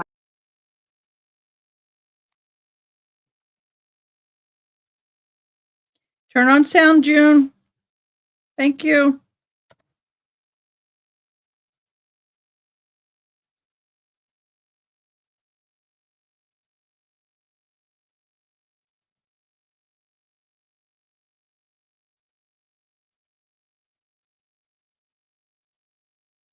June, June, I'm sorry. I'm going to need you to go to court TV on this one, please. Because I can't hide that. I need you to be on court TV, please.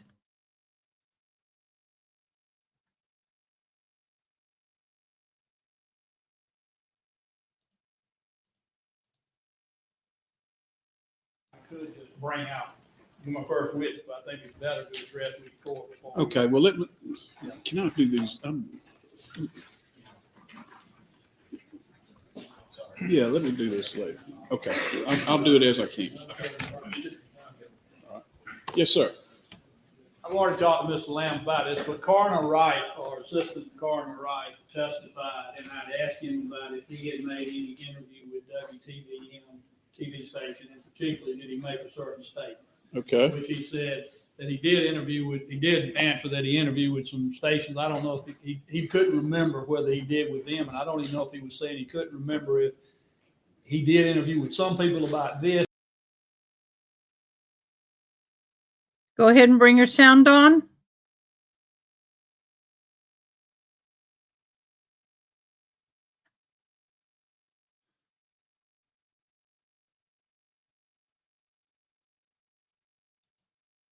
June, we don't have sound.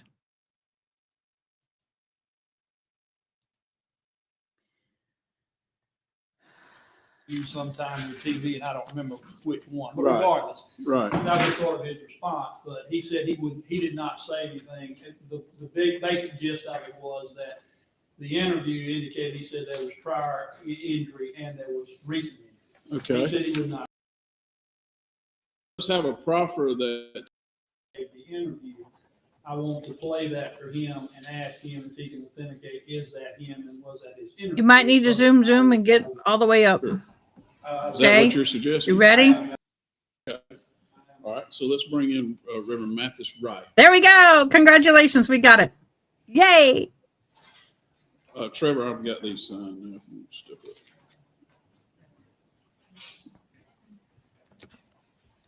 Okay. Uh-huh.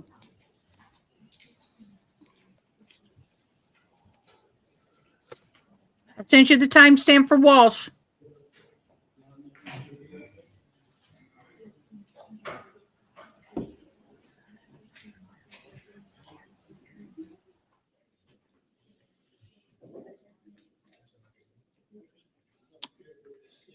Reverend Wright, you're being recalled to the stand outside the presence of the jury first, and then we may bring the jury in, but I'll remind you that you're still under oath. Okay. All right. Thank you.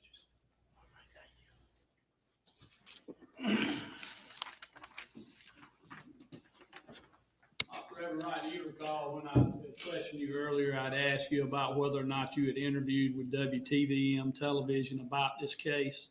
Yes, I do. And you had, I think, replied in some sense that you had done some interviews for press, but you didn't know who and what or when, right? Correct.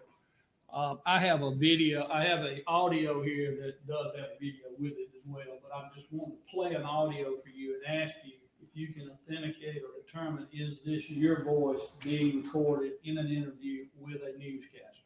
Yes. I think you also need to have him listen to it and confirm that it is accurate. I mean, that is in fact what he's. Well, I will ask him that. I mean, I think I need to get to the point of whether or not he recognizes it. Sure. Okay. Is that gonna be allowed to do here? Can you play it on the system? That plays audio, right? I think so. Because from the videos that you guys. Get a 12-minute here. Yeah, they can't mark it. Just take it and plug it up. It's not plugged in. It's over there, it's not. Oh, yeah, okay, I'm sorry, I didn't realize. Yeah. What? Okay. No, I'm serious. It had been plugged in. Yeah, well, you know, that's what I'm tripping.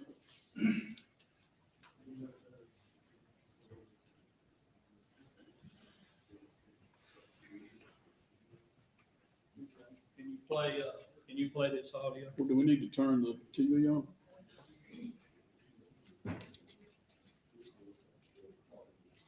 Okay. Looking at Trummer,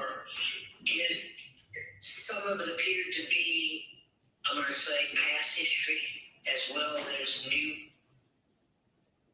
So that's why you do the autopsy to determine, was it now or was it something that's been kind of going on for a while?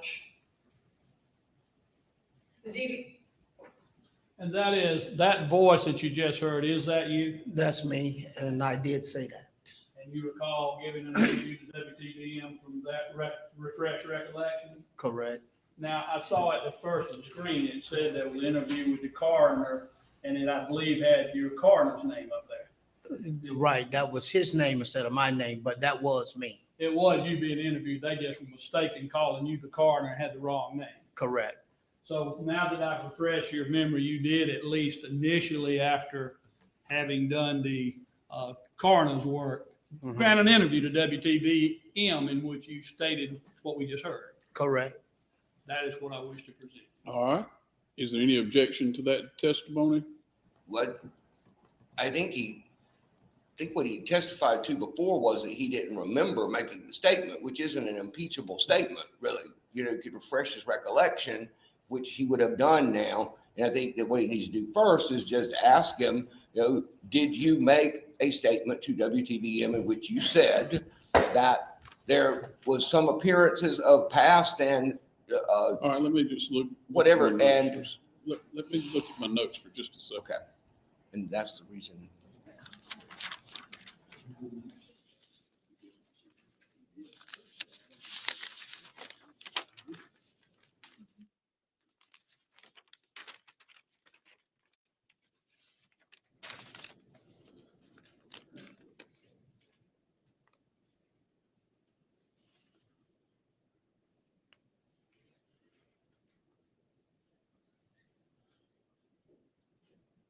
Okay, my notes indicate that he said that he didn't remember seeing, does not remember saying that he saw past or old bruising or injury, does not remember the interview, and then he says, I did not see old injury. Okay, so.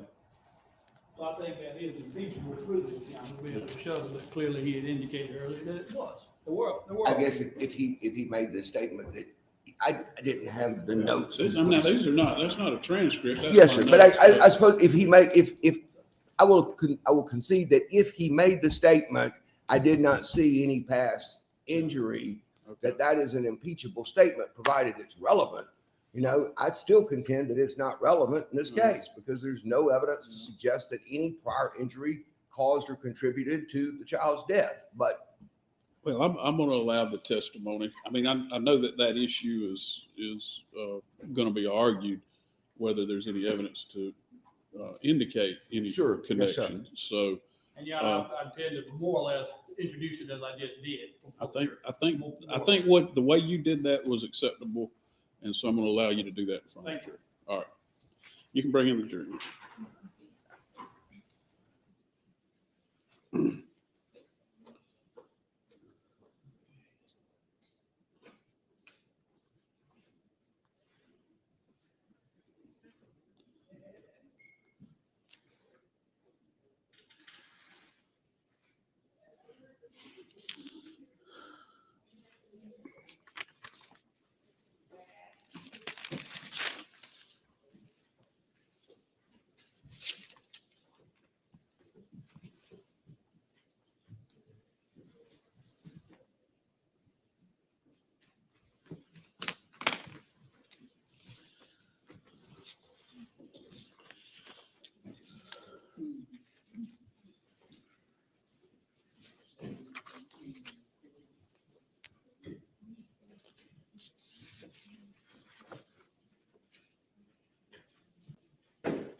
All right, hope y'all had a good lunch. Are you ready to proceed? All right. Mr. Gamble, while you were out, you recalled, or while the jury was not here, you recalled Reverend Mathis, so I allow you to question him now. For the record, Your Honor, I think I rested in the presence of the jury. Is that right? Yes, sir. And then it's, okay, so so he's Well- calling him as his witness, in other words, at this point. He is. Okay. The state has rested, the defense, we obviously talked about this before you got in here. The defense is going to call a witness, or maybe more, I don't know, but he's going to recall Reverend Mathis as his witness. So I'll allow the defendant to proceed at this time. Thank you. Reverend Mathis, again, you're testifying, and you were testifying earlier about your duties as an assistant coroner in this case. You recall that? Yes. And you recall I'd asked you some questions, and one question I had asked was whether or not you had been interviewed by WTVM television statement about this case. And I believe at that time your answer was somewhere along the lines of you had gotten many interviews with television and news and stuff, and you didn't know whether you had or not. Correct. Is that a fair rendition of what you said? Yes.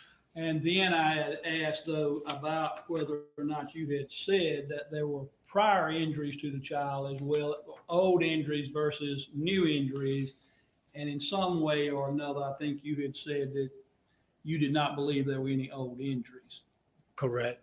And I'm going to ask you now if this recording that I'm about to play for you refreshes your memory, and also if you first recognize the voice on this video as I play it as being yours, okay? Correct.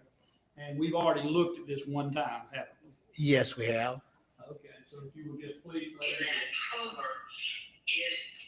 some of it appeared to be, I'm going to say, past history as well as new.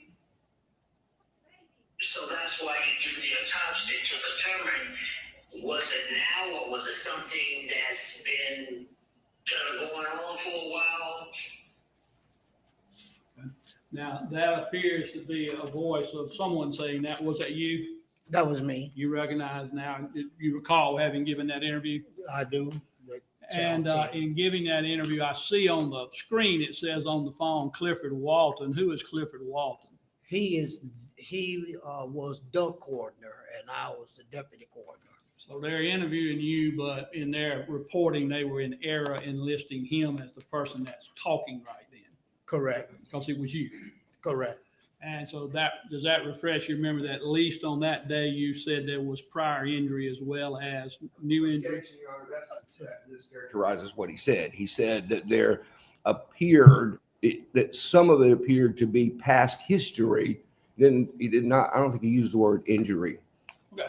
Mischaracterizes it. Not trying to mischaracterize it. You stand by, you did make that statement that just was played. I said that when I did my examination, it did appear when I examined the baby myself that there could have been some old injury. And that newscast seems to say, it says published January 23rd, 2024. So does that seem like an accurate time period for when it was given? Probably was, if that's what it says. Okay. That's all the questions I have for this witness. All right, any cross-examination? Just briefly. All right. Reverend Wright, did I want to make sure my notes right?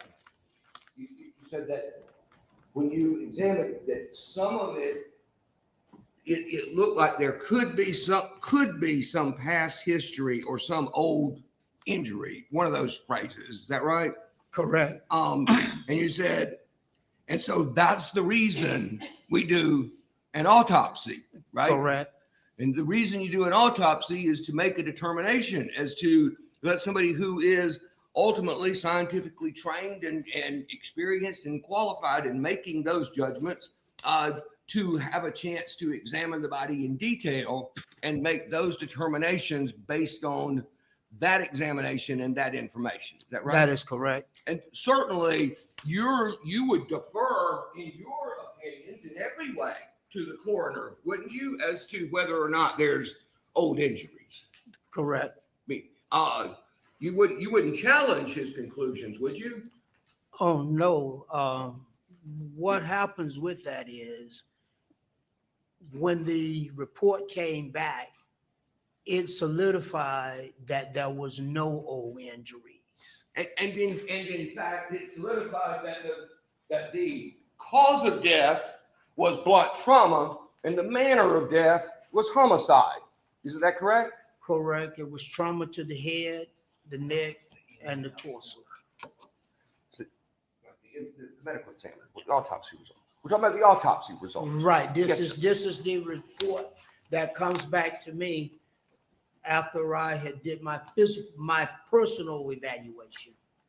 Perfect. Thank you, sir. Any redirect? No, Your Honor. May Reverend Wright be excused? Yes, All right. Thank you, Reverend. You're free to stay or go. All right, Mr. Gamble, you can call your next witness. Thank you.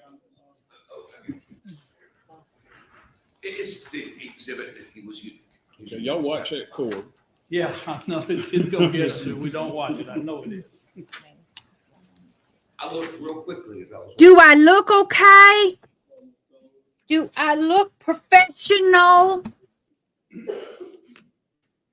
Yeah, I would, call Julian Williams to the stand. Julian Williams.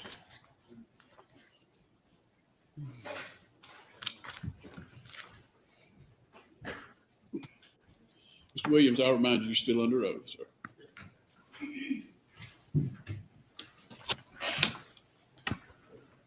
Mr. Williams, I know we've asked some questions of you earlier, but I want to follow up with a couple of things now to ask you, particularly about whether or not you were interviewed by the Georgia Bureau of Investigation at any time during this process. I look better standing up. And how many times were you interviewed? 2 to 3. And when you say 2 or 3, I realize that you could have had an interview that got broken up into parts, so it's either 1 or 2, and then you could have had one on another day. Correct. How many different days did you get interviewed? 2. And when did you have with only 3 interviews in 2 days, when did you have the 2 days, 2 worth of interviews? Which day was that? January 14th. So the day of this event, you got interviewed twice? Correct. And in that interview, were you, was there a big space in time between the first and second? Possibly. And I don't know the amount of time, and you may not either, but was it more than an hour? I don't recall. There was just some period in between the 2? Correct. And then the third interview, how long removed was it from January 14th? Do you recall? Maybe a week. Now, that third interview, was anyone else with you during part of that interview? Yes. Who would that have been? My sister. And was she interviewed with you present with her? It wasn't an interview. She was showing them evidence. Okay. So, and I'll ask you about that in a minute, but did she come in the room where you were being interviewed at some time? Correct. And during the time that she came in the room, were you still present?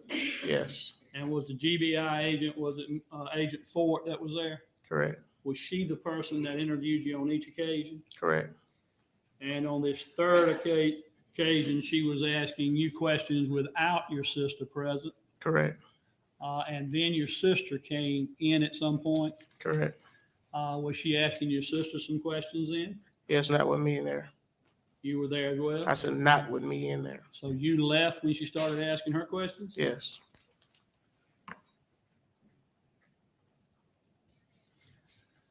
Now, the first interview that you had with Agent Ford, at any time did she ask you if you knew what happened to the child to cause the injuries as you were going to the hospital? Repeat it. Did she ask you if you knew what caused the injuries to your child as you were leaving the dorm going to the hospital? She asked me what the injury was. Okay. She asked you the injury was, and what did you tell her? I told her what the doctors told me. Did she ask you if you knew how the injury occurred? Yes, I gave her supposedly what happened. What did you tell her in that first interview as far as why you thought it had occurred? He supposedly fell off the chair. And you told her that? Yes. Well, tell me exactly what you told her now. How did you tell her that? I said he fell off the chair. I was not present.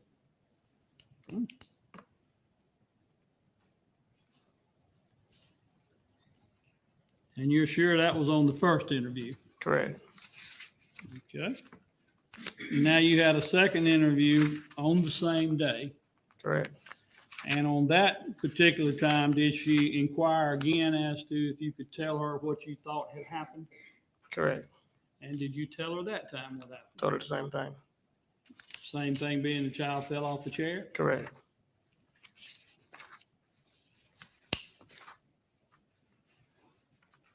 And you're sure that you did that as well? Yes. Just one moment, Jim.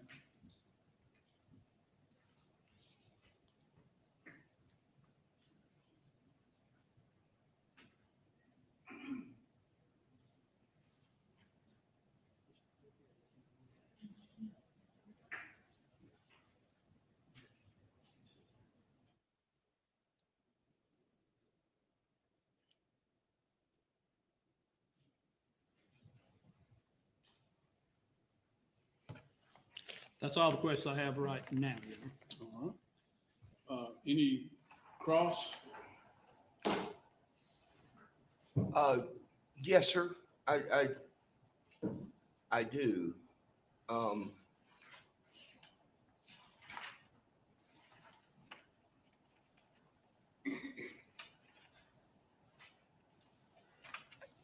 So,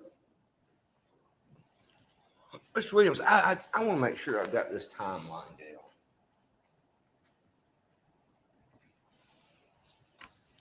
At approximately 11:55 a.m. on Sunday, January 24th, 2024. I'm sorry, January 14th, 2024. You left the dorm, is that right? Correct. And where were you going when you left the dorm? Walmart and Pizza Hut. Walmart and Pizza Hut. And you checked out at Walmart, paid the bill, and checked out at Walmart at 12:14 p.m. Is that right? Correct. You walked back in the door at the dormitory carrying the pizza and the Walmart bags at I want to be exact. Give me 1 second to find that report again. Correct. This is the father of the baby. There it is. You walk back in the door of the dormitory at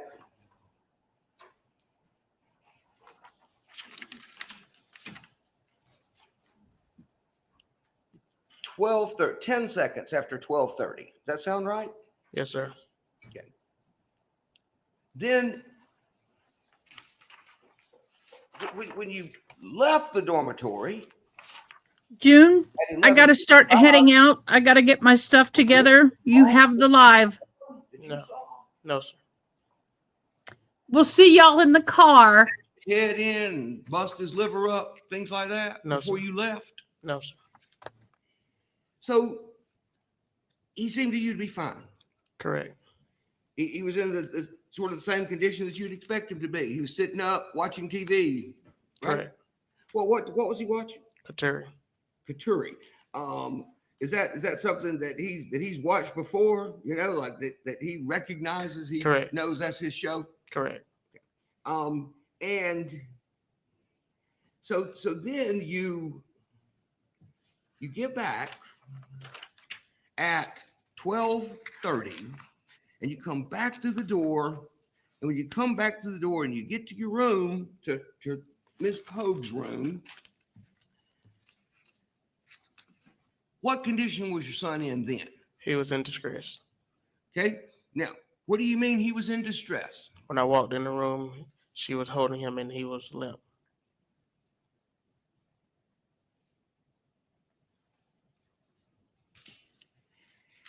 And what did you do?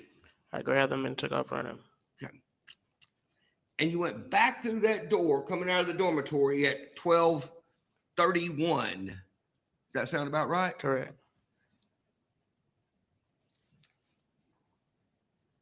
You rushed to the hospital where you arrived at about 12:36. Does that sound right? Correct. You learned while you were at the hospital that your child had sustained a massive trauma to his head. didn't you? Correct. You learned while you were at the hospital that his liver was badly injured, Correct. didn't you?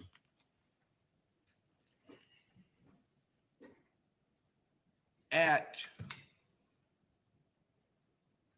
4:18 p.m. on Sunday,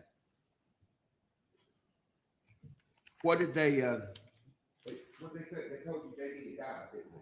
Correct. So now, two hours later, Agent Fort, as you know, at the police department, right? Correct. And at 6:25, she starts interviewing you. Does that Correct. sound right? Yes, sir.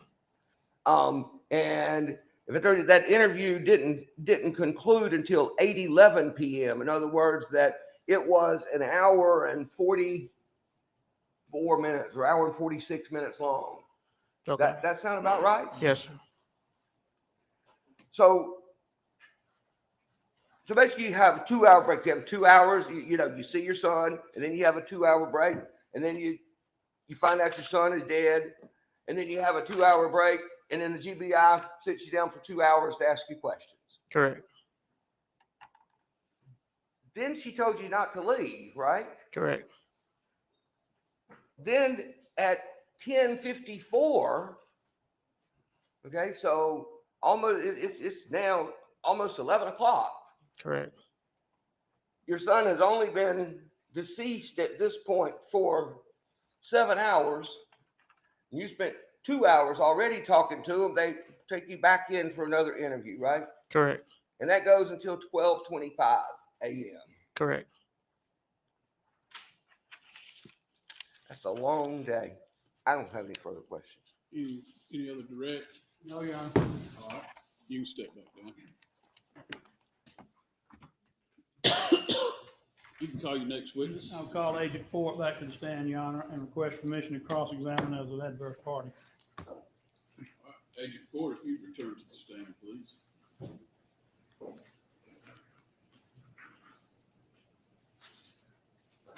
Watch out.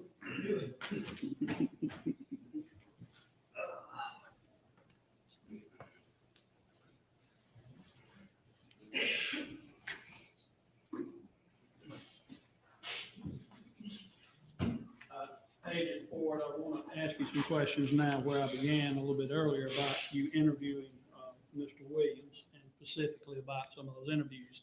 The first interview that you had with Mr. Williams, as you just heard, the questions being asked was about a little after 6 o'clock on the day of the event, correct? Yes, that's correct. And in interviewing him in that interview, he did not tell you at any time what he believed was the reason why the child got injured, did he? I don't know exactly what he said as far as like time frame between the first and second interview. Do you have your notes from that you make notes for the interview, do you not? I have a summary of the summarization of the interview, yes. Yes, I have. It's called Exhibit 12 and it has pages 1 through 8. Do you have that with you? Yes, sir, I do. Can you step down and get those interview notes for each one of the interviews? I have it up here with me. Oh, you do? Okay. Well, the first interview, if you could turn to page 6 of that interview. Okay. And if you could read me the last 2 paragraphs of that, am I correct that in that you're giving a rendition sort of about what happened and he doesn't tell you anything about a fall or anything of that nature? I might have had them out of order. Give me just a minute. Okay.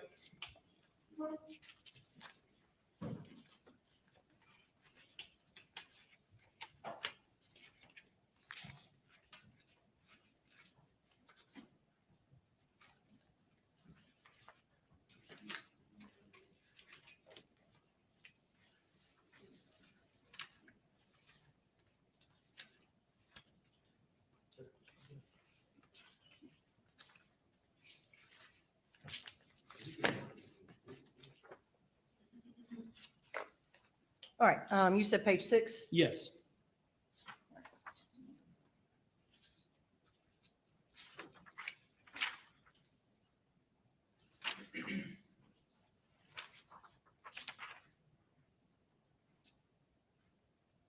Can you tell me what the paragraph starts with, please?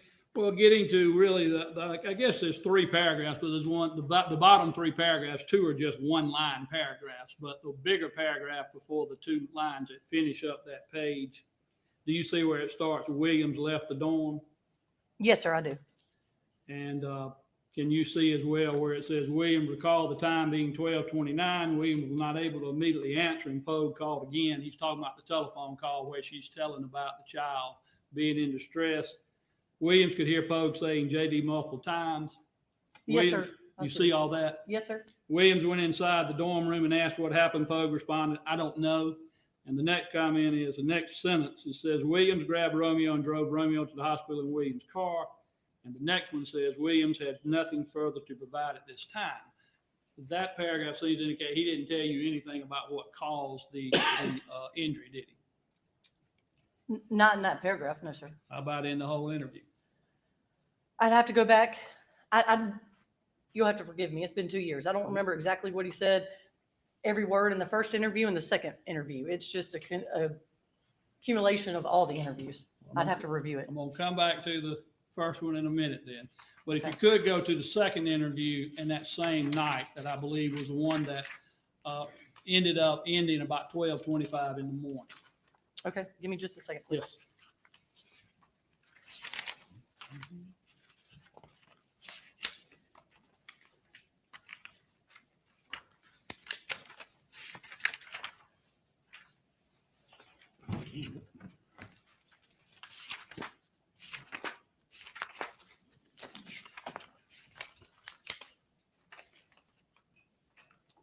Okay, I've located it. And it's a 4-page summary that you did for that particular date of January 14th, beginning 10:54, correct? Yes, sir. If you would turn to page 4 of that exhibit, please. Okay. And on the first full paragraph, if you could read for the jury, what's the very first line in the first real paragraph in that particular page? What does it say?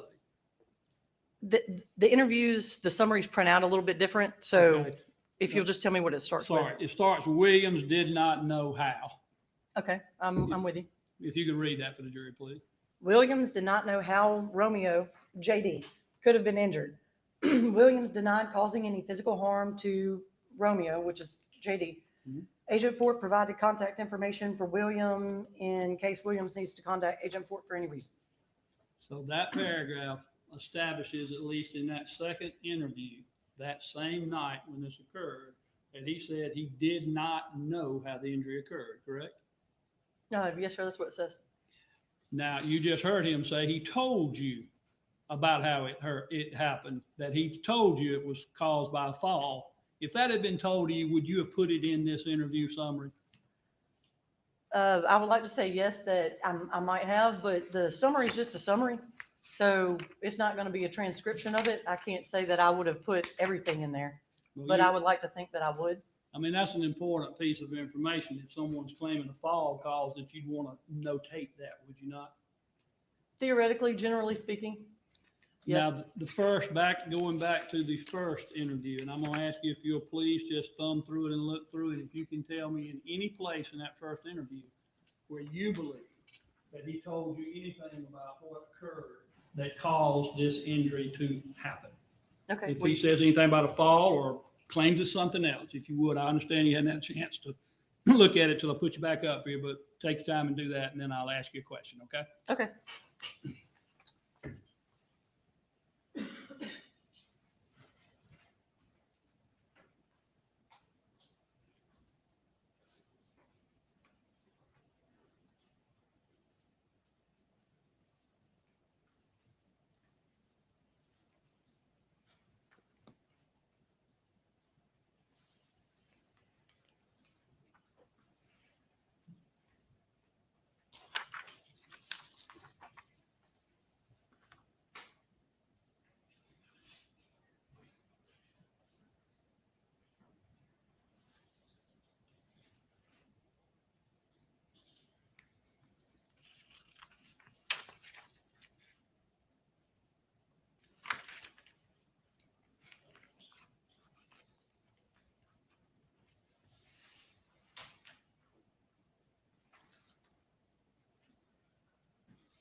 I don't, I've completed reading that.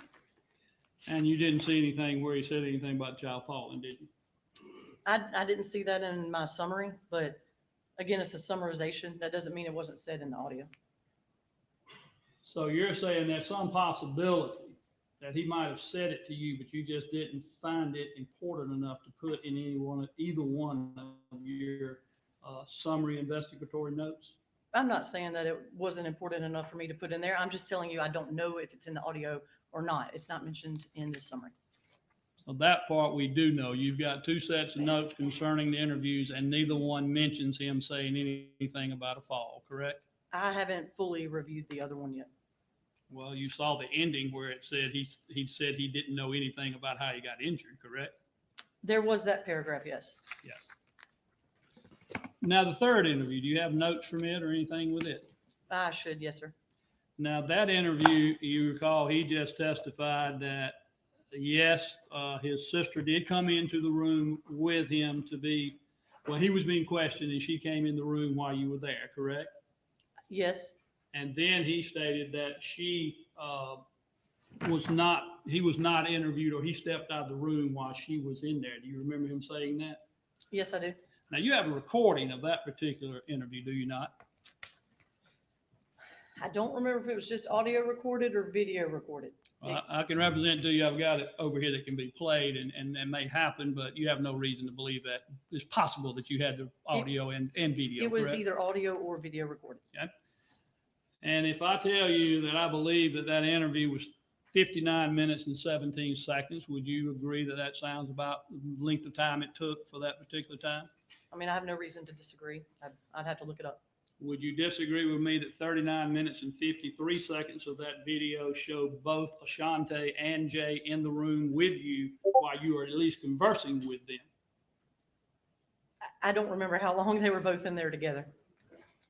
Yeah, I'd ask for permission to show the entire video. And ask this agent if she can authenticate it and then play it for the jury. Well, Your Honor, I don't think that is the correct approach to, I mean. I don't know if you can play the whole audio, but I mean, if you have video, I guess. Without video. Okay, so you want to show the video to demonstrate that the sister was in the room? What I would like to do, Your Honor, with it is to play it and start it with the period when Ashante shows up into the room, because the rest is not anything I'm really questioning about.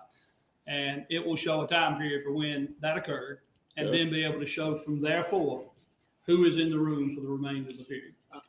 I think you're allowed to do that. I don't think you can play the audio because you have to call the witnesses if there's going to be a testimony. But I would suggest periodically moving it up or maybe show the beginning and the end point or something of that nature.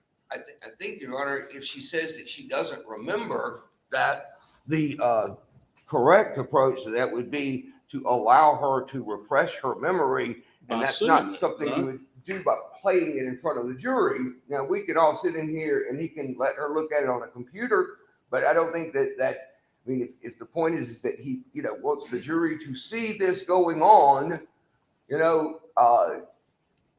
mean, he has to, like, for instance, if it were a statement, you would not say, here, to refresh your memory, read this statement aloud to the jury. You would say, read this statement to yourself. And having read this statement, does it now refresh your memory? So you could give Agent Ford an opportunity to review the video, and then you can ask her, having now reviewed it, does it refresh your memory? Instead of playing it in front of the presence of the jury. We'll let her refresh her memory outside the presence of the jury then. Thank you. I'll let you step into the jury room, please, for hopefully not more than 10 minutes.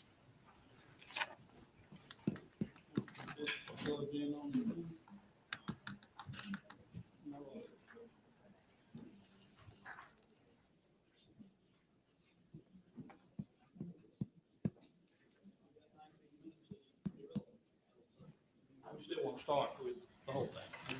Move forward.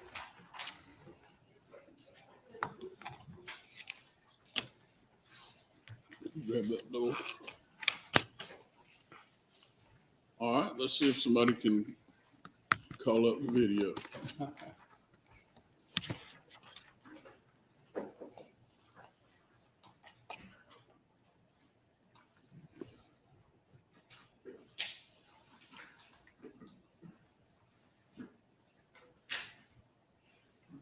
start point of it, before you go, just stop it right there if you would.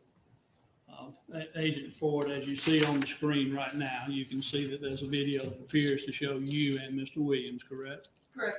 Does that appear to be the interview room where at one point you had interviewed Mr. Williams? Yes, that's correct. And then it's got some timeline dates on it at the bottom. Is that an accurate date for when the interview occurred, or is that just when it was saved, or do you know? I want to say the date was in January.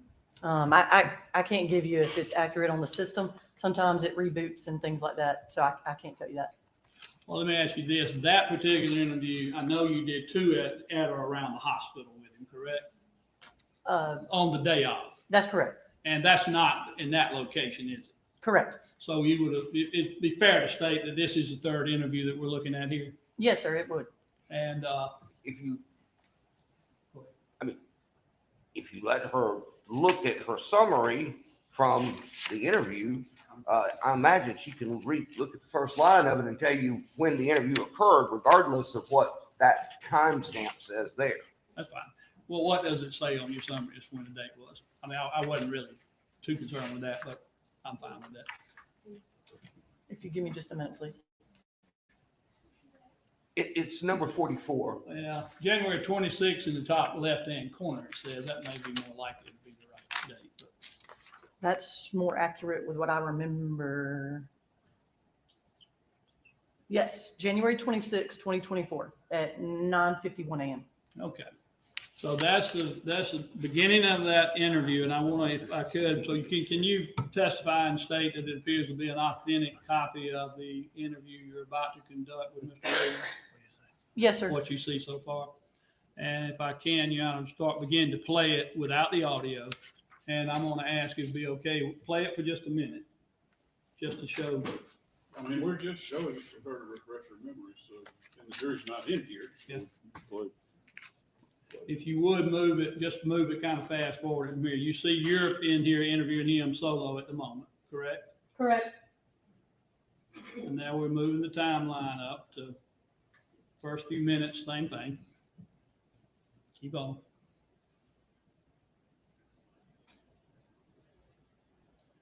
All right, do you hold it right there? Do you recognize who is entering the room now? Yes, And who is that? that's Mr. Williams' sister. So his sister comes in with him. Is that Ashante Burr? Yes, it is. And that she's about to have a seat, and that is showing what time on the video? 1935?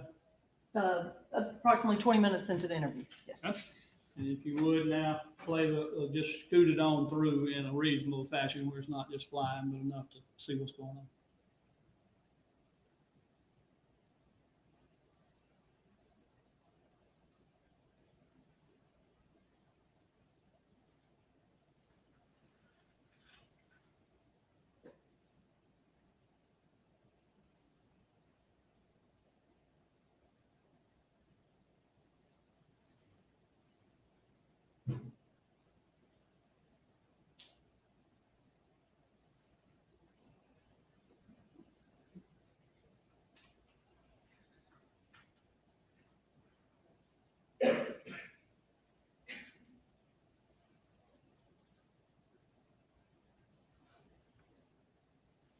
Okay, would you agree with me that roughly from that 20-minute period until the end of the video that Ashante Burr and the brother remain in the room together as you're sitting there with them at the table? Yes, sir, that's correct.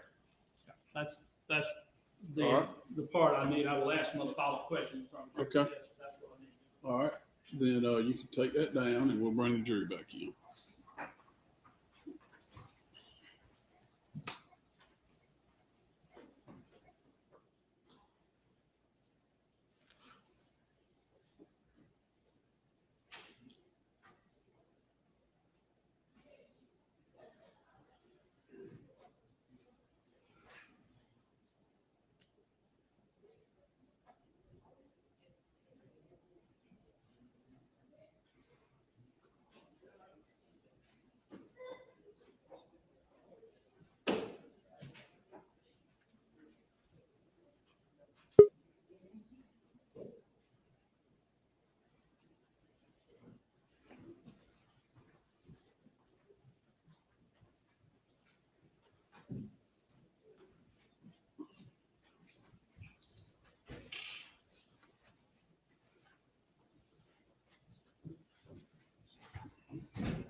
right, Mr. Gamble, you can continue your cross-examination.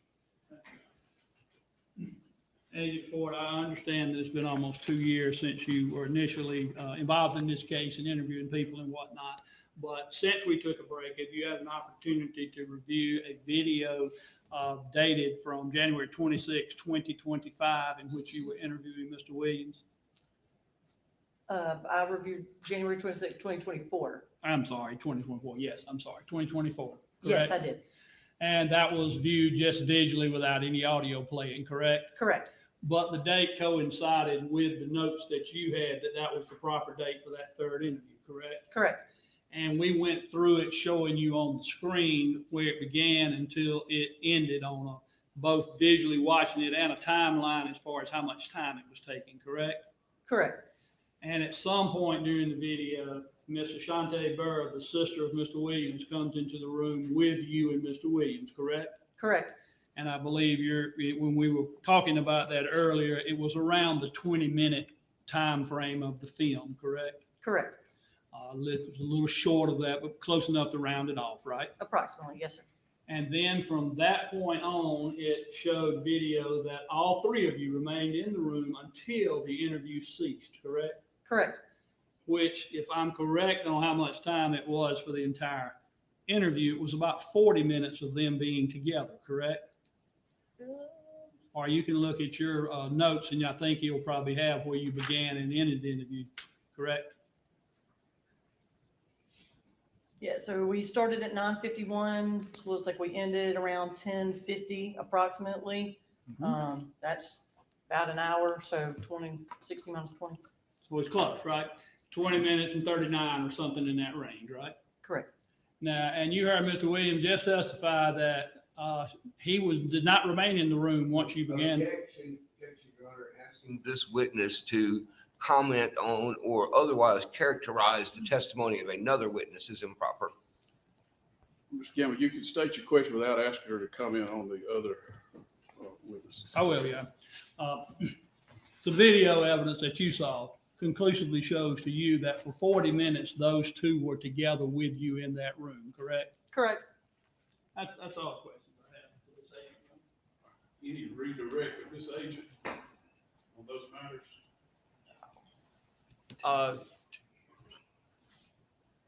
No, sir. All right. You step that down, Agent Ford. Thank you, sir. Sure.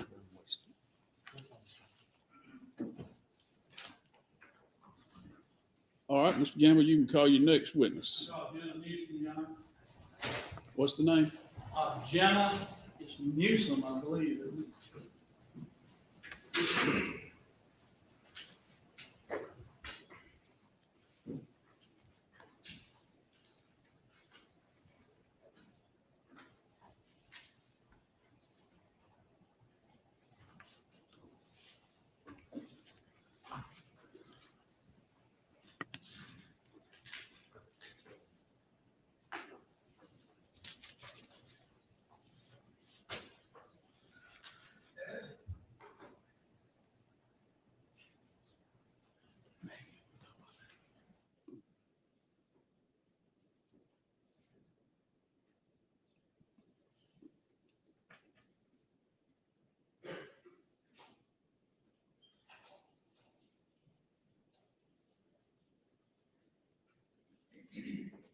Ms. Newsom, watch that wire, please, as you walk across.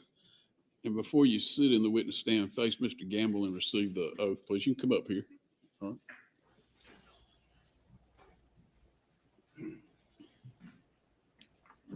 Raise your right hand, please. You swear or affirm the testimony about giving the matter before the court today will be the truth, the whole truth, and nothing but the truth, so help you God? I do.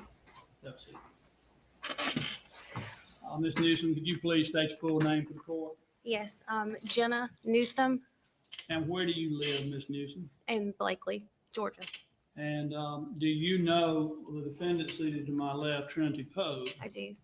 How do you know Ms. Poague? We, Okay, we have a jury, can't hear. I'm Is the sorry. microphone going on? Tap it for me, please. Okay. yeah. Speak You just louder. take a little Okay. louder and Make sure it projects to the microphone. okay, sorry.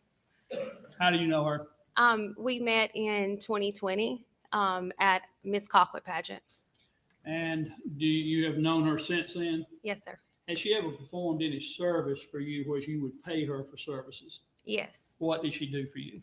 She babysat my children and went on like day trips and stuff with us.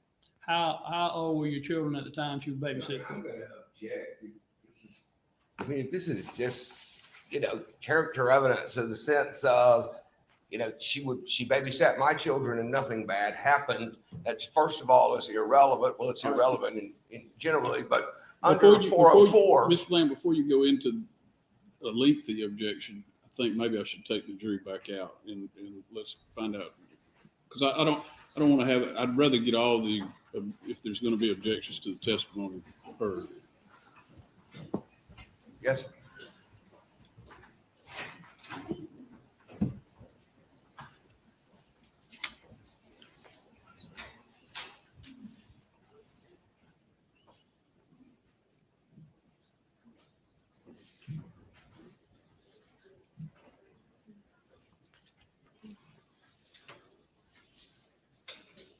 All right, I'm going to let you step back outside for just a second.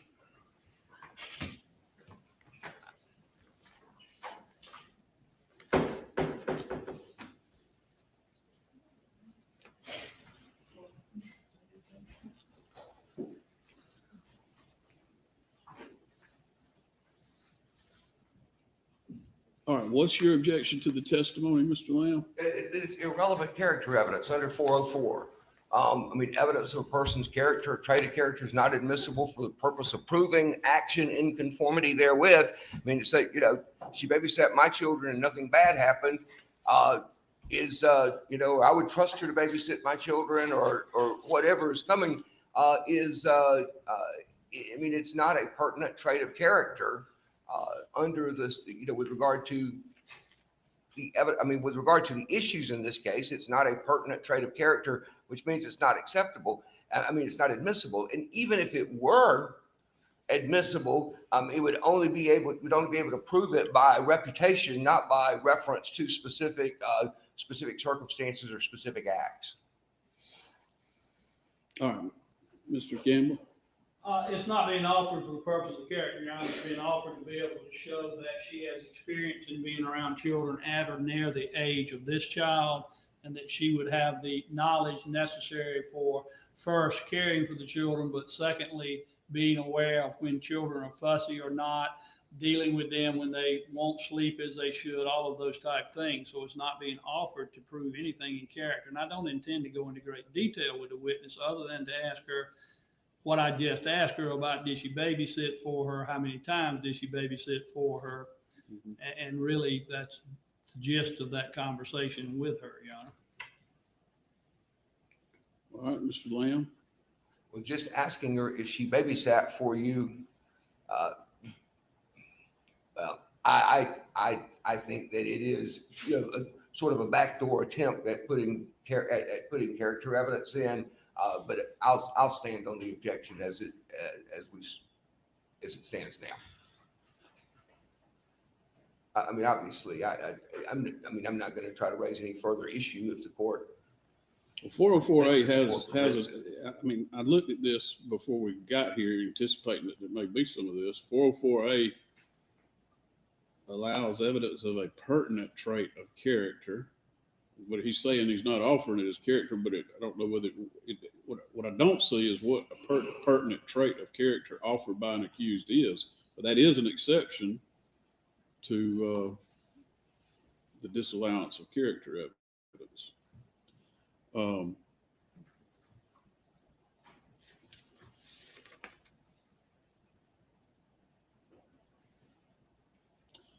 then I believe you can prove just general good character under 405, but that's not like specific instances. So with the limited proffer of what you're just wanting to establish that she's had experience babysitting, I'm going to allow that testimony. I would probably ask her as a final question, did you have any issues with her when she did so? Okay. And her answer would be yes or no. But I'm not going to go into follow-ups about, all kind of care and, what did you watch her do and da, da, da, da. I will tell you, I have two of these witnesses. that would certainly be irrelevant to ask her if she, did you have any issues with her, or you trust her with your children or whatever. That would certainly be irrelevant. Is that, how do I interpret 404A1? Pertinent traits. Yeah. I would interpret it just as if we had an issue before the court about someone who, whether he accidentally struck a nail or intentionally struck a nail, and you were trying to bring in evidence to show that the person was a skilled carpenter, what would be the purpose of that? Are you trying to establish character, that he's a good carpenter? No, you're trying to establish he has the skills and ability to most likely not have accidentally struck it or that type thing. Here, because this is part of the issue of the case, Your Honor, a pertinent trait would be whether she has any child caring skills or not. And that may be true, that whether she has skills, whether she is skilled in childcare may be admissible under this rule. But then following it up with, did you have any problems with her? You trust her with your children, et cetera. Those are the questions that I'm saying would be irrelevant. I mean, he said that's going to ask. So You can ask her if there was ever any problems with the care she provided for her children. I think that will meet the pertinent trait character evidence, or pertinent trait evidence allowable under the character evidence code section. All right. Y'all want to take 5 minutes before we bring that jury back in? Does anybody need a restroom break? Yes, Okay. All right. We'll come back in 10 minutes. We'll come back in at 2:20. Yeah. Mr. Gamble, are you going to need that cord within the next couple of witnesses? It's just a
All right, let's bring the jury in.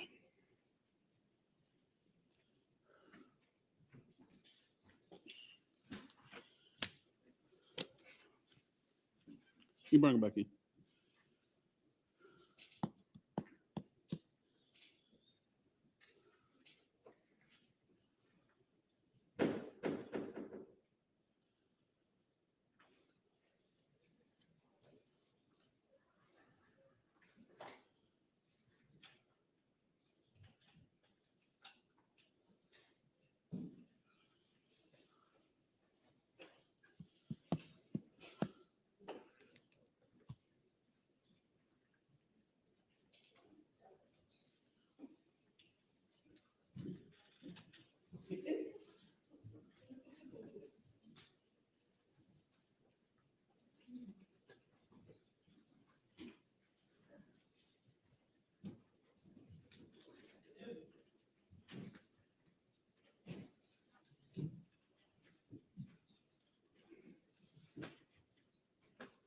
All right, Mr. Gamble, you can continue. Yeah, Ms. Newsom, I know we got interrupted, and I'm gonna try to not just start from the front, and I don't know exactly where we stopped, so I'm just gonna ask you again. When did you say you first employed Trinity Poague to be your babysitter?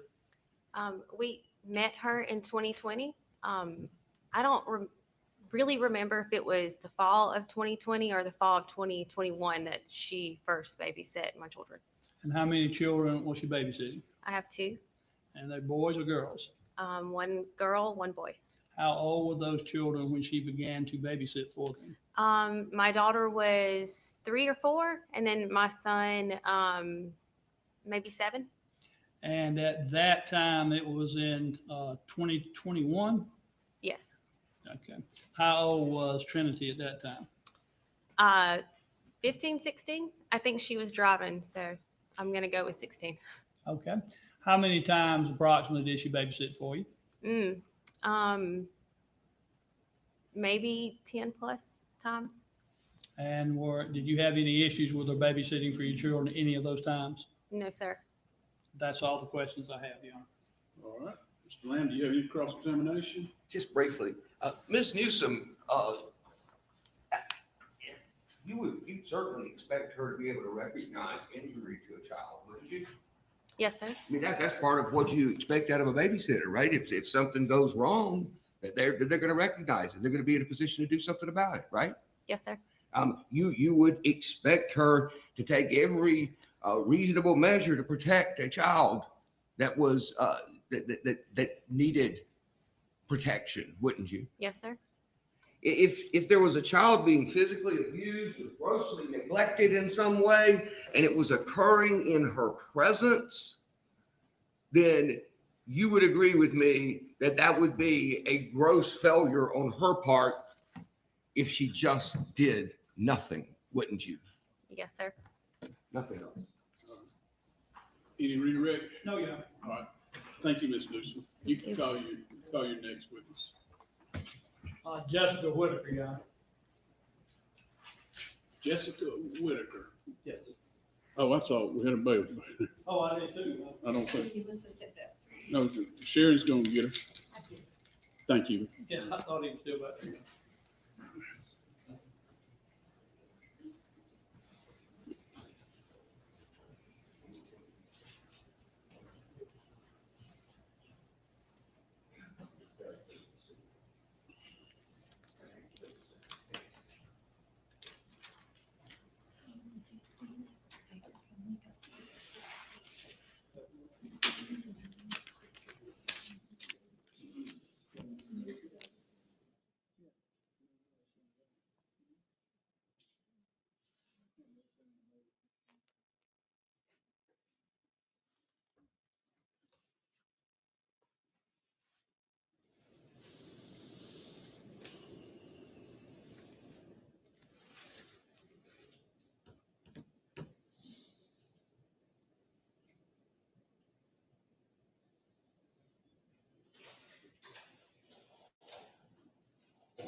Ms. Whitaker, before you step into the witness box, if you come up here and face Mr. Gamble to receive the oath, please.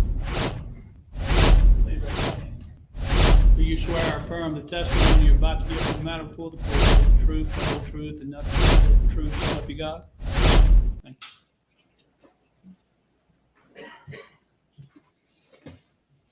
you. Now, speak into the microphone, because I know a lot of people speak soft, and the jury needs to be able to hear you, okay? Could you please state your full name for the court? Jesse Whitaker, And Ms. Whitaker, where do you live? Iron City, Georgia. And living in Iron City, Georgia, do you know the defendant, Trinity Poague? Yes, sir. How do you know Trinity? She was one of my babysitters for my children. Ms. Whitaker, I need you to speak up a little bit. All 12 of those folks are going to have to hear you, okay? She was my babysitter for my children. Okay, when you say she was the babysitter for your children, how long a period of time was she the babysitter for your children? She started watching my two stepkids that I have in 2020, and then I had my own child in 2022, and she also watched her. All right, going back to 2020, how old were those two stepchildren that she was babysitting for? 7 and 5. And then in 2022, you had a child of your own? Yes, sir, in November. How soon after the birth of that child did she begin to babysit for you? Maybe a month old, maybe 2 months old. How often, how many times did she babysit for you with that infant child? A handful of times. She would help. How about the other two? Anytime that we had them and they had like Christmas break, Thanksgiving break, any kind of break from school, she helped me out and babysit the two oldest ones. Can you give me a number of approximation, how many times that might be? I would say 10 or more times. That would be for the two oldest. Yes, sir. And then the infant? Maybe 5 to 6 times, possibly more. And in all of those times that she babysit for you, were there ever any issues with her babysitting duties for the children? No, sir. That is all the questions I have. All right, Mr. Lamb, any cross? Yes, sir, just perhaps a quick question or two.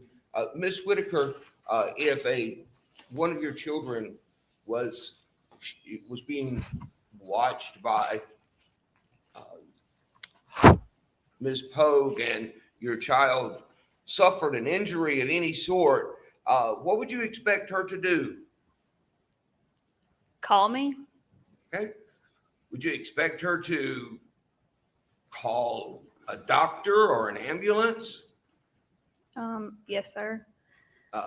If she observed someone abusing your child, would you expect her to report it to the police? Yes, sir. If someone was abusing your child, would you expect her to do everything in her power to protect your child? Yes, sir. When's the last time she babysat for you?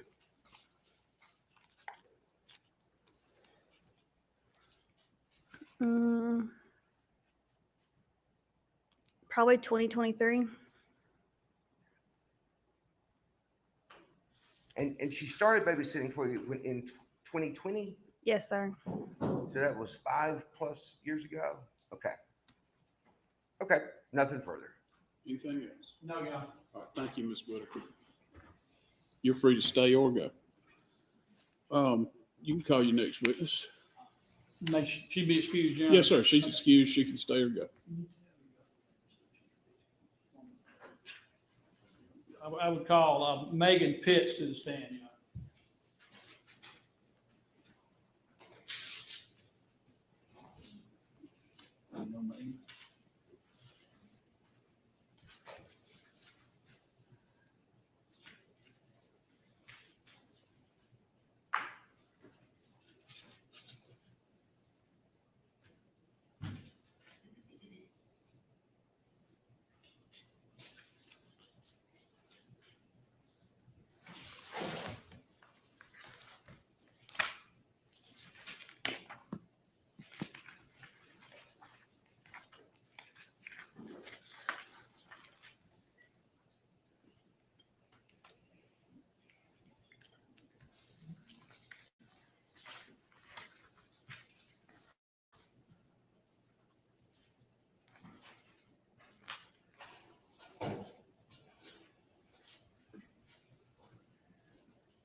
Pitts, if you'd walk up here to the witness stand and then, before you have a seat, face Mr. Gamble and receive the oath, please. Raise your right hand, please. Do you swear or affirm the testimony you're about to give the matter before the court today will be the truth, the whole truth, and nothing but the truth, so help you God? I do. Have a seat. If you make sure you speak into that microphone, okay, because everybody needs to be able to hear you. Ms. Pitts, could you please state your full name for the court? Megan Nicole Pitts, And Ms. Pitts, where are you from? Not where you're living right now, but where's your hometown? Griffin, Georgia, And where do you currently live? Americus, Georgia. And in Americas, are you attending college anywhere? Yes, sir. Where do you attend college? Georgia Southwestern State University. And where do you live on campus there at Georgia State Southwestern? Yes, sir. And where do you stay at? Where are you living at there? I live in the dormitories on campus. What's the name of that dorm? Pines. Did you previously live in a different dorm? Yes, sir. Back in 2024, January of 2024, which dorm were you living at? Oaks. And how long had you been in college at that time in January of 2024? Roughly about half a semester. Were you attending college under any kind of scholarship or anything? Yes, sir. What type scholarship? I had multiple, but the biggest one was President Jimmy Carter Leadership Program. Tell me, what is the Jimmy Carter Leadership Program Scholarship? What does it entail? It's a group of students that go through an interview process and they're selected from the incoming freshmen. And we are a service-based group that does community service throughout the year. Do you have to have particular qualifications in order to be able to receive it, or is it just based upon the interview alone? Particular qualifications. What type? You have to have a good grade point average and you have to be a good leader. Now, when you attended on the Jimmy Carter Leadership Program Scholarship, did you meet Trinity Poague at any time? Could you repeat the name? Trinity Poague, not I want to call it Tiffany also, Trinity Poague, I'm sorry. Yes, sir. And does she live in the same dorm as where you were living in that January of 2014? Yes, sir. Her room compared to yours, how close was it? Across the hall diagonally. And so not too far away? Yes, sir. You got to say yes or no for court reporter. Back on January the 13th, getting later into the day and night, bleeding over into January 14th, which would be the early morning hours, which you might commonly still think of the same Saturday night, but getting into Sunday morning. Did you hear anything that got your attention during the night while you were in your dorm? Well, first of all, were you in your dormitory during that time period? Yes, sir. And when you were in your dormitory during that time period, how late did you stay up that night on Saturday, January 13th? Do you recall? I don't recall, but I remember being asleep and being woken up. Okay, when you were sleeping, got awakened, what awakened you? A baby crying.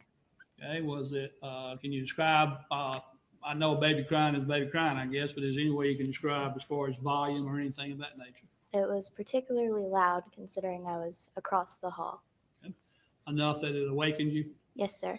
Now, after you heard the baby cry, was it just one cry, or was it baby crying, or what was going on? It was continuous and then eventually stopped. Right. Do you know how long you heard the crying before it ceased? I don't remember. And was this in the middle of the night? Yes, sir. Okay. That's all the questions I have, John. All right. Cross-examination. Good afternoon, Ms. Pitts. The baby was crying that night, loud enough at some point to wake you up, right around 1 o'clock in the morning. Yes, sir. Is that about right? And you don't know how long he cried thereafter, but just until, I guess you said, until he stopped crying. Yes, right? sir. That wasn't the first time that baby had woke you up crying, was it? No, sir. Actually, he cried a lot when he was there around Miss Poe, didn't he? Yes, sir. Every time. Every time. Yes, sir. He actually behaved better and was calmer if, like, her roommate or somebody else was there that could help, tend to him instead of her having to do it, didn't he? Yes, sir. He responded better to other people than he did to her. Yes, sir.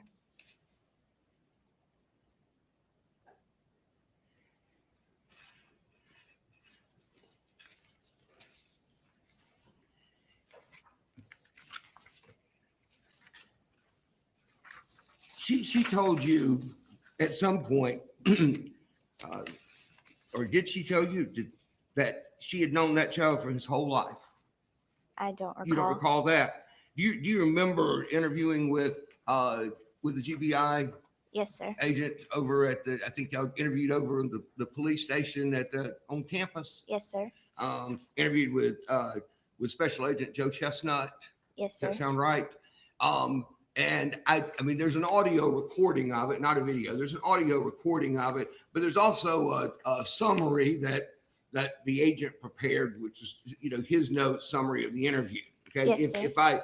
If I let you take a look at that for just a moment, do you think that might refresh your memory about whether or not she had told you anything about how long she had known the child? Yes, sir. Your Honor, I object to using refreshment of the agent's notes to try to refresh her memory. Well, it doesn't matter whose notes they are. I mean, anything that if the witness says that she believes it will refresh her memory, then I think it's she can permissible. review the notes and then make, if it will refresh her memory. If it doesn't, it doesn't.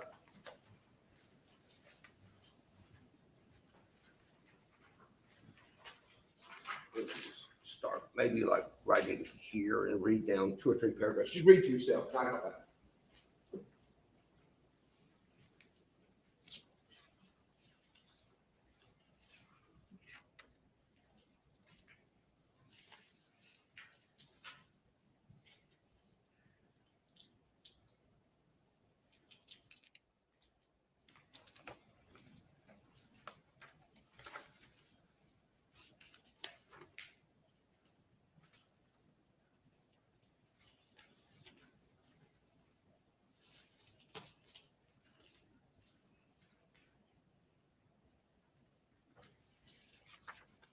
Do you have a chance to read over that? Yes, sir. And in fact, having done so, does that refresh your memory at all about whether or not she had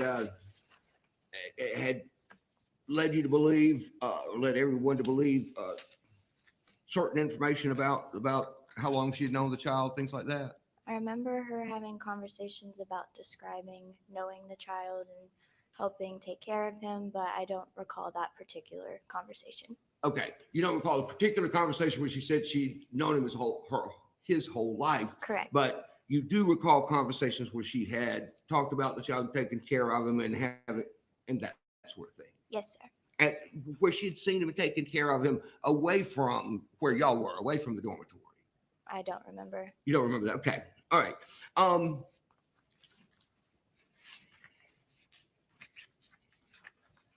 Did you ever hear her express any opinions of her own about the child? Yes, sir. What kind of opinions did she express about J.D. Angeles? They were never directly to me, but they were in group settings, and she would describe it. Objective is not said directly to her. You said it's heard through a group, but not from her. I want you to clarify as to whether or not she heard it, Yes, sir, I not that certainly she heard will. it secondhand. Okay.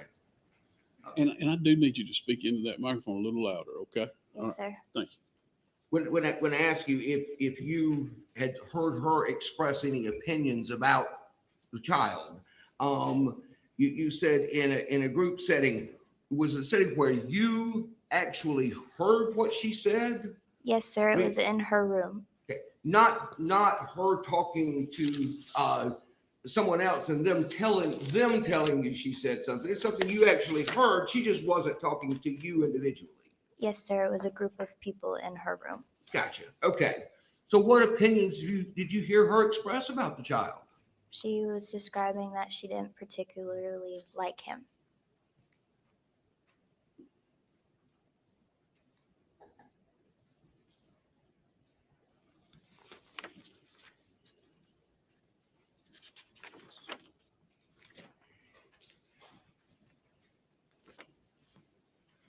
It sort of seemed obvious from her interactions with the child that his feelings about that were mutual. Yes, sir. That wouldn't it?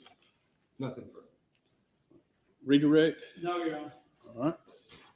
You can step down, Ms. Pitts. You're free to stay or go. She's excused, is that correct? Y'all have any objection to excusing her? No, Your Honor. All right. Thank you, Mr. All right. Take care. You can call your next We witness. call Elaine Bro. I don't know if Bro is a Briox. I'm not sure how you pronounce it last name. Bro, I thought. Okay, thank you.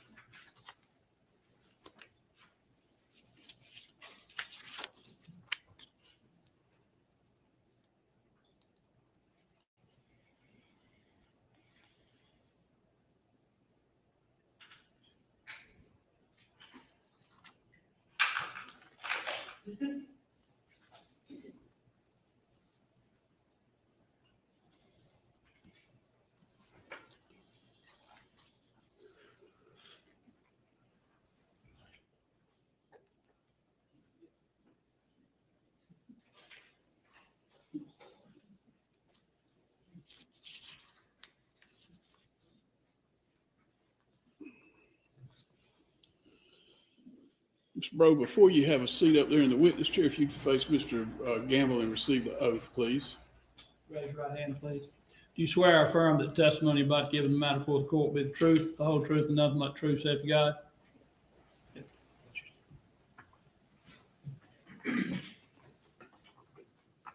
Could you please state your full name for the jury?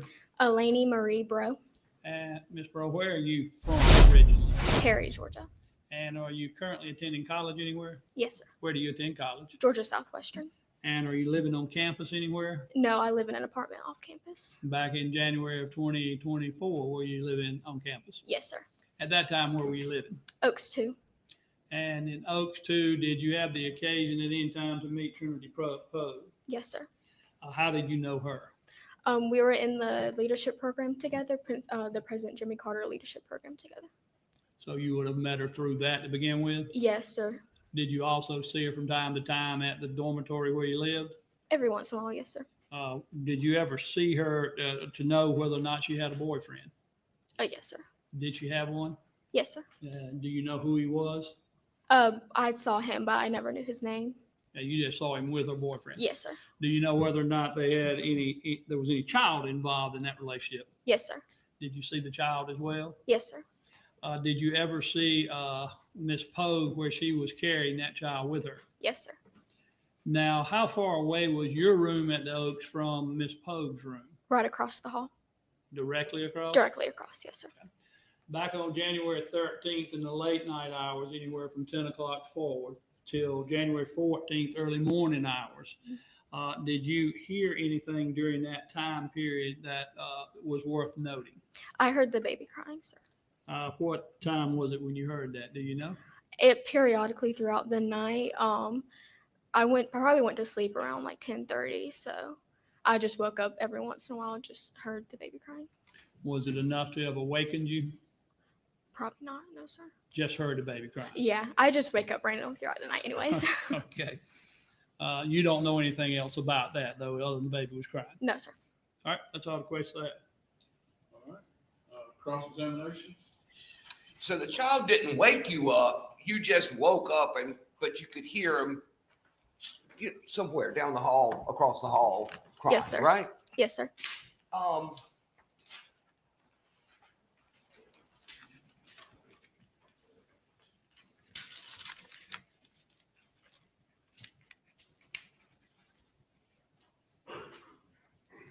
When you heard the child crying, was there anything that seemed or sounded abnormal about it compared to when you had heard the child cry before? No, sir.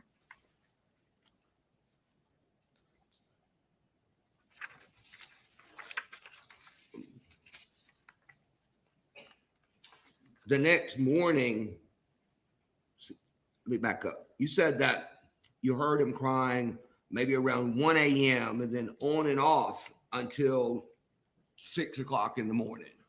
Yes, sir. So what you mean by that is when you woke up, you might still hear him crying if you woke up at 3 o'clock or Yes. whatever. Yes, sir. So you don't actually know that he cried all night. It's just a couple of times you woke up and he was crying. Yes, sir. And then about 6 o'clock or so in the morning, you didn't hear him anymore. No, sir. Then you got up at 9:30 in the morning and you didn't hear him crying then, did you? No, sir.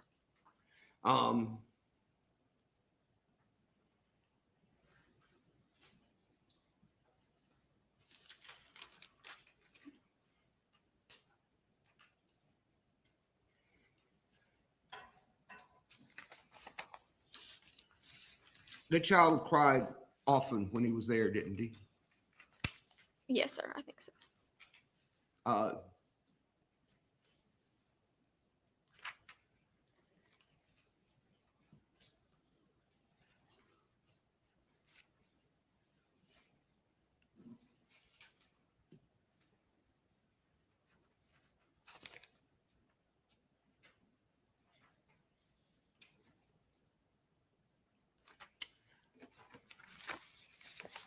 I don't think I have any more questions, Your Honor, but I would like to have just 1 second, please.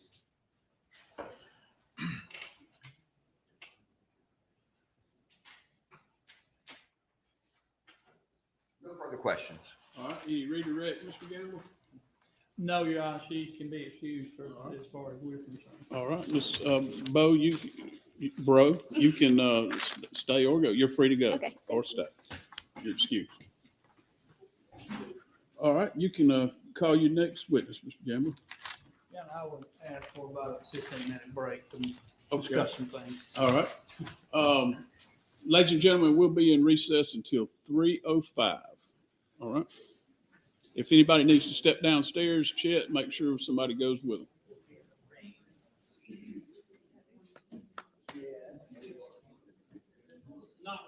Don't need us. Okay.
Joe Schmo.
All right, Mr. Gamble, Yeah, we close that if we rest. state the defendant rests. Mr. Lamb, do you have any rebuttal evidence?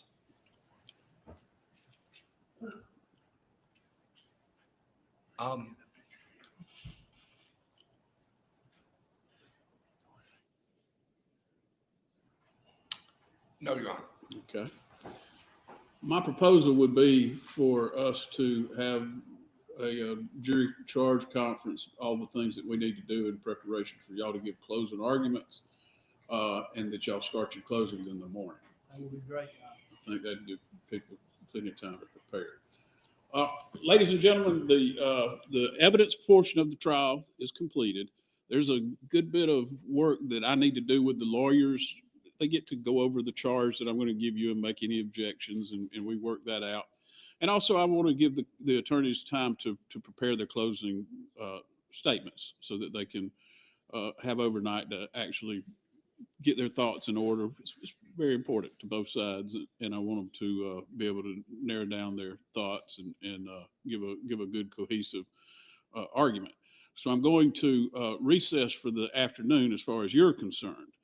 I would like you to return at 9 o'clock in the morning, and at 9 o'clock, we'll bring you in and we will begin the closing argument phase of the case. All of the instructions that I've given you are still in place. You'll begin discussing this case once I've given you my final jury instructions in the morning after closing arguments. Okay? So with that, you are excused. Please don't look at that TV or that internet tonight, okay? Watch a rental movie.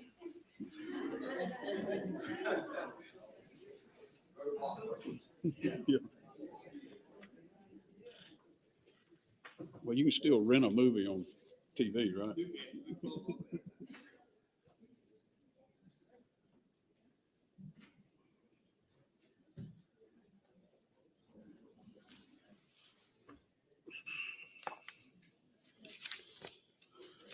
Yeah. Yeah, why don't I send y'all the draft of the charge? I've got some corrections already written on it, but y'all can look it over. It's basically a combination of both y'all's. We'll come back over and we'll go over that charge conference. We will do that. I did not put the charge in about if the defendant does not testify. Okay. I mean, Yeah, I we'll didn't know which one it'd be, but obviously now. Okay. All right. I think we can also remove all the charges that we submitted on I noticed all the charges about Police interviews. voluntariness of the statement. right, and all police that. interviews, yes. Yeah. Those can all be removed. Okay. So go back those two revisions and then send it to both of them. Y'all got your computers here, right? Yes. Okay. And I'll come back at 3:30 and we'll go over that charge. Okay.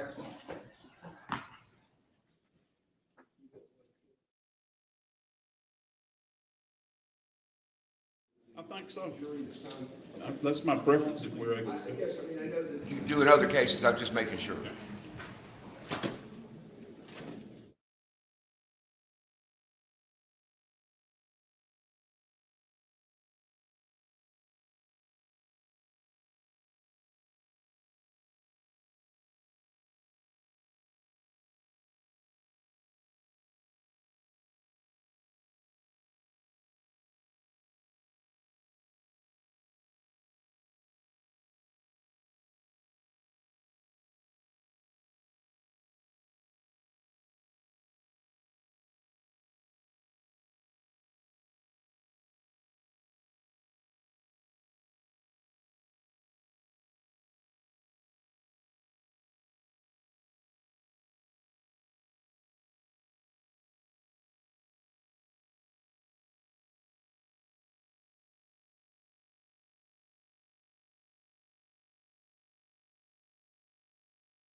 Yes.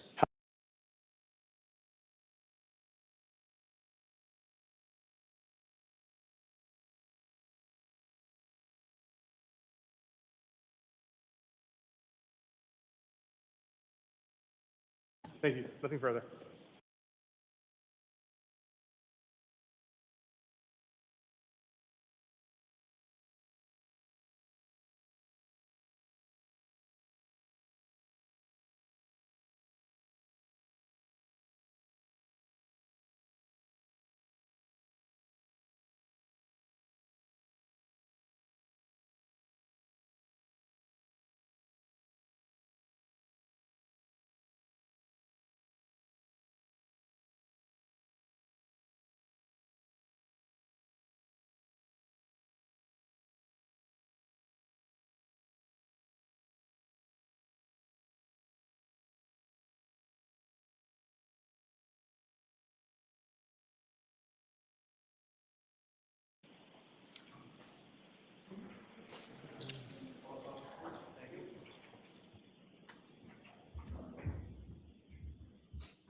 ahead and take the clerk form and raise your right hand. You solemnly swear or affirm the testimony you should give in false testimony to be truthful and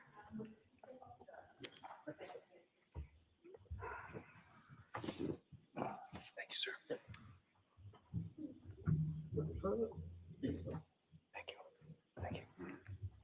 You may proceed. Thank you, Your Honor. Before I talk, I'm just gonna put some of this stuff over here on this chair because I can see where that is going. Now, sir, can I ask your name and could you please spell your last name? Yes, it is Connor Keefe, last name Keefe. And sir, where do you work? I am a trooper for the Massachusetts State Police. How long have you been a trooper with the Massachusetts State Police? 8 years. And do you work within a certain unit of the state police? Yes, I do. What unit do you work for? I work for the Norfolk County District Attorney's Office. And what do you do there, sir? I am a homicide investigator, digital forensic examiner, and a cell phone record analyst. Now, how long have you had that position working with the DA's office? 4 years, approximately 4. And do you have any certifications as far as being a digital forensic?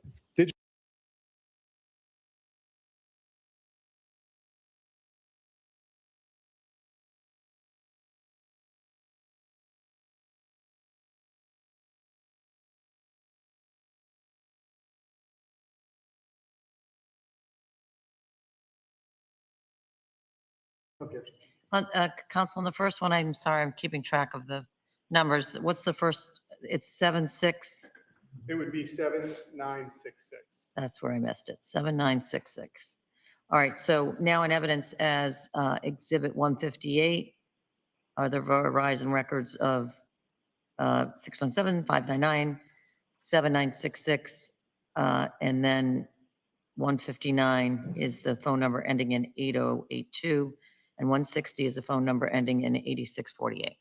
Yes, Your Honor. They're in evidence.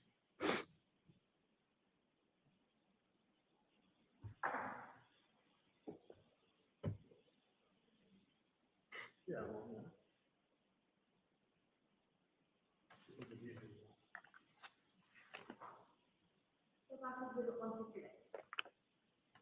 Thank you. Ms. Gilman, could we have the RTT file for 617-599-7966?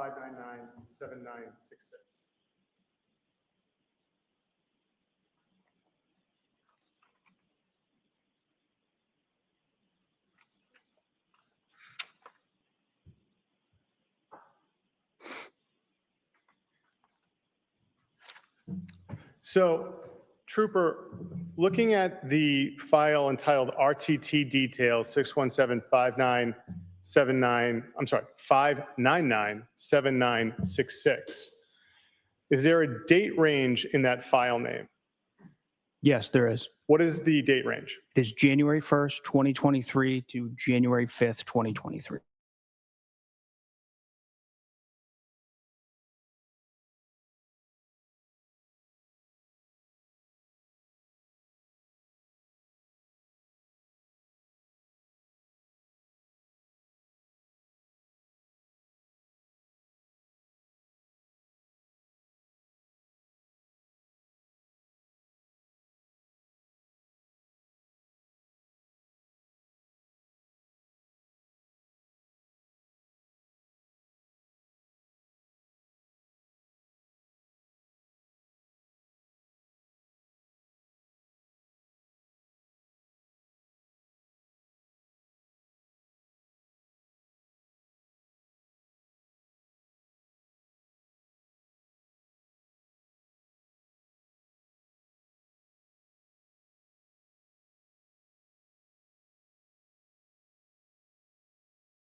Their sectors start with 2, 3, 4, and then most providers, the antennas are stacked on top of each other. So it should be the second row in numbers. Now, there's a bunch of another empty columns there. What are those?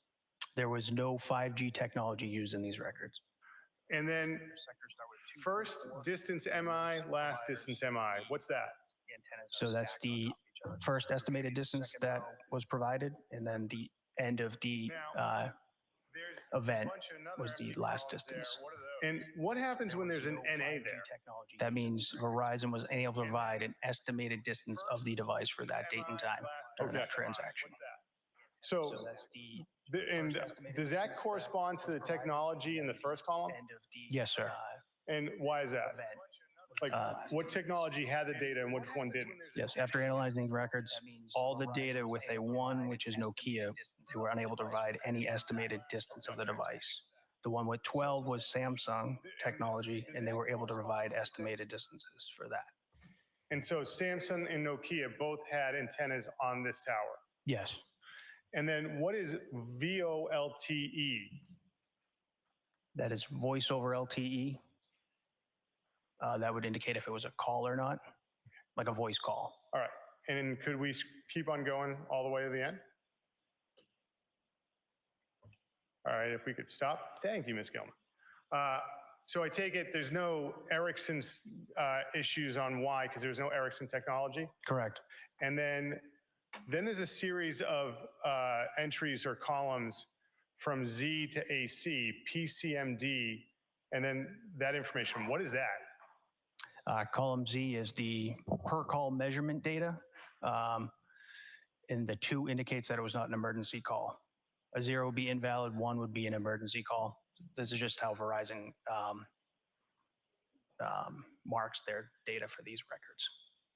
And then what is procedure duration? That is, again, per call measurement data. That's how long the transaction in milliseconds was for this signaling event. So milliseconds, that's not seconds, it's milliseconds. Correct. All right, and then I take it date, month, day, and year, those are pretty much standard? Yes, sir. January 1st, 2023. Yes. Now, Ms. Gilman, can we go down the bottom of this and then go back over to the left?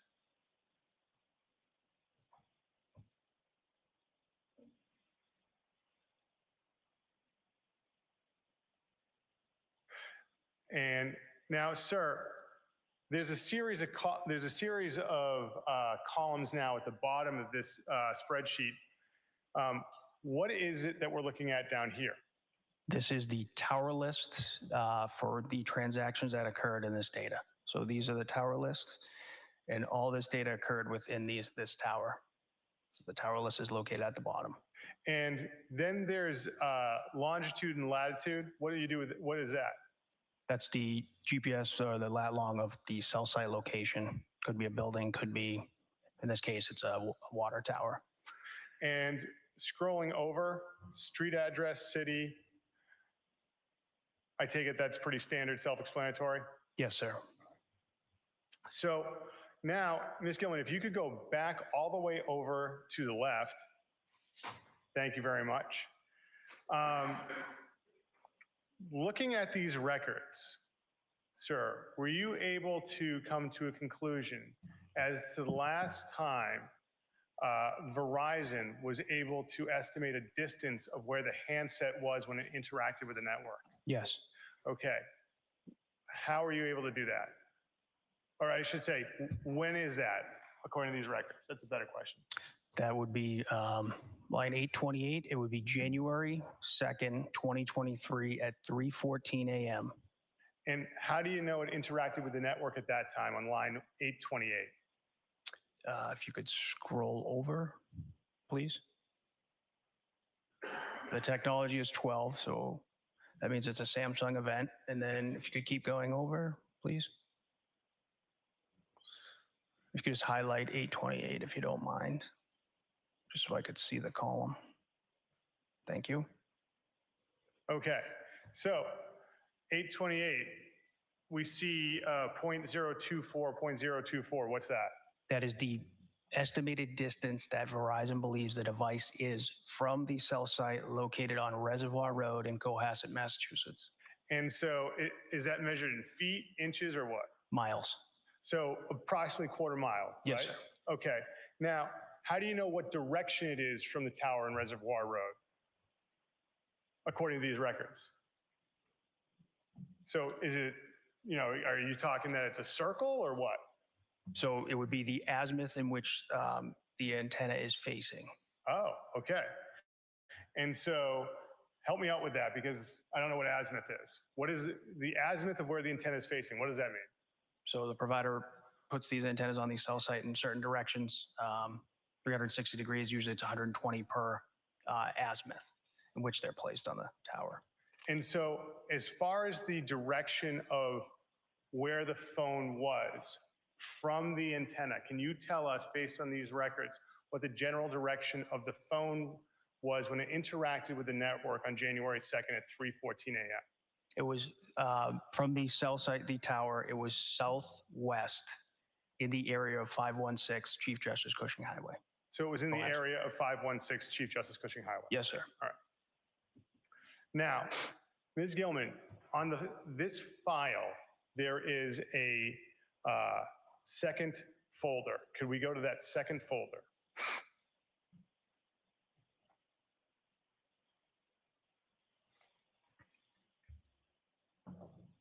Yep.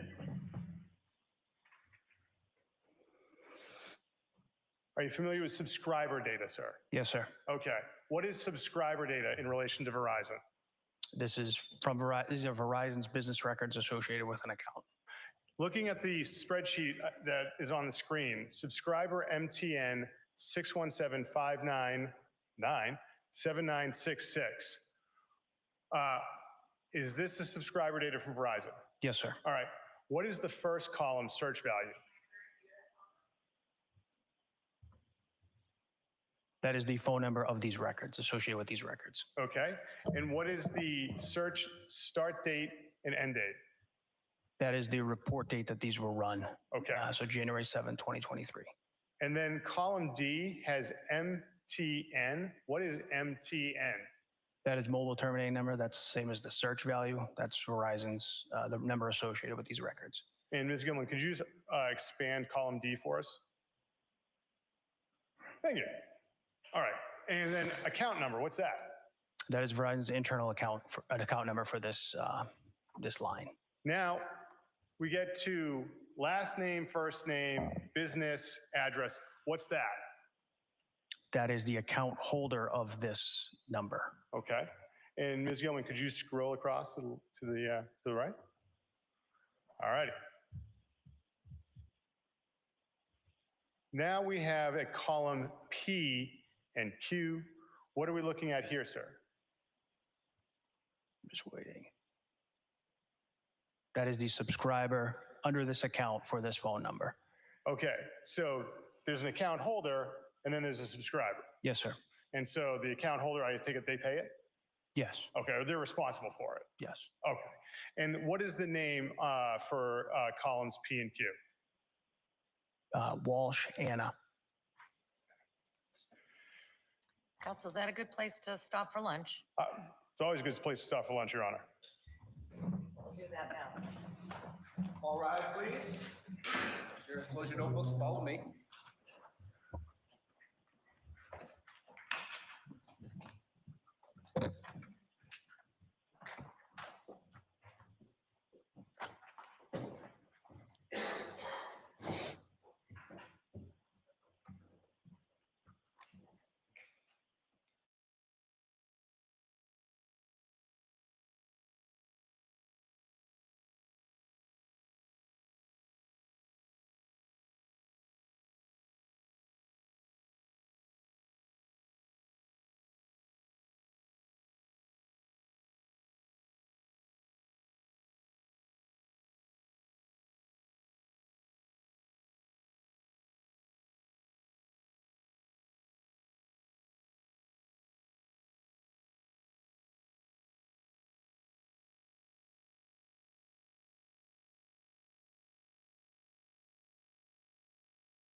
You entered 7678990. This meeting ID does not exist. Please re-enter your meeting ID.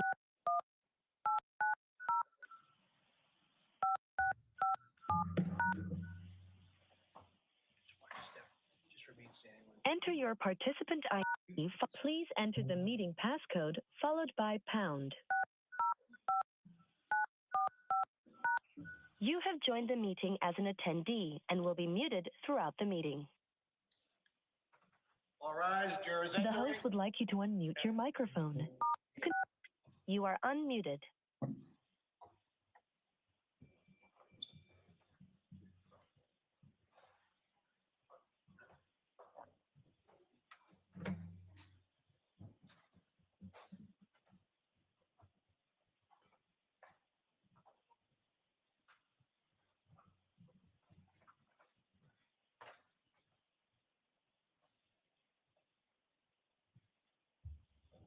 Court is back in session and may be seated. You may proceed. Thank you. Ms. Gilman, can we go back to that RTT file for the phone number ending in 7966? And can you scroll all the way down to the bottom, Ms. Gilman? Thank you. Trooper, I believe we left off with RTT that the last time Verizon was able to give you a location, an estimated location of the handset was around 3:14 a.m. on January 2nd. My question to you is, according to these records, and if you could go all the way down to the bottom, Ms. Gilman, according to these records, when you analyze them, were there any other times after that there was any interaction between Verizon and the handset? Yes. Can you tell us about that based on the records? Yes. Again, it's estimated distance of the device, not location, estimated distance of the device. Thank you for correcting me. Sorry, Judge. I just need to ask you to speak. Yes. Can the witness make sure you lean into the microphone and speak up? Yes, Your Honor. And so you corrected me. Verizon gave you the estimated distance of the device from the tower. That's correct. Okay. So my question to you is, after that time of 3:14 a.m. on January 2nd, 2023, according to the records, were you able to identify any other incidences where the phone or the handset had any interactions with the Verizon network? Yes. Okay. Looking at these records, can you tell us when you were able to determine that and what happened? So line 831. Yes.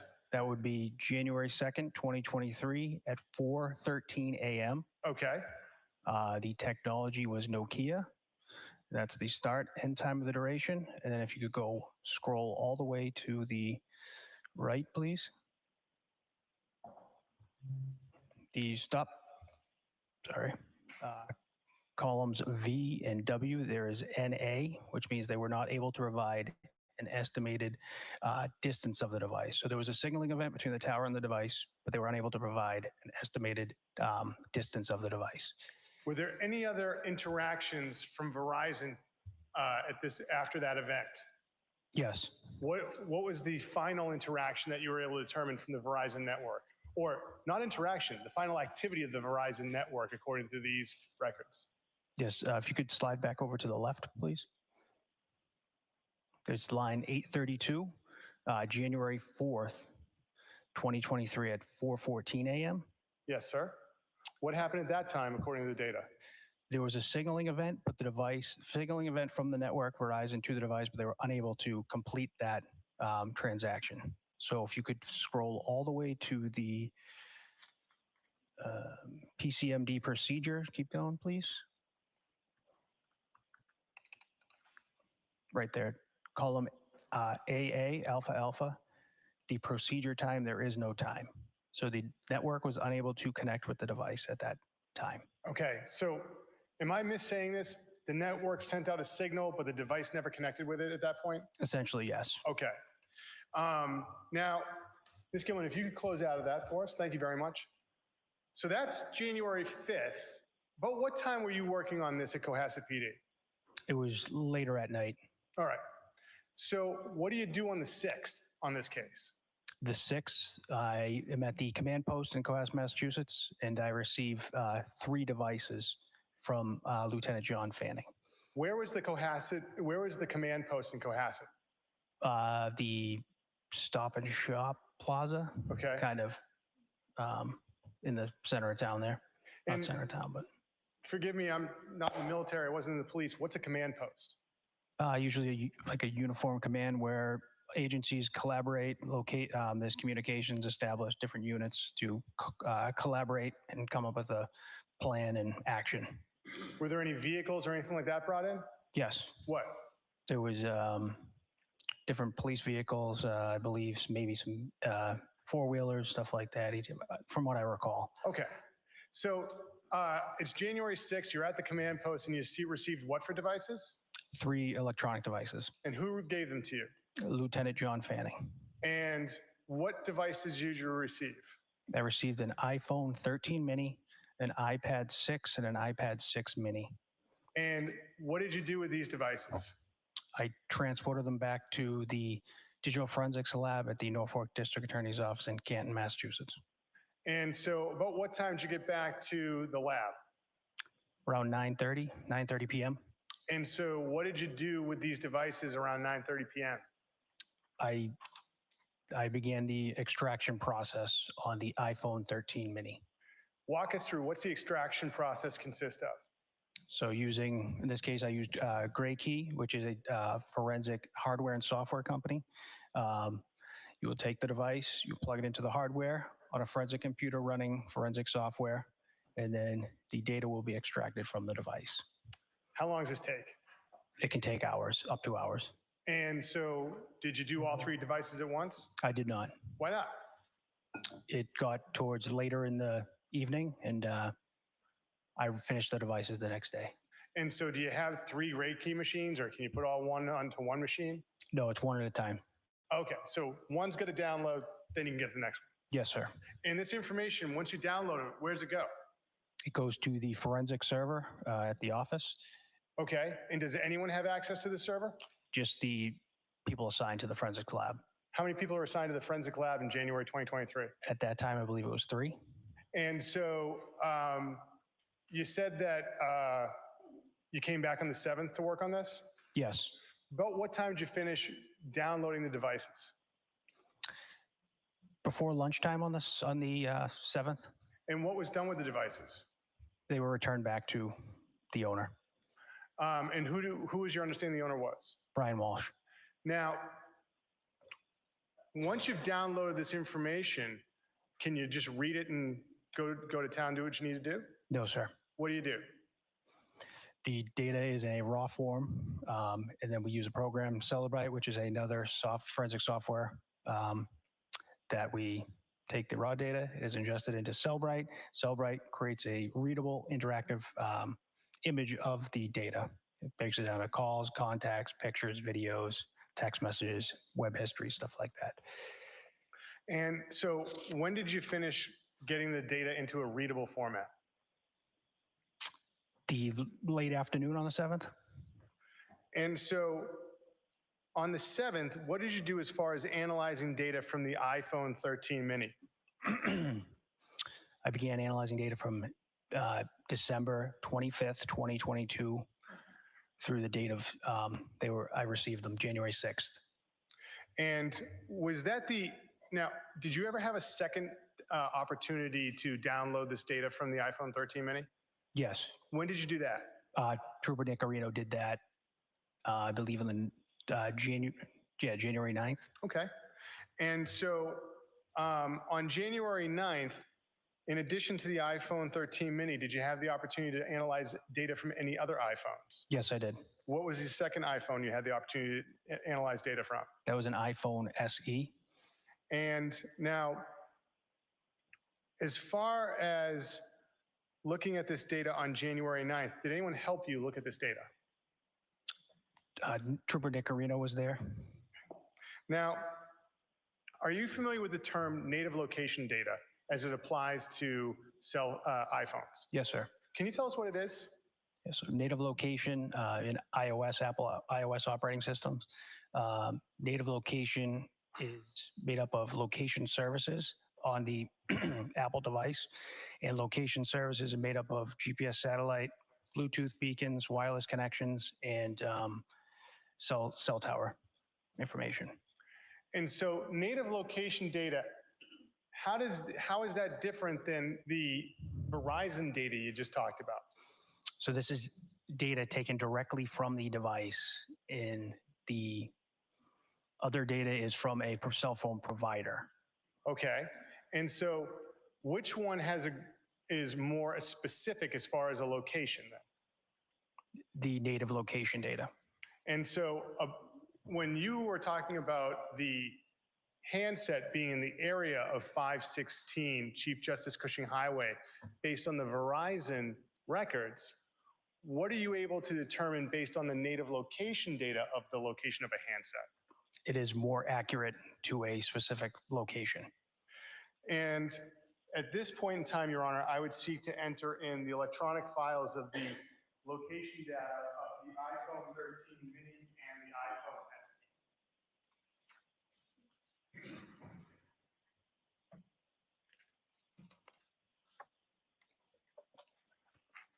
There's no objection. I'm just writing, but I'm happy to hear you. No objection.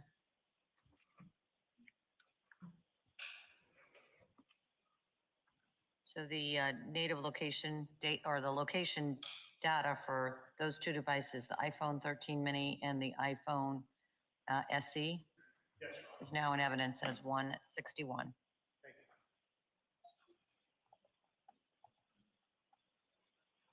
you. Did I mess it up? I believe that our last exhibit was 158, Your Honor. No, I have No, we had the Verizon records were 158, 159. 159 and 160 were the Verizon records. Oh, I see. We had one drive that had 3 sets of records on it, and it got one tag. That's why. All right, well, just listen up when I'm announcing them. So let me clarify the record Yes. and make sure that I'm getting it right this time. Yes, Your Honor. All right. So there were 3 sets of records. They were the Verizon for those 3 different phones ending 7966, 8082, and 8648. And I had previously announced on the record that they were 159, 158, 159, and 160. And now I'm being told that they're on one thumb drive, and all of those 3 records for those 3 Verizon, or those 3 phone numbers that have Verizon records, are now in evidence as Exhibit 158. That is correct, Your Honor. Okay. That will mean that this records, the location data for the iPhone 13 mini and the iPhone SE is now in evidence as Exhibit 159.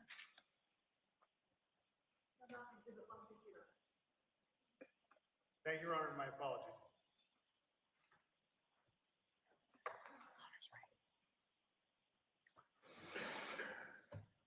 So, Ms. Gilman, could we have what's now been marked as Exhibit 159, and could you go to the file for the location data for the 13 mini?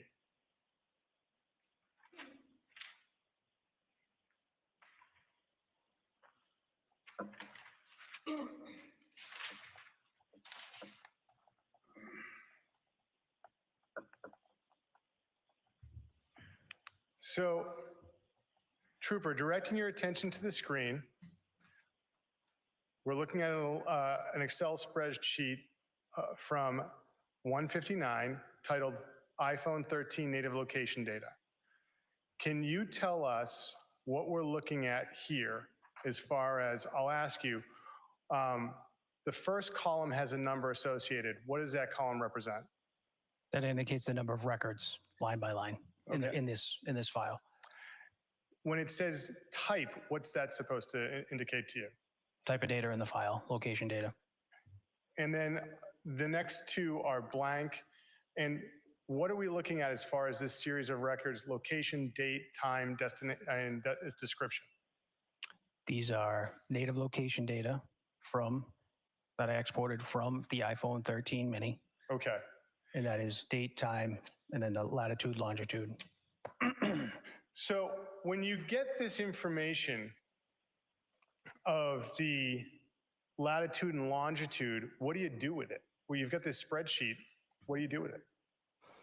I take the data that has been exported in an Excel form, and then I ingest it into a program called LexisNexis Tracks, which creates a KML file, keyhole markup language file. It's a Google Earth file.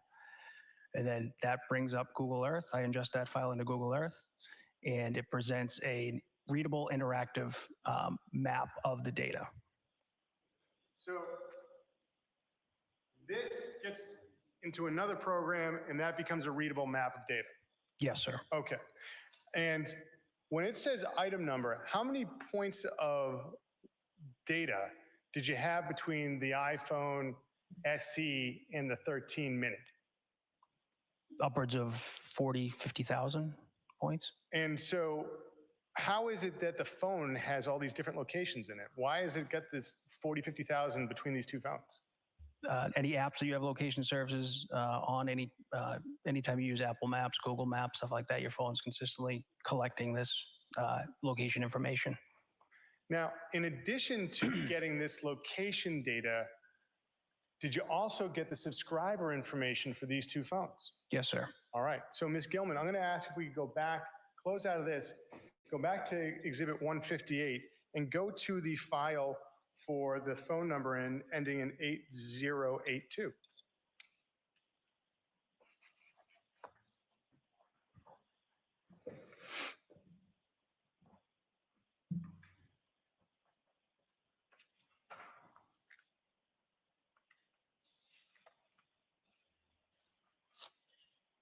Thank you, Ms. Gilman.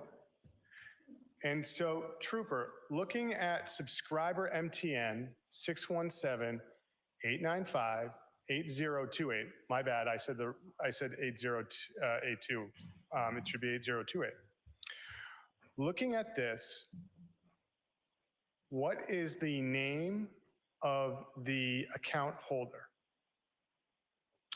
Diana Walsh. And what is the address for the account holder? 330 Paradise Road, Unit 1320, Swampscott, Massachusetts. And Ms. Gilman, if you could scroll over to the end.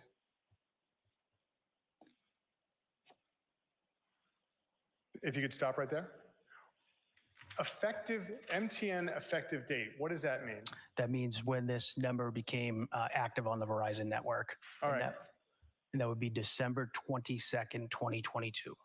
And so is this number, 8028, the iPhone 13 mini, or is it the SE?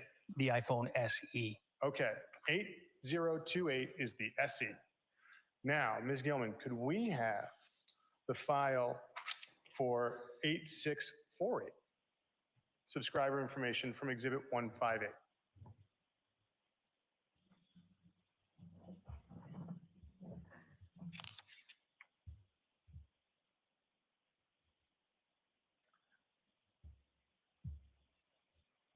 Trooper,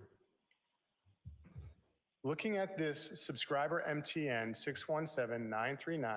617-939-8646. Someday I'll learn how to read. 8646. Can I see counsel at the side of the bench? Yep.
You may continue. Thank you. So, Ms. Gilman, or actually, stop right there. Sir, what is the name of the account holder on this account? That is Diana Walsh, Okay. And what is the address for the account holder? 330 Paradise Road, Unit 1320, Swampscott, Massachusetts. Okay. Ms. Gilman, can you scroll to the end of this row of information? Okay. What is the effective date for this phone number? December 12th, 2018. And this phone number corresponds to what phone that you analyzed? The iPhone 13 mini. Okay. Now, sir, did you have the opportunity, Ms. Gilman, if you could close out of that, thank you. Now, with this information, did you have the opportunity to see where the iPhone 13 mini traveled on January 5th, 2023? Yes. Okay. What did you discover in your initial examination of the location data of the iPhone 13 mini as far as where it traveled? January 5th, 2023, the iPhone 13 mini was about approximately 8 a.m. The device was in the area of 516 Chief Justice Cushing Highway. And then at approximately 9:30 a.m., the device is in the area of 330 Paradise Road, Swampscott, Massachusetts. And are you aware of any of Mr. Walsh's relatives that live in and around 330 Paradise Road? Yes. Who? His mother, Diana Walsh. Now, where does that device travel in that area on January 5th, 2023 of 330 Paradise Road? It is stationary in the southeast corner of the apartment complex where there is a large trash compactor. Can you tell from the data you saw whether or not the iPhone 13 mini went into the buildings of 330 Paradise Road that morning? I do not believe so. Now, did you ever have the ability to compare this data from January 5th, 2023 of the iPhone 13's native location data to its native location data, say, of December 27th, 2022? Yes. And when you look at the native location data from December 27th, 2022, can you determine whether or not the phone goes inside 330 Paradise Road? I can't determine if it physically goes inside the building, but it's in a different area, in the general area of the building as opposed to the southeast corner. Now, as far as the location that you're determining of the phone, based on the data from January 5th, what day are you examining this data that you see this? Could you repeat the question? Yeah, it's Sorry. not really a well-worded question, so good for you. So what day were you looking at this phone's data? That would be that weekend, January 8th, 9th Okay. of 2023. And so when you saw that it was in and around a dumpster on 330 Paradise Road, did you alert anyone? Yes, sir. Who'd you alert? I alerted my immediate supervisors. All right. And have you had the opportunity, utilizing this native location data from the two phones, to create a PowerPoint presentation of points that you've discovered these two phones went to? Yes, I had. Yes, I did. And at this point, Your Honor, I would seek to enter the PowerPoint presentation as the next exhibit. I've reduced it to a thumb drive. Is there an objection to that? No objection. So the PowerPoint presentation is now in evidence as Exhibit 160.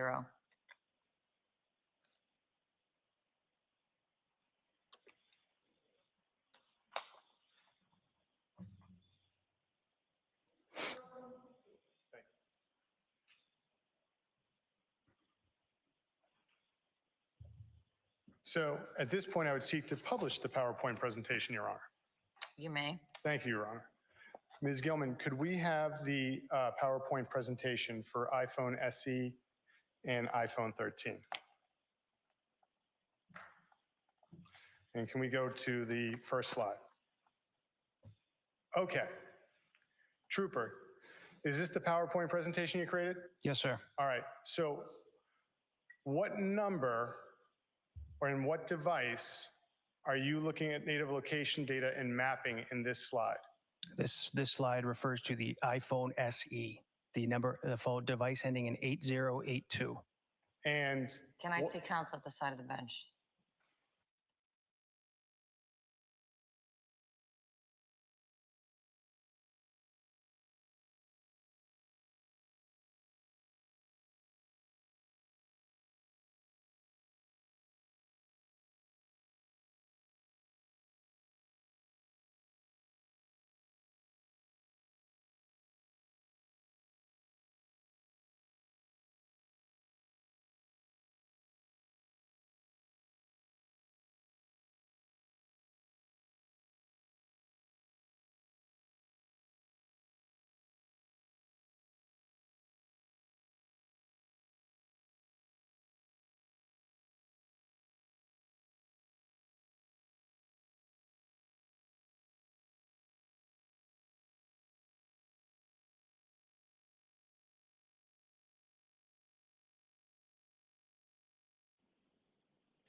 all right, so which one's the accurate number? The accurate number is from the Verizon records ending in 8028. Okay, and so in the PowerPoint presentation, you made an error as far as transcribing those two numbers. Yes. Okay, so Ms. Gilman, if we could close out of that, and for the record, on your PowerPoint presentation, the last two numbers are wrong.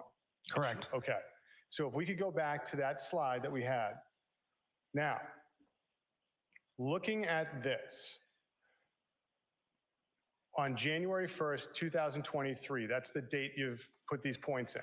Correct. What is the significance of the red dots? That signifies this was the data from the iPhone SE. Okay, so let's go to the next slide. Now again, the number in the corner, the last two numbers have been transcribed, correct? Correct. Or transposed. Yes, sir. Sorry. So it should be 8028. That is correct. All right. Now, what is the significance of the red dot 2? That was the line of data from the Excel. That's what the 2 represents. And this is the data from the iPhone SE. Okay. Now, what is the date and time corresponding to that line of data? January 1st, 2023 at approximately 5:07 p.m. And where is the device located according to the native location data at 5:07 p.m. on January 1st? In the southeast, at the landing at Vinnon Square Apartments at 330 Paradise Road, Swampscott, Massachusetts. Okay.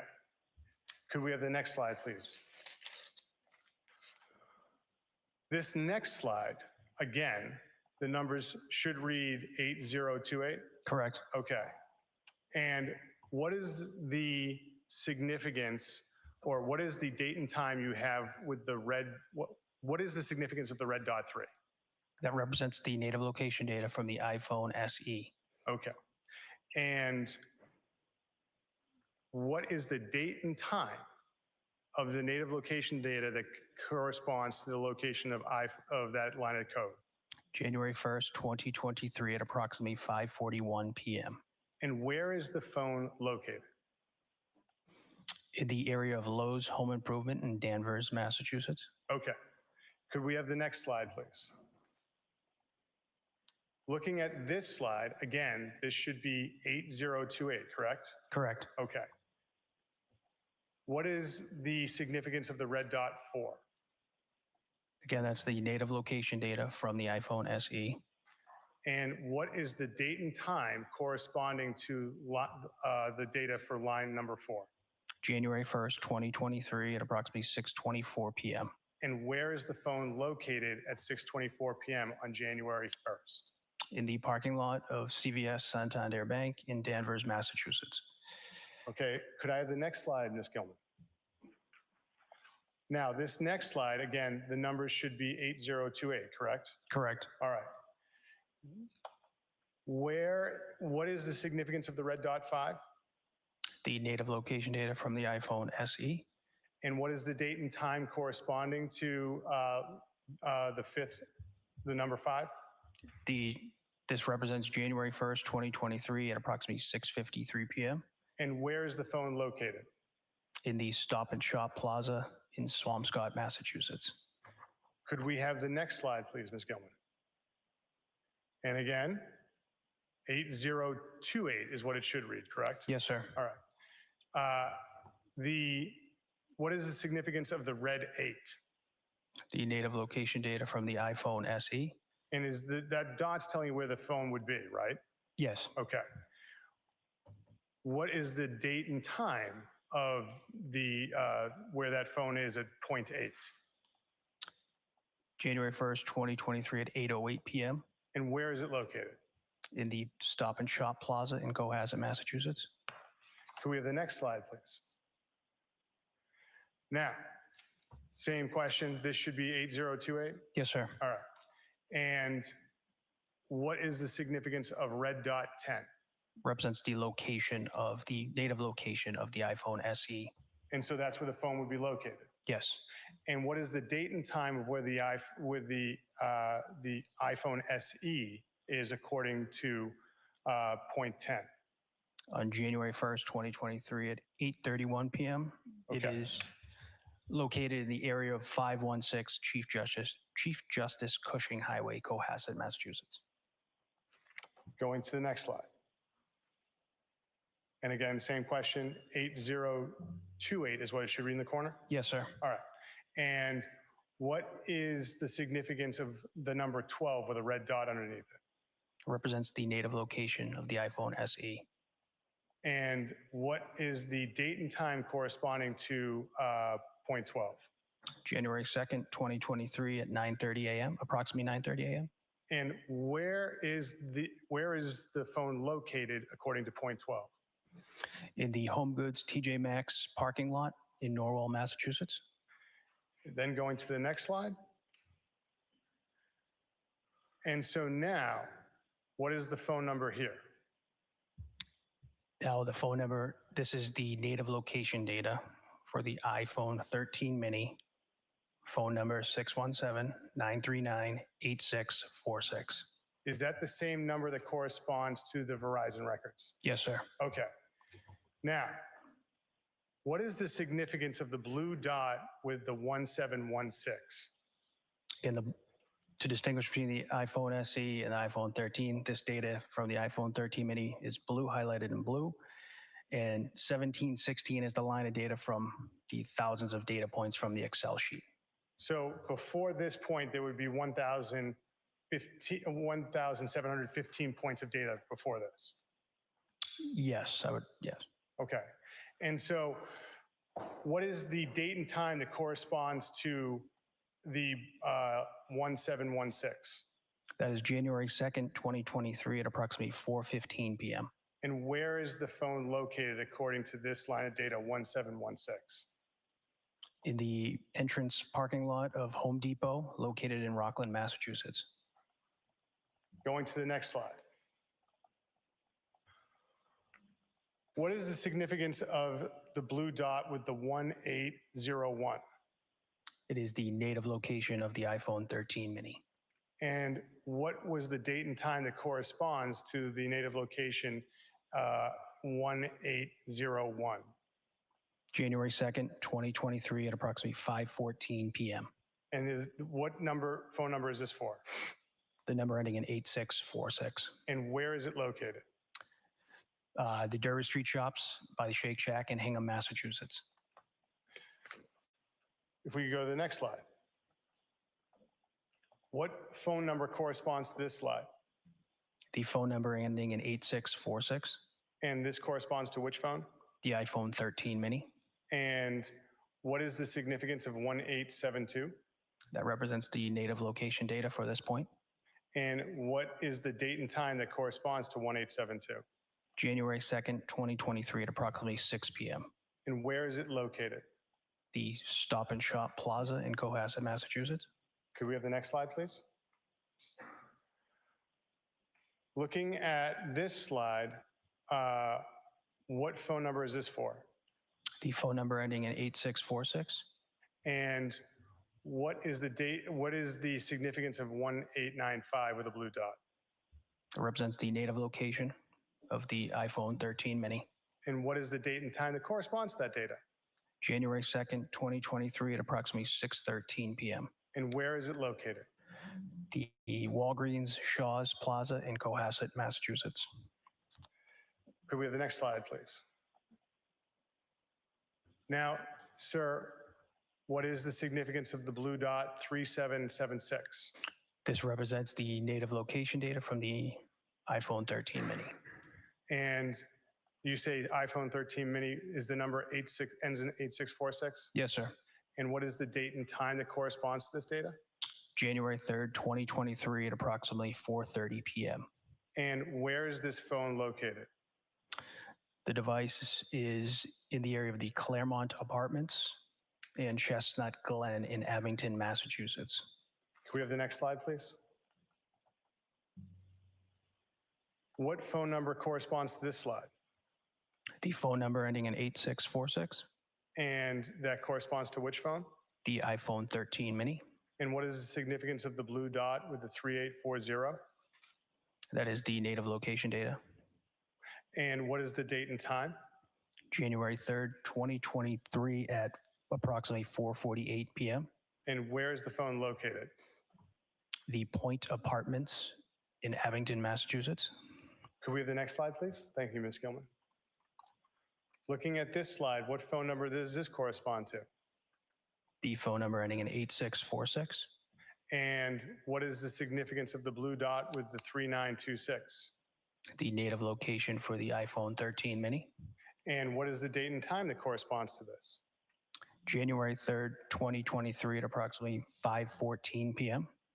And where is it located according to the native location data? The Chatham West Apartments in Brockton, Massachusetts.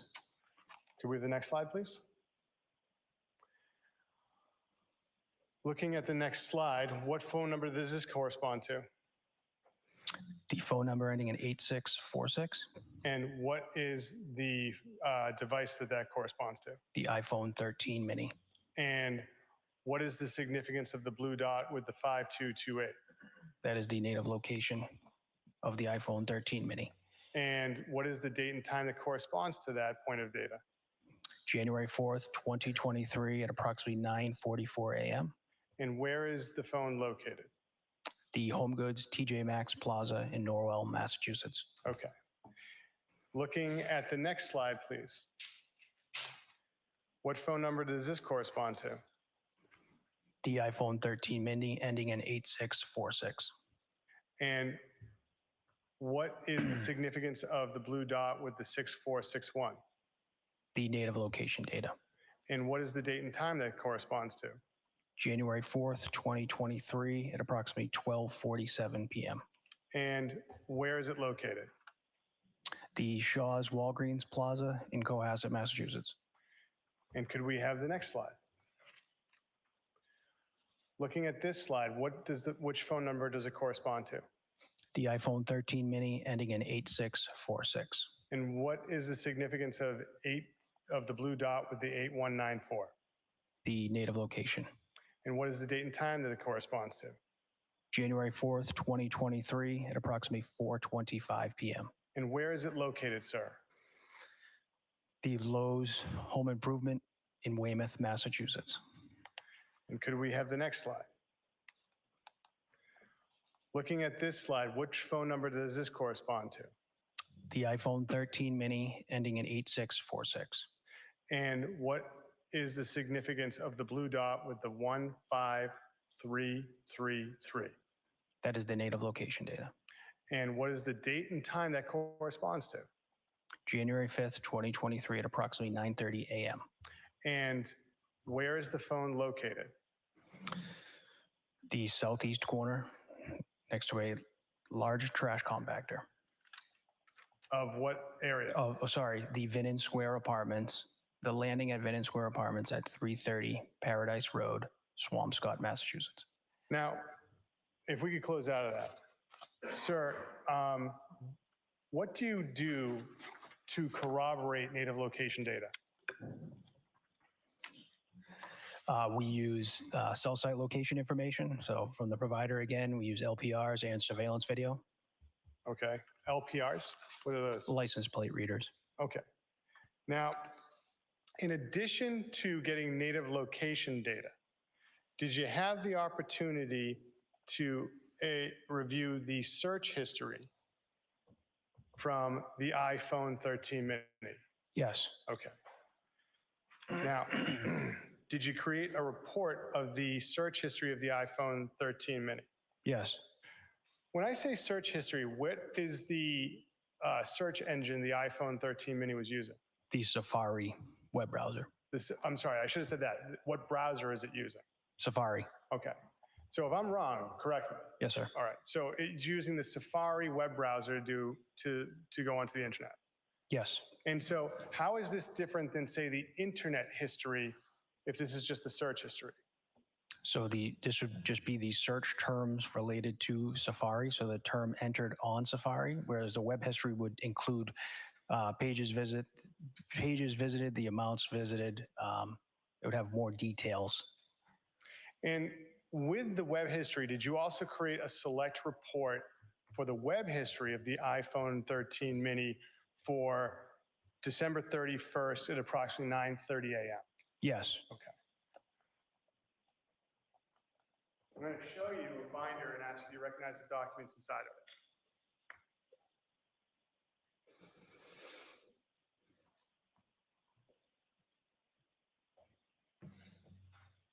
Take a look inside. Yes, sir. The first chapter, do you recognize that document? Yes, I do. What is that document? This is the Safari search history of the iPhone 13 mini. You created that? Yes. Using what program, sir? Celebrate. Okay, could you turn to the next chapter as well? All the way to the end.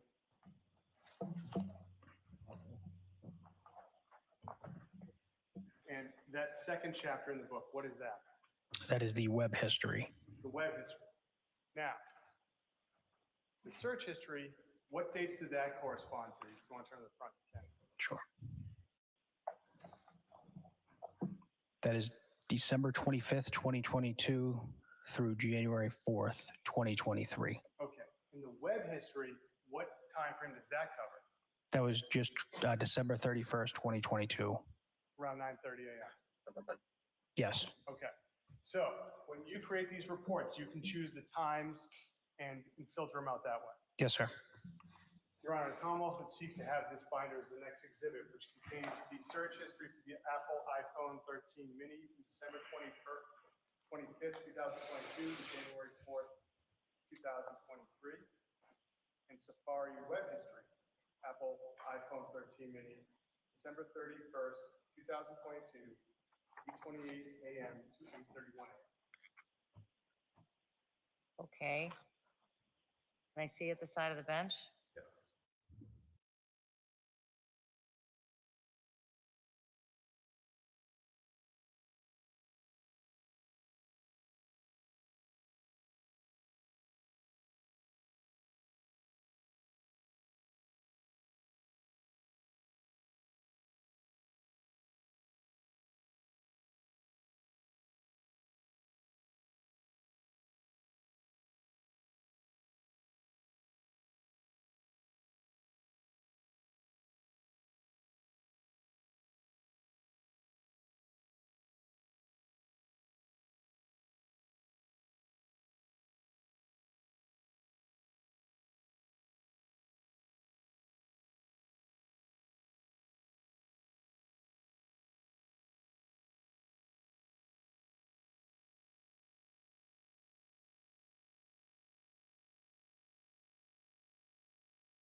So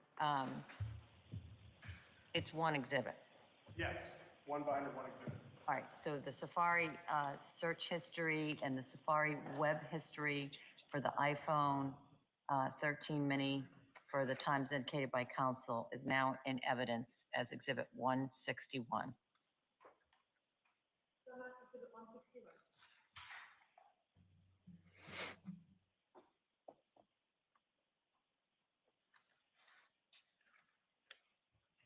Your Honor, may I publish the Safari search history?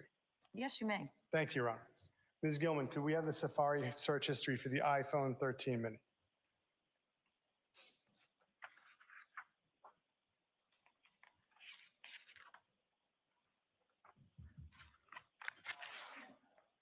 So Trooper, can you see this?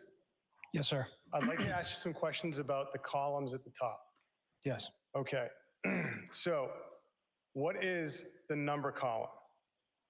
The number of data in this sequentially in this file. Okay. What's timestamp? Date, time the search occurred. Okay. What is source? Source is the database in which the data was extracted from. So on this first line of code where it says Safari, are there other databases that this draws from? Yes. What is the other database that this draws from? The Knowledge C database. And so what is the difference between the two databases? Knowledge C is a larger database within the iOS operating system. Takes app data, app usage, phone information, internet history. So it's a larger database. Safari is just the Safari database. Now, if there is a search in the Safari database, and then there's a search in the Knowledge C database, are they two different searches? No. It's the same search located in two different places within the phone. That's correct. Okay. So the data will repeat within this report. That is correct, sir. Okay. What is value? Value was the search term entered. What is parameters? So for these blank columns, not all reports, Cellbrite is not able to extract or parse out the data for specific apps. So in this case, Cellbrite was not able to parse out any information pertaining to these columns.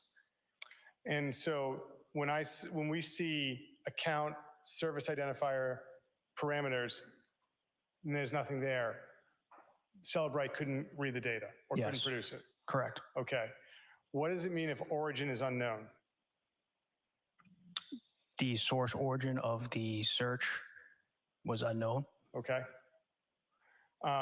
So I'd like to direct your attention to item number 16 on page 2. What is the date and time of item number 16? The date is December 25th, 2022 at 11:52 a.m. And what is the value? Check a flight JetBlue. And so value, what does that mean as far as, just so we're clear, what is value? How is value created on the phone? Search term entered by the user of the device. Okay, so it's not being generated by the phone. It's not being generated automatically by the phone. The user is inputting the value. Yes, sir. Okay. Could we go down to item 21? What is the date and time of item 21? December 25th, 2022 at 12:09 p.m. And what is the value inputted into the phone? William Fastow, DC Real Estate. And could we scroll down to item 27? What is the date and time of item 27 on page 3? December 25th, 2022 at 12:09 p.m. And what is the value input into the phone? William Fastow, DC Real Estate. Scrolling down on page 3 to item 35. What is the date and time on item 35? December 25th, 2022 at 12:22 p.m. And what is the value input into the phone? Anna Walsh, Tishman, Spire. Can we scroll down to item 43 onto page 4? What is the date and time stamp for item 43? December 25th, 2022, 12:28 p.m. What is the value input into the phone? Christmas Day plane crash. Can we scroll down to item 50? What is the date and time stamp for item 50 on page 4? December 25th, 2022 at 12:31 p.m. And what is the value that is input? Jeff Chad Tishman Spire. Can we scroll down to item 53? What is the date and time stamp of item 53? December 25th, 2022, 12:45 p.m. And what is the value that is input? Anna Walsh found dead. Can we scroll down to item 57 on page 5? What is the date and time stamp of item 57? December 25th, 2022 at 12:46 p.m. And what is the value that is input? Jeff Chad. Now, Ms. Gilman, can we go to page 14 and look at item 193?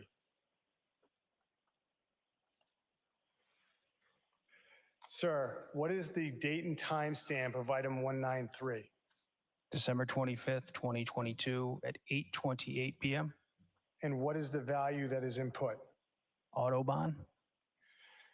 And can we now go to page 22, item 316? What is the date and time stamp of item 316? December 27th, 2022. And what is the value that's put in? It was at 6:57 a.m. and the value was all my X's. Now, the next one down, is it fair to say that's All My Exes Live in Texas? Yes, sir. And that, are you familiar with that being a song? Yes, I believe so. Can we now go to page 54 and go to item 804? What is the date and time stamp of 804? December 29th, 2022 at 9:13 p.m. And what is the value put into the phone? Mazza Building, Washington. And scrolling down to 813. What is the date and time for item 813? December 29th, 2022 at 9:15 p.m. And what is the value that is input into the phone? Mazza Building, Washington, D.C. Scrolling down to 820. What is the timestamp for 820? 9:15 p.m. And what day? Sorry, December 29th, 2022, And 9:15 p.m. And what is the value input?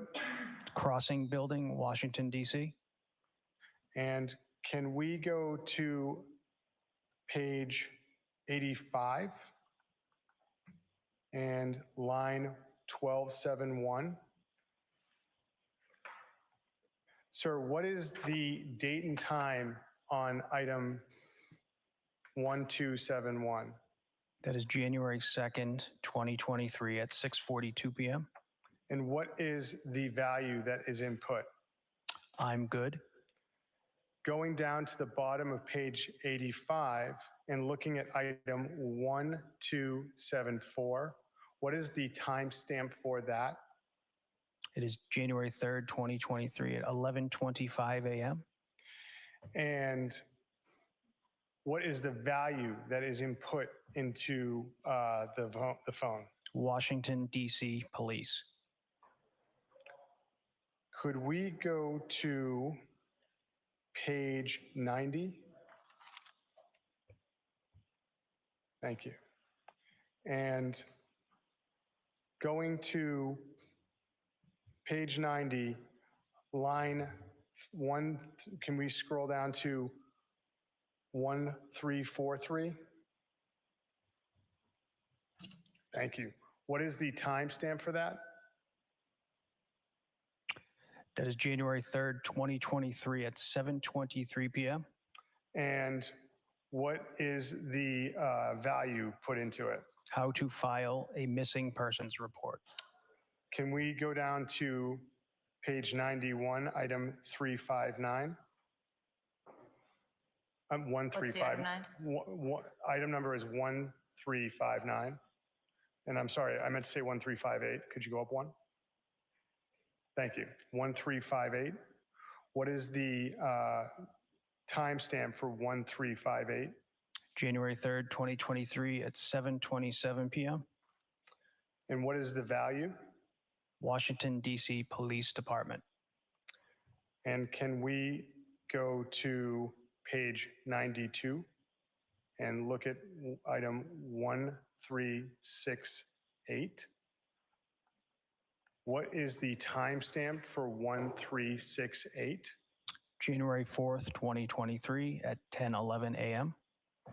And what is the value that was input at that time? The crossing wash. Could we go down to item 1389?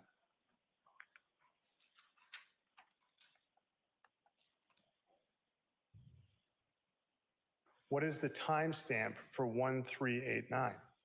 January 4th, 2023, 10:14 a.m. And what is the value that was put in?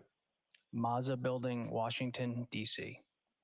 And could we now go to item 1402, scrolling down the page? We are now on page 94. What is the timestamp for item 1402? January 4th, 2023, 10:15 a.m. And what is the value that is input? Jeff Chad Tishman.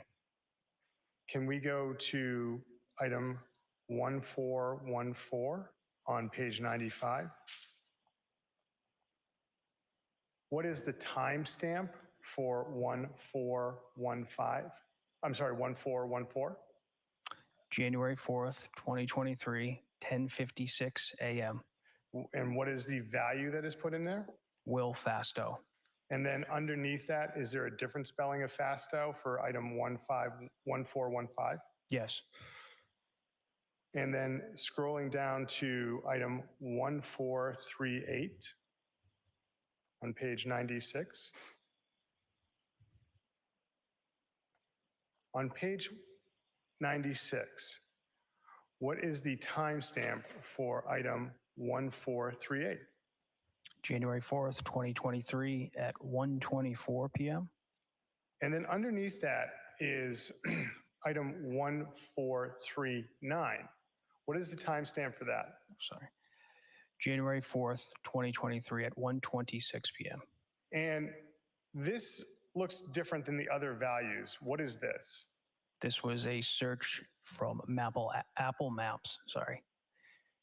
So when you see that bolded result, is that saying it's from Apple Maps? Yes, you can see the source file, Apple Maps.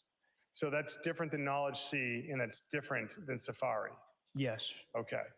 And then the last one is the one directly underneath it, 1440. What is the timestamp for that? January 4th, 2023, 2:49 p.m. And what is the value that is put in there? I'm good. Now, if we could close out of this and go to the second chapter in that binder, web history.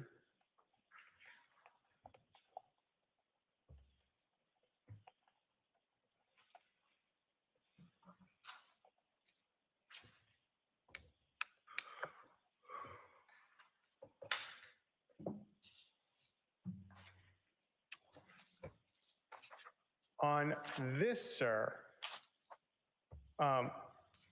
what is this, the columns that look different, I want to ask you, what is URL? Uniform Resource Locator.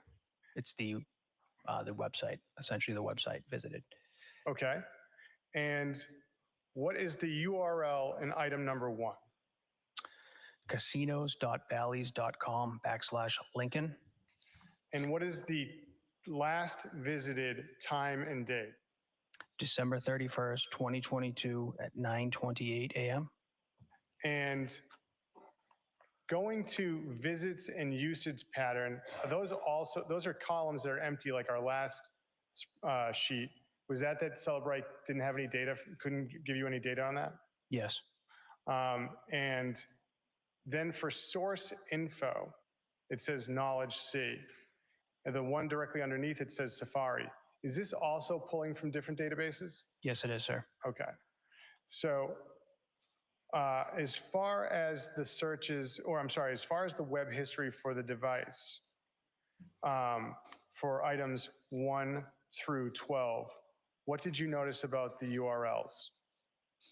They contained the casinos.bally's.com URL. And after .com, there's a backslash. What's the next word? Oh, sorry, Lincoln. Now, going down to item 13 through 17.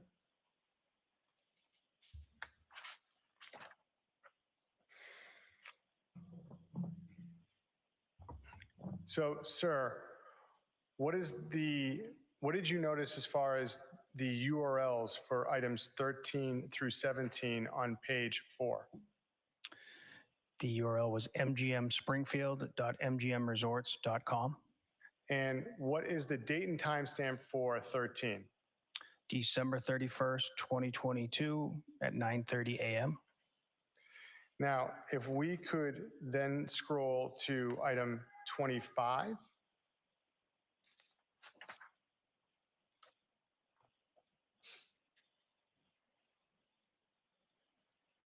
On item 25, sir, what did you notice as far as the URLs on items 25, say through items 30 to item 34? Again, they contain the mgmspringfield.mgmresorts.com. And what is the timestamp for item 25? December 31st, 2022 at 9:30 a.m. And could we then go down to items 38 and 39?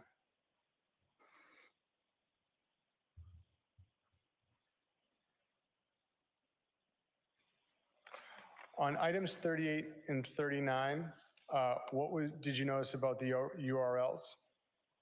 Again, it was the mgmspringfield.mgmresorts.com. And what is the date and timestamp for item 38? December 31st, 2022, 9:31 a.m. Now, sir, in addition to having access to native location data and web history and search history, you can close out of that, Ms. Gilman. Thank you very much.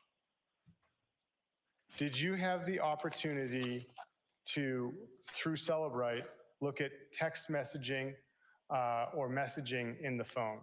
Yes. And then when I say the phone, I'm talking about the iPhone 13 mini. Correct. Okay. Now, with the iPhone 13 mini, can you break out the text to individual chats with certain numbers? Yes, you can. Okay. So, and with that, did you create certain reports that correspond to these chats? Yes, I did.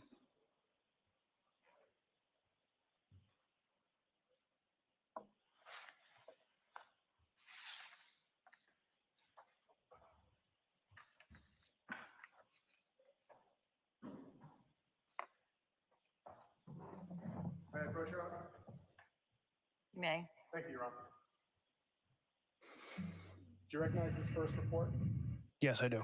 And did you create this report? I did. And it's in this report, can you tell us what it is? It is a text message report. And what are the numbers that correspond to the text message? The last four is 8646. Okay. And that's the iPhone 13 mini's phone? Correct. And then the next phone number, last four digits? 2005. And does it have a designation or an ID or some kind of identifier next to it? Yes. What? Contact associated as paint.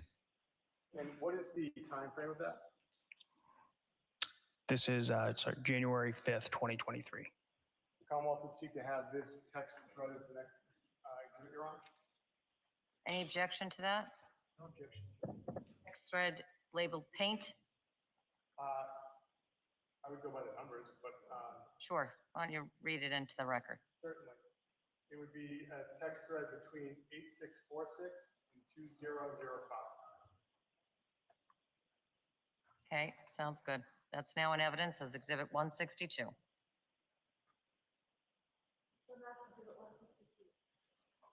Ms. Gilman, can we have that text thread up?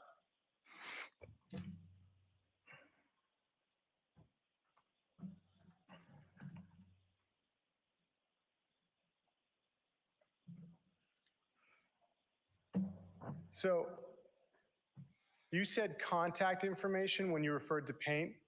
Did you create that or is that from the phone? That was pulled during the extraction process of the phone. So, but you don't do anything to put that number as paint? No, I do. The phone, Celebrite, through examining the data, gives you that contact information? Correct. Okay. So looking at this first entry, what is the significance of this bubble being in green? Green means it was sent by the owner, the number ending in 8646. And then underneath, so the from and to, who is this from? That is from Brian Walsh. And who is it to? The number ending in 2005 with the contact paint associated. What is the body of the text?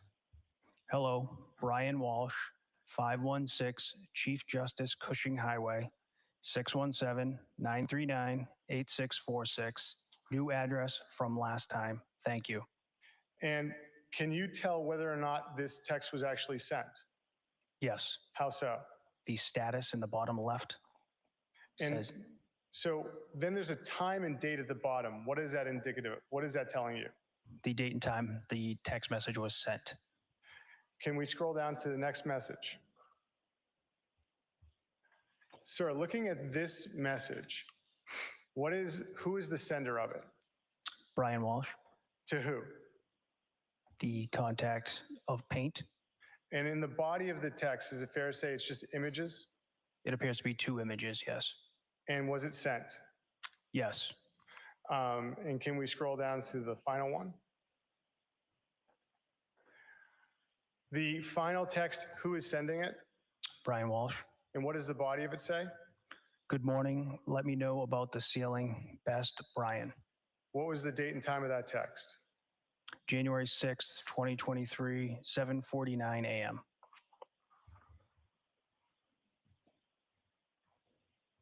You can close out of that, Ms. Gilman. Thank you very much.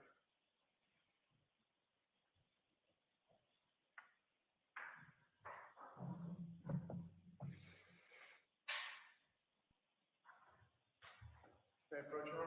Yes? Thank you. I'm showing you another report and asking if you recognize that. Yes, I do. And is that a report you created from Celebrite from the iPhone 13 mini text messages? Yes, sir. And what is the last 4 digits, or actually, what is the number the text message is being sent to, last 4 digits? The number ends in 5605. 5605. Yes, sir. And this is printed on both sides, correct? Correct. Okay, so it's 2 pages, but on 1 piece of paper. Yes, All right. And you created this using the Celebrite. I did. Commonwealth would seek to have this marked as next exhibit. Any objection? The Celebrate report between 8646 and 5605 is now in evidence as Exhibit 163. Gilman, can we have that text thread between 8646 and number ending in 5605? Thank you. Sir, who's sending the first text in this thread? Brian Walsh. And can you tell us the body of this text? Hello, I called MGH South Shore Hospital, Brigham and Women's. They don't have Anna. Thank you for your support, Brian. Please let us know if you have any updates. What was now under this, it says, there's a section that says delivered. Yes. What does that mean? When the text message was delivered to the receiving party. How is that different than the other timestamp in the bottom? Because it could be sent It was sent approximately 4 seconds before it was delivered to the device itself. The And other this, end. and I'm sorry, I talked over you. This status, it indicates that it was sent as well, correct? Yes, sir. Could we scroll down, Ms. Gilman, to the next text in the thread? Sir, who's sending this text? The number ending in 5605. And so what's the significance of blue? It is an incoming text message. And incoming to the 8646 number. That is correct. And what is the body of this text? Hugh Dunleavy, 1-347-913-2053. And this text, this has a red line on it. What does that mean? That's when the message was read on the device. And in addition, there's a status. Does that also indicate it's red? Yes, sir. And then the last timestamp, what is that telling you? That's when it was delivered. Can we scroll down to the next text? Sir, who's sending this text? The number ending in 5605. And can you read the body of this text? Hi, Brian. I believe Hugh has been in touch with you and understand the police are taking over. I adore Anna, thinking of you and the boys. Please let me know if you need anything. Teresa. And can you tell if this text was read? Yes. At what time? It was January 4th, 2023 at 8:10 p.m. And can we continue to scroll down, Ms. Gilman? Who's sending this next text, sir? This is Brian Walsh. Or the phone associated with Brian Walsh? Yes, the phone associated with Brian Walsh. And just to be clear, you don't know who's sending the actual text. You just know the phone is sending it. Correct. Okay. And so can you read the body of the text? Good evening, Teresa. Thank you for your support during these difficult days. The private investigators wanted to know if Anna had any vacation days this week. Thank you again. Best, Brian. P.S. We adore Anna too. Looking forward to her coming home soon. And she spoke very highly of you always. I am. And when was this text delivered? January 5th, 2023 at 4:12 p.m. Can we scroll down to the final text? And who's sending this? Which phone number is sending this? The number ending in 8646. And sir, what's the body of this text? Last question. Are there Tishman Spire personnel at the Mazza building? Thanks. And when was this text delivered? January 5th, 2023 at 4:17 p.m.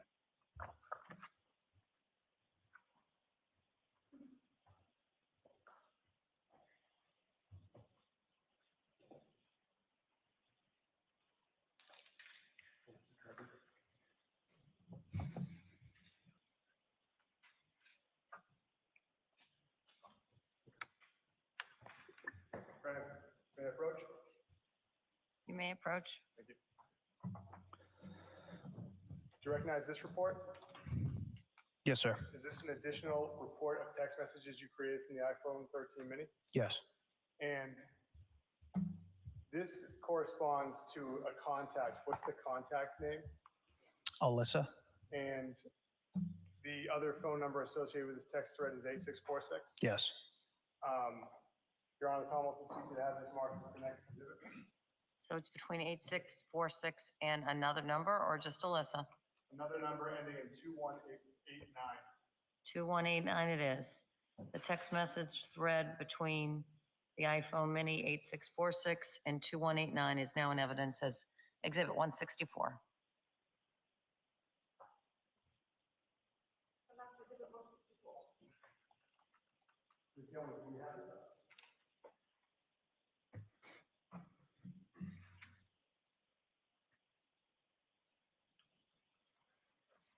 Ms. Gilman, could we scroll down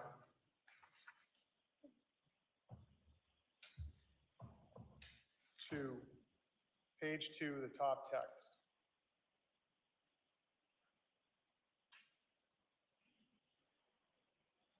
Sir, this is blue, this top text. Who's sending it? The number ending in 2189. And What is the body of this text? Thank you so much, Brian. Happy New Year. Hope you're well. 4. And when was this read? January 2nd, 2023, 3:05 p.m. And scrolling down to the next one in green, which phone sending this? The number ending in 8646. And sir, on this text, what does the body say? Hello, I know we did this a week ago, but have you heard from Anna? And when was this delivered? January 3rd, 2023 at 10:34 a.m. And scrolling down to the next text, who's sending, which phone is sending this? Which phone number? The number ending in 2189. And what is the body of this text? Hey, Brian, sorry for the delay. Was sleeping. I have the flu. Super sick. I texted with Anna on New Year's Day, but no, haven't heard from her. Is she working today? She's usually running around super busy with work. And what was the date and time that this was read? January 3rd, 2023, 12:51 p.m. Can we scroll down to the next one? Which number is sending this? Number ending in 8646. And what is the body of this? You're right. I'll let you know when she calls. Feel better soon. And what is the date and time it was delivered? January 3rd, 2023, 12:51 p.m. And can we scroll down past that? One more. Thank you. To the top of page 4. Thank you. Looking at the top of page 4, which number is sending this? The number ending in 2189. And what is the body of this text? Did you ever hear back? Question mark. What is the date and time that it was read? January 4th, 2023, 10:10 a.m. The next text in the thread, which number is sending this? Number ending in 8646. And what is the body of this? No, they are looking for her at work now. When was this delivered? January 4th, 2023, 10:19 a.m.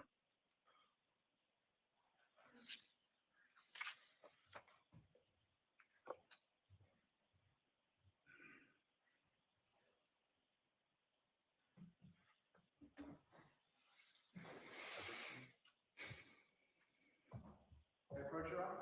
You may.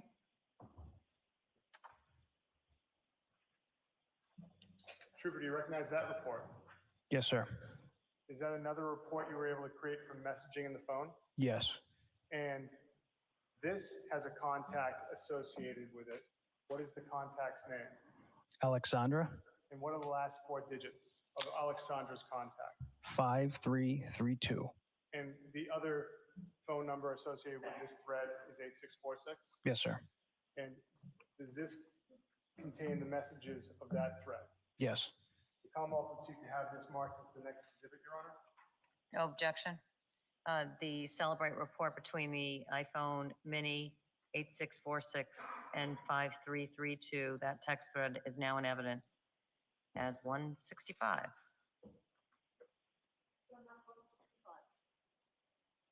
Sir, what is Viber? Viber is another messaging app. And this text thread, did this utilize Viber? Yes, sir. And so Celebrate reads Viber text messages just like it reads the regular text messages. Yes, it has the ability to extract it. Yes. And so I'm going to ask you some questions about this Viber text thread with the Alexandra contact. Ms. Gilman, if we could have that up, please.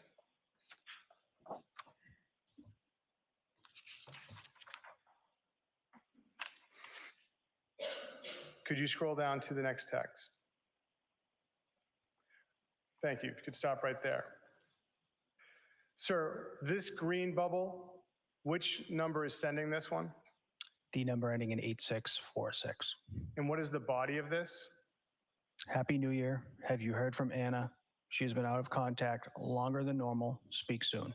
What is the date and time associated with this text? January 3rd, 2023, 10:35 a.m. And below that, is there a response? Yes, And these, because they're Viber, they also show up in green and blue, correct? correct. All right. Well, I shouldn't say because they're Viber, but they, like the other text messages, they show up in green and blue. Yes. Okay. So which number is sending this text? The number ending in excuse me, the number ending in 5332. And what is the response? Hello, no, I haven't. Last time was on 3112, And what was the time of this text? January 3rd, 2023 at 11:24 a.m. I'd now like to scroll down to the first message on page 3. Excuse me, that was 11:21 a.m. 11:21 a.m. Yes. So if we look at the first text message, the first message on page 3, which number is sending this message? The number ending in 8646. And what is the body of this message? She had to leave early due to an emergency at one of the buildings. She left early on Sunday morning. I didn't have my phone till last night because William hid it in his bed. Thomas found it. I wasn't worried at first, but she has never been this long out of communication. I will call her work tomorrow morning. And what is the date and time with this message? January 3rd, 2023 at 9:10 p.m. And if we could scroll further down the page of page 3. Looking at the green bubble, which phone number is sending that? The number ending in 8646. And what is the body? I know. Let me if you get in touch with her. I will let you know when I speak to her. What is the date and time associated with that message? January 3rd, 2023, 9:12 p.m. And then the next message beneath that, which number is sending that? The number ending in 5332. And what is the body of that message? That means no communication for almost days. Now, if we could go to page 11.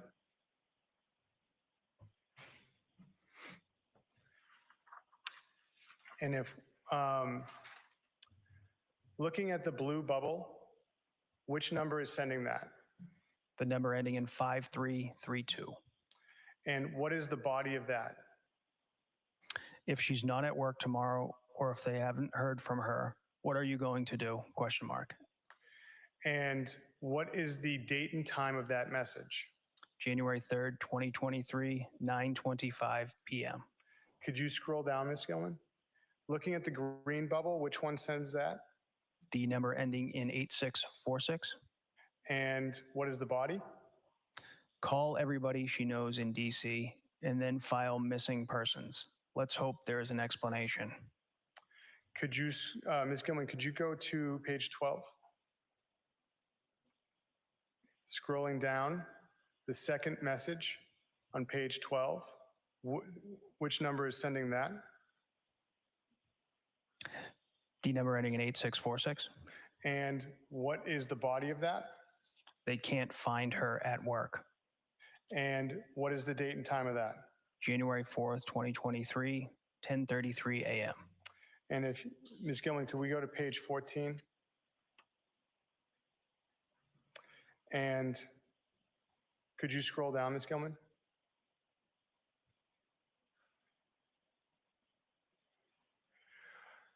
Ms. Gilman, could you stop? Looking at the last message on page 14, who is the sender of that? What number? The number ending in 5332. And what is the body of that text? I think that you need to report this ASAP. And what is the date and time of that message? January 4th, 2023, 10:59 a.m.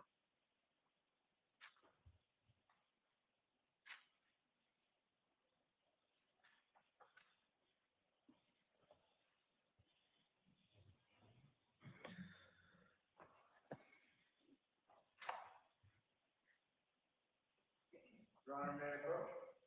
You may. Showing you this, is this another one of the reports you created via Celebrate of a text thread? Yes, sir. And does this involve 3 numbers? Yes. So besides 8646, what is the first contact that's associated with this text thread? A number ending in 7966. And what is the name of that contact? Anna, new, and then a number sign. And then what is the other phone Thompson. number associated with this thread? A number ending in 6708. And what is the contact name? Gem. The Commonwealth would seek to have this marked as the next exhibit, Your Honor, which would be a text thread between 8646, 7966, 6708, and 670. Thank you. Any objection to that? Now in evidence says 166.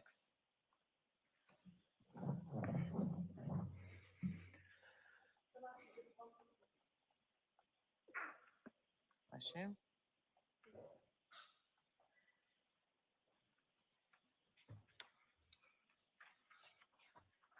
Ms. Gilman, may we have this published?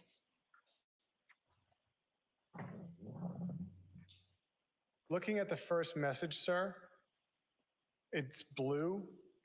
What number is sending this? The number ending in 6708. And what is the body of this? It is a picture. And then above the picture, is there any words? I love my necklace, exclamation. And then under recipient, what does it say? Participant, sorry, misread it. The number ending in 8646. And does it acknowledge what time it was read? Yes. What time was it read? January 2nd, 2023, 2:26 p.m. Going down, please, Ms. Gilman. Who's sending this text?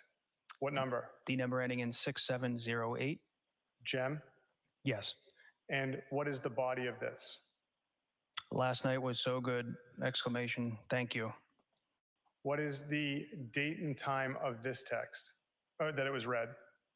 It was read January 2nd, 2023, 2:26 p.m. Going down to the next text, which number is sending this? The number ending in 6708. And what is the body of it? The chef, world class, and company equally so. And when was this read according to the phone?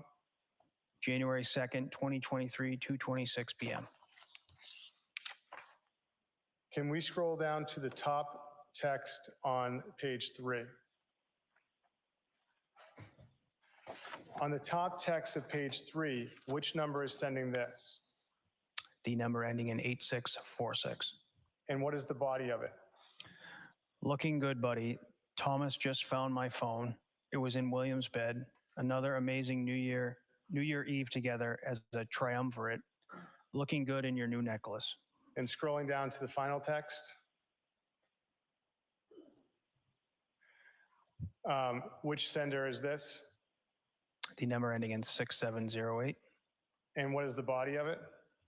My new necklace made a big splash yesterday as I wore it everywhere. I got double takes in the streets and at Whole Foods in Swampscott. And what was the time that the text was read? January 2nd, 2023 at 4:13 p.m. You may? Showing you another text thread. Is this another one that was created another report you were able to create from the phone? Yes, sir. And does this only have 2 numbers associated with it? Yes. What are the 2 numbers associated with it? The number ending in 8646 Yes, sir. and the number ending in 6708. And that also has a contact designation of Gem. Yes, sir. The Commonwealth would seek to enter this as the next exhibit, Your Honor. The text thread between 8646 and 6708. Any objection? The text of thread between 8646 and 6708 is in evidence as 167.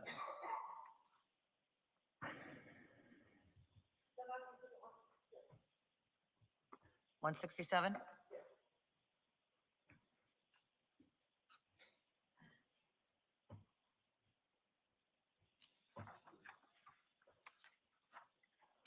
Directing your attention to the top of page 2 of this thread.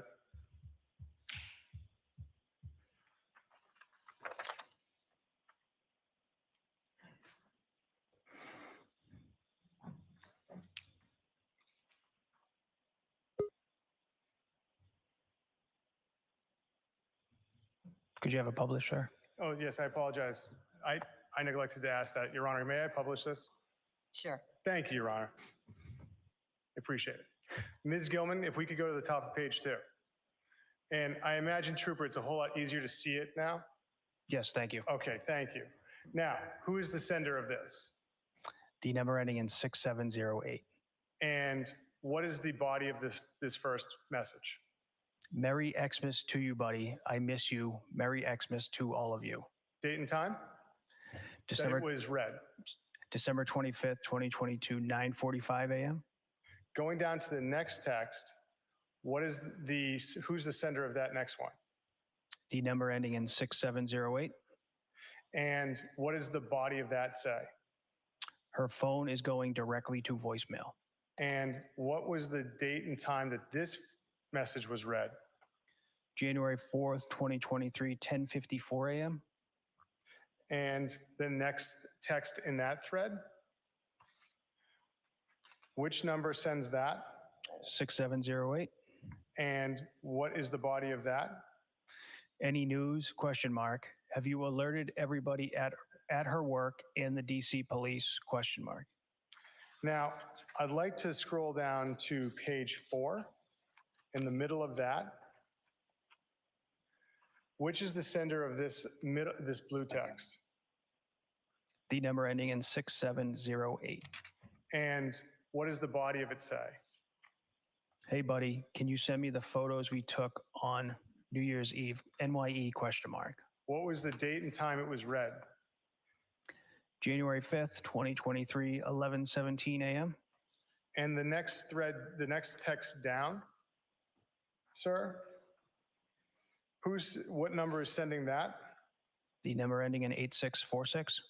And what is the body of that text? All the photos were taken on Anna's phone. I don't have any. And when was that text delivered?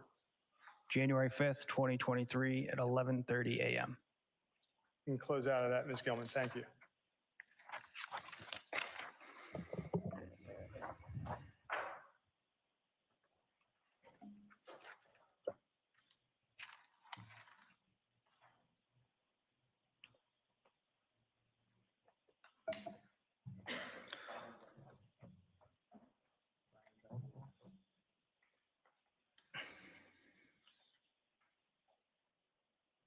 Yeah, of course.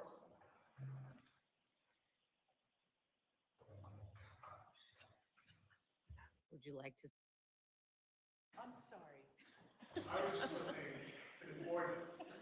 What a gentleman.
next collection of text, I would actually ask the NARC for ID. I will show it to the witness, but I would not seek to enter as an exhibit at this point in time.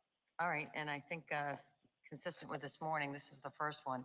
Is this, what do we say, I for ID? So we'll mark this exhibit as I for ID. And George, I just remind you that things that get a designation as a letter designation and for identification isn't evidence unless and until the parties move it in and I move it in. The numbered exhibits are the ones that you have evidence to do in the back. You want me to approach? Yes? So Kristen, I'm showing you what's been marked I for ID. Can you tell us what this is?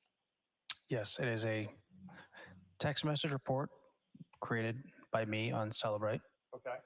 And can you tell us the two numbers that are associated with this? Yes, the first number is ending in 8646. Okay. And the second number? the second number is the number ending in 7966. And who are the contacts designated with this? The 8646 is Brian Walsh, and the 7966 is Anna New.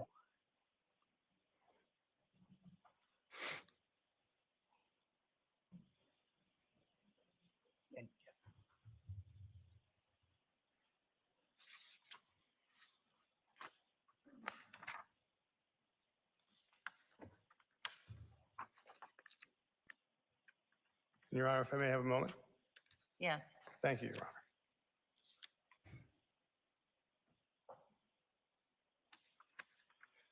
Understand that this has been marked for ID, Your Honor. Is it appropriate to publish it and ask questions about it? If not, I can move on. Well, I'll move on. It's not a problem. all right. I've got something else to do. I can keep busy. The final report I want to ask you about, sir. I'm going to show it to you, but I want to show it to counsel first. Can I approach Your Honor? Yes. The last report I want to ask you about today, sir. Yes. What is this, sir? This is the call log report from Please, I interrupted you. Sorry. yes, that I exported from Celebrate from the iPhone 13 mini. Okay. Now, the call log report, is that every call on the iPhone 13 mini? No, this was only a certain date range. Okay. And certain numbers as well? Yes. Okay. And so this call log report for the iPhone 13 mini, you created this? I did. Okay. And what was the date range you were looking to create this for? This was, December 25th, 2022 through January 3rd, 2023. Okay. And I would seek to move this to the next exhibit, Your Honor. Okay. Any objection? No objection. It's now in evidence as 168. That's the call log report between the dates of 12/25/22, 1/3/23 for the iPhone 13 mini. Thank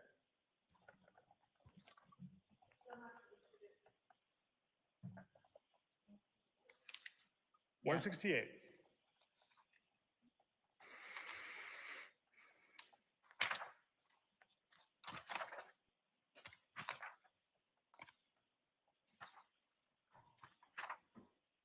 Now, Your Honor, may I publish 168? You may. Thank you.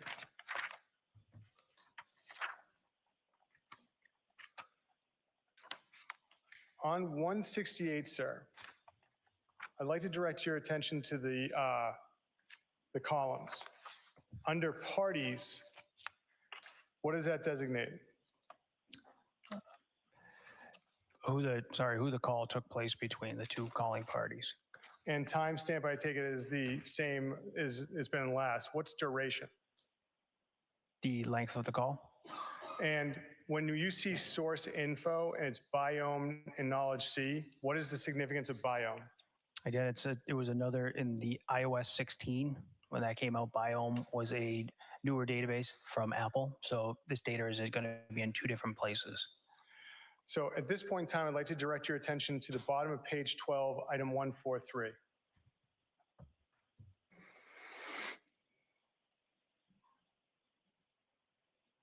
What phone number is being called, sir? This is an outgoing call to number ending in 7966. And what is the date and time of the phone call?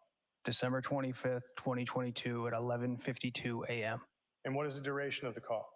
33 seconds. And if we could scroll up, Ms. Gilman? Thank you. And could we go up a little bit further to the next page, please? Continuing.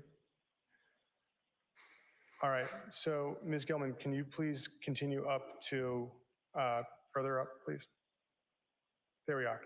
On item number 129, what is the timestamp of that at 129? December 25th, 2022 at 1:40 p.m. And what number is being called? It's an outgoing call to number ending in 7966. And what is the duration of that call?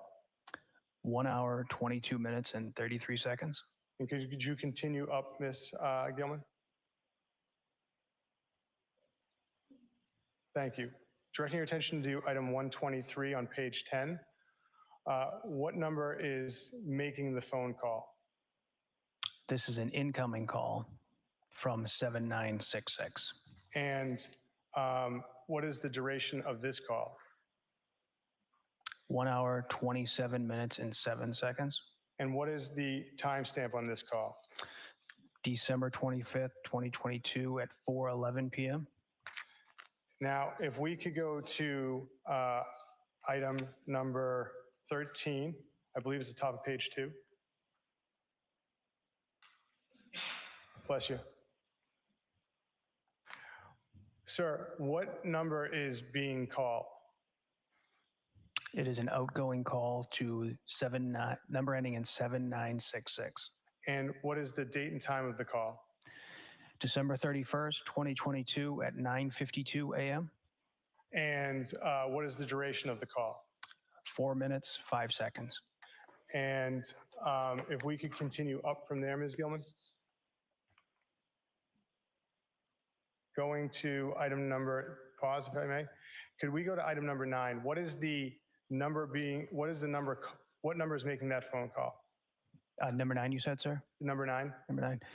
The incoming call from number ending in 7966. And what is the date and time of that call? December 31st, 2022, 7:27 p.m. And what is the duration of that call? 0 seconds. Looking at the item above it, item number 8, what number is being called? It is an outgoing call to number ending in 7966. And what is the date and time of that call? January 3rd, 2023, 8:28 a.m. And how long is that call? 15 seconds. Does that mean that the phone's connected if it's 15 seconds? No. What can happen? What is an alternative explanation then? Voicemail.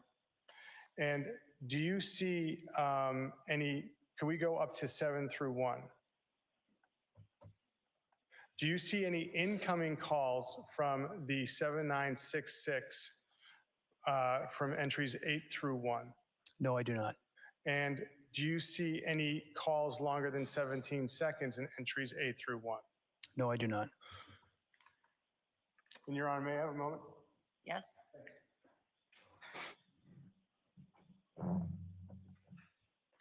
And Your Honor, may I approach in that sidebar? Yes. Thank you.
before the 4 o'clock hour. I know it's been a long day for you. I appreciate your attentiveness. You may catch me frequently. I know a number of you have, looking over and making sure everybody's still able to do their jobs. And I think I've said this to you a number of times. Sitting is very difficult all day. You're doing a marvelous job at it. You're all attentive, and I appreciate, and I know the parties appreciate your continued attentiveness to the case. And I appreciate your obedience to the rules, and I'm going to remind you of again before we leave today. Don't approach any social media or any news media. Don't do any research about the case. Talk to anyone about the case and continue to have open minds as you listen to the evidence in this case. I remind you tomorrow, 9 to 1. Have a good night, jurors. All rise, everyone, please. Jurors, close your notebooks. Follow me.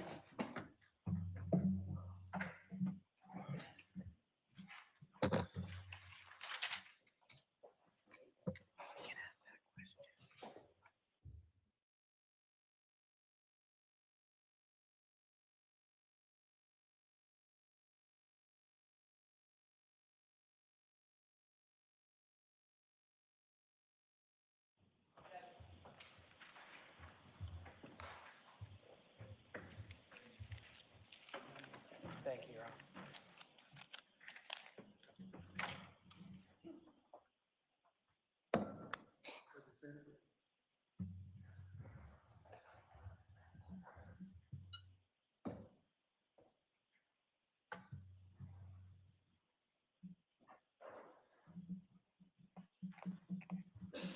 Just going through the click, click, click in my brain to see if there's anything that I need to raise with you right now. And I think I'm going to hold off on the few things that are in my mind because I think they're a little bit premature. So, I will start working on my main task in the next 24 hours. And so we'll talk a little bit more about that tomorrow. Anything that the Commonwealth needs to discuss before I get off the bench? No, Your Honor. And anything that the defense needs to discuss before I get off the bench? Thanks for your work today, and we'll see you back here tomorrow morning. Thank you, Your Honor. All rise.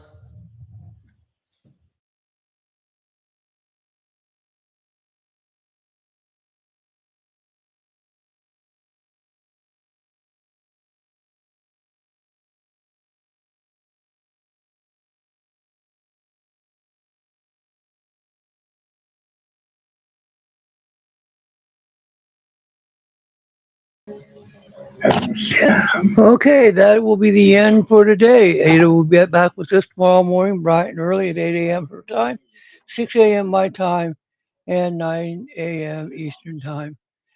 So we will start off with the case in Georgia, and looks like that may be going to the jury tomorrow, and then we will come back on into Brian Walsh. Y'all have a good and safe evening, and we will talk to you all tomorrow. Thank you for joining us. Bye.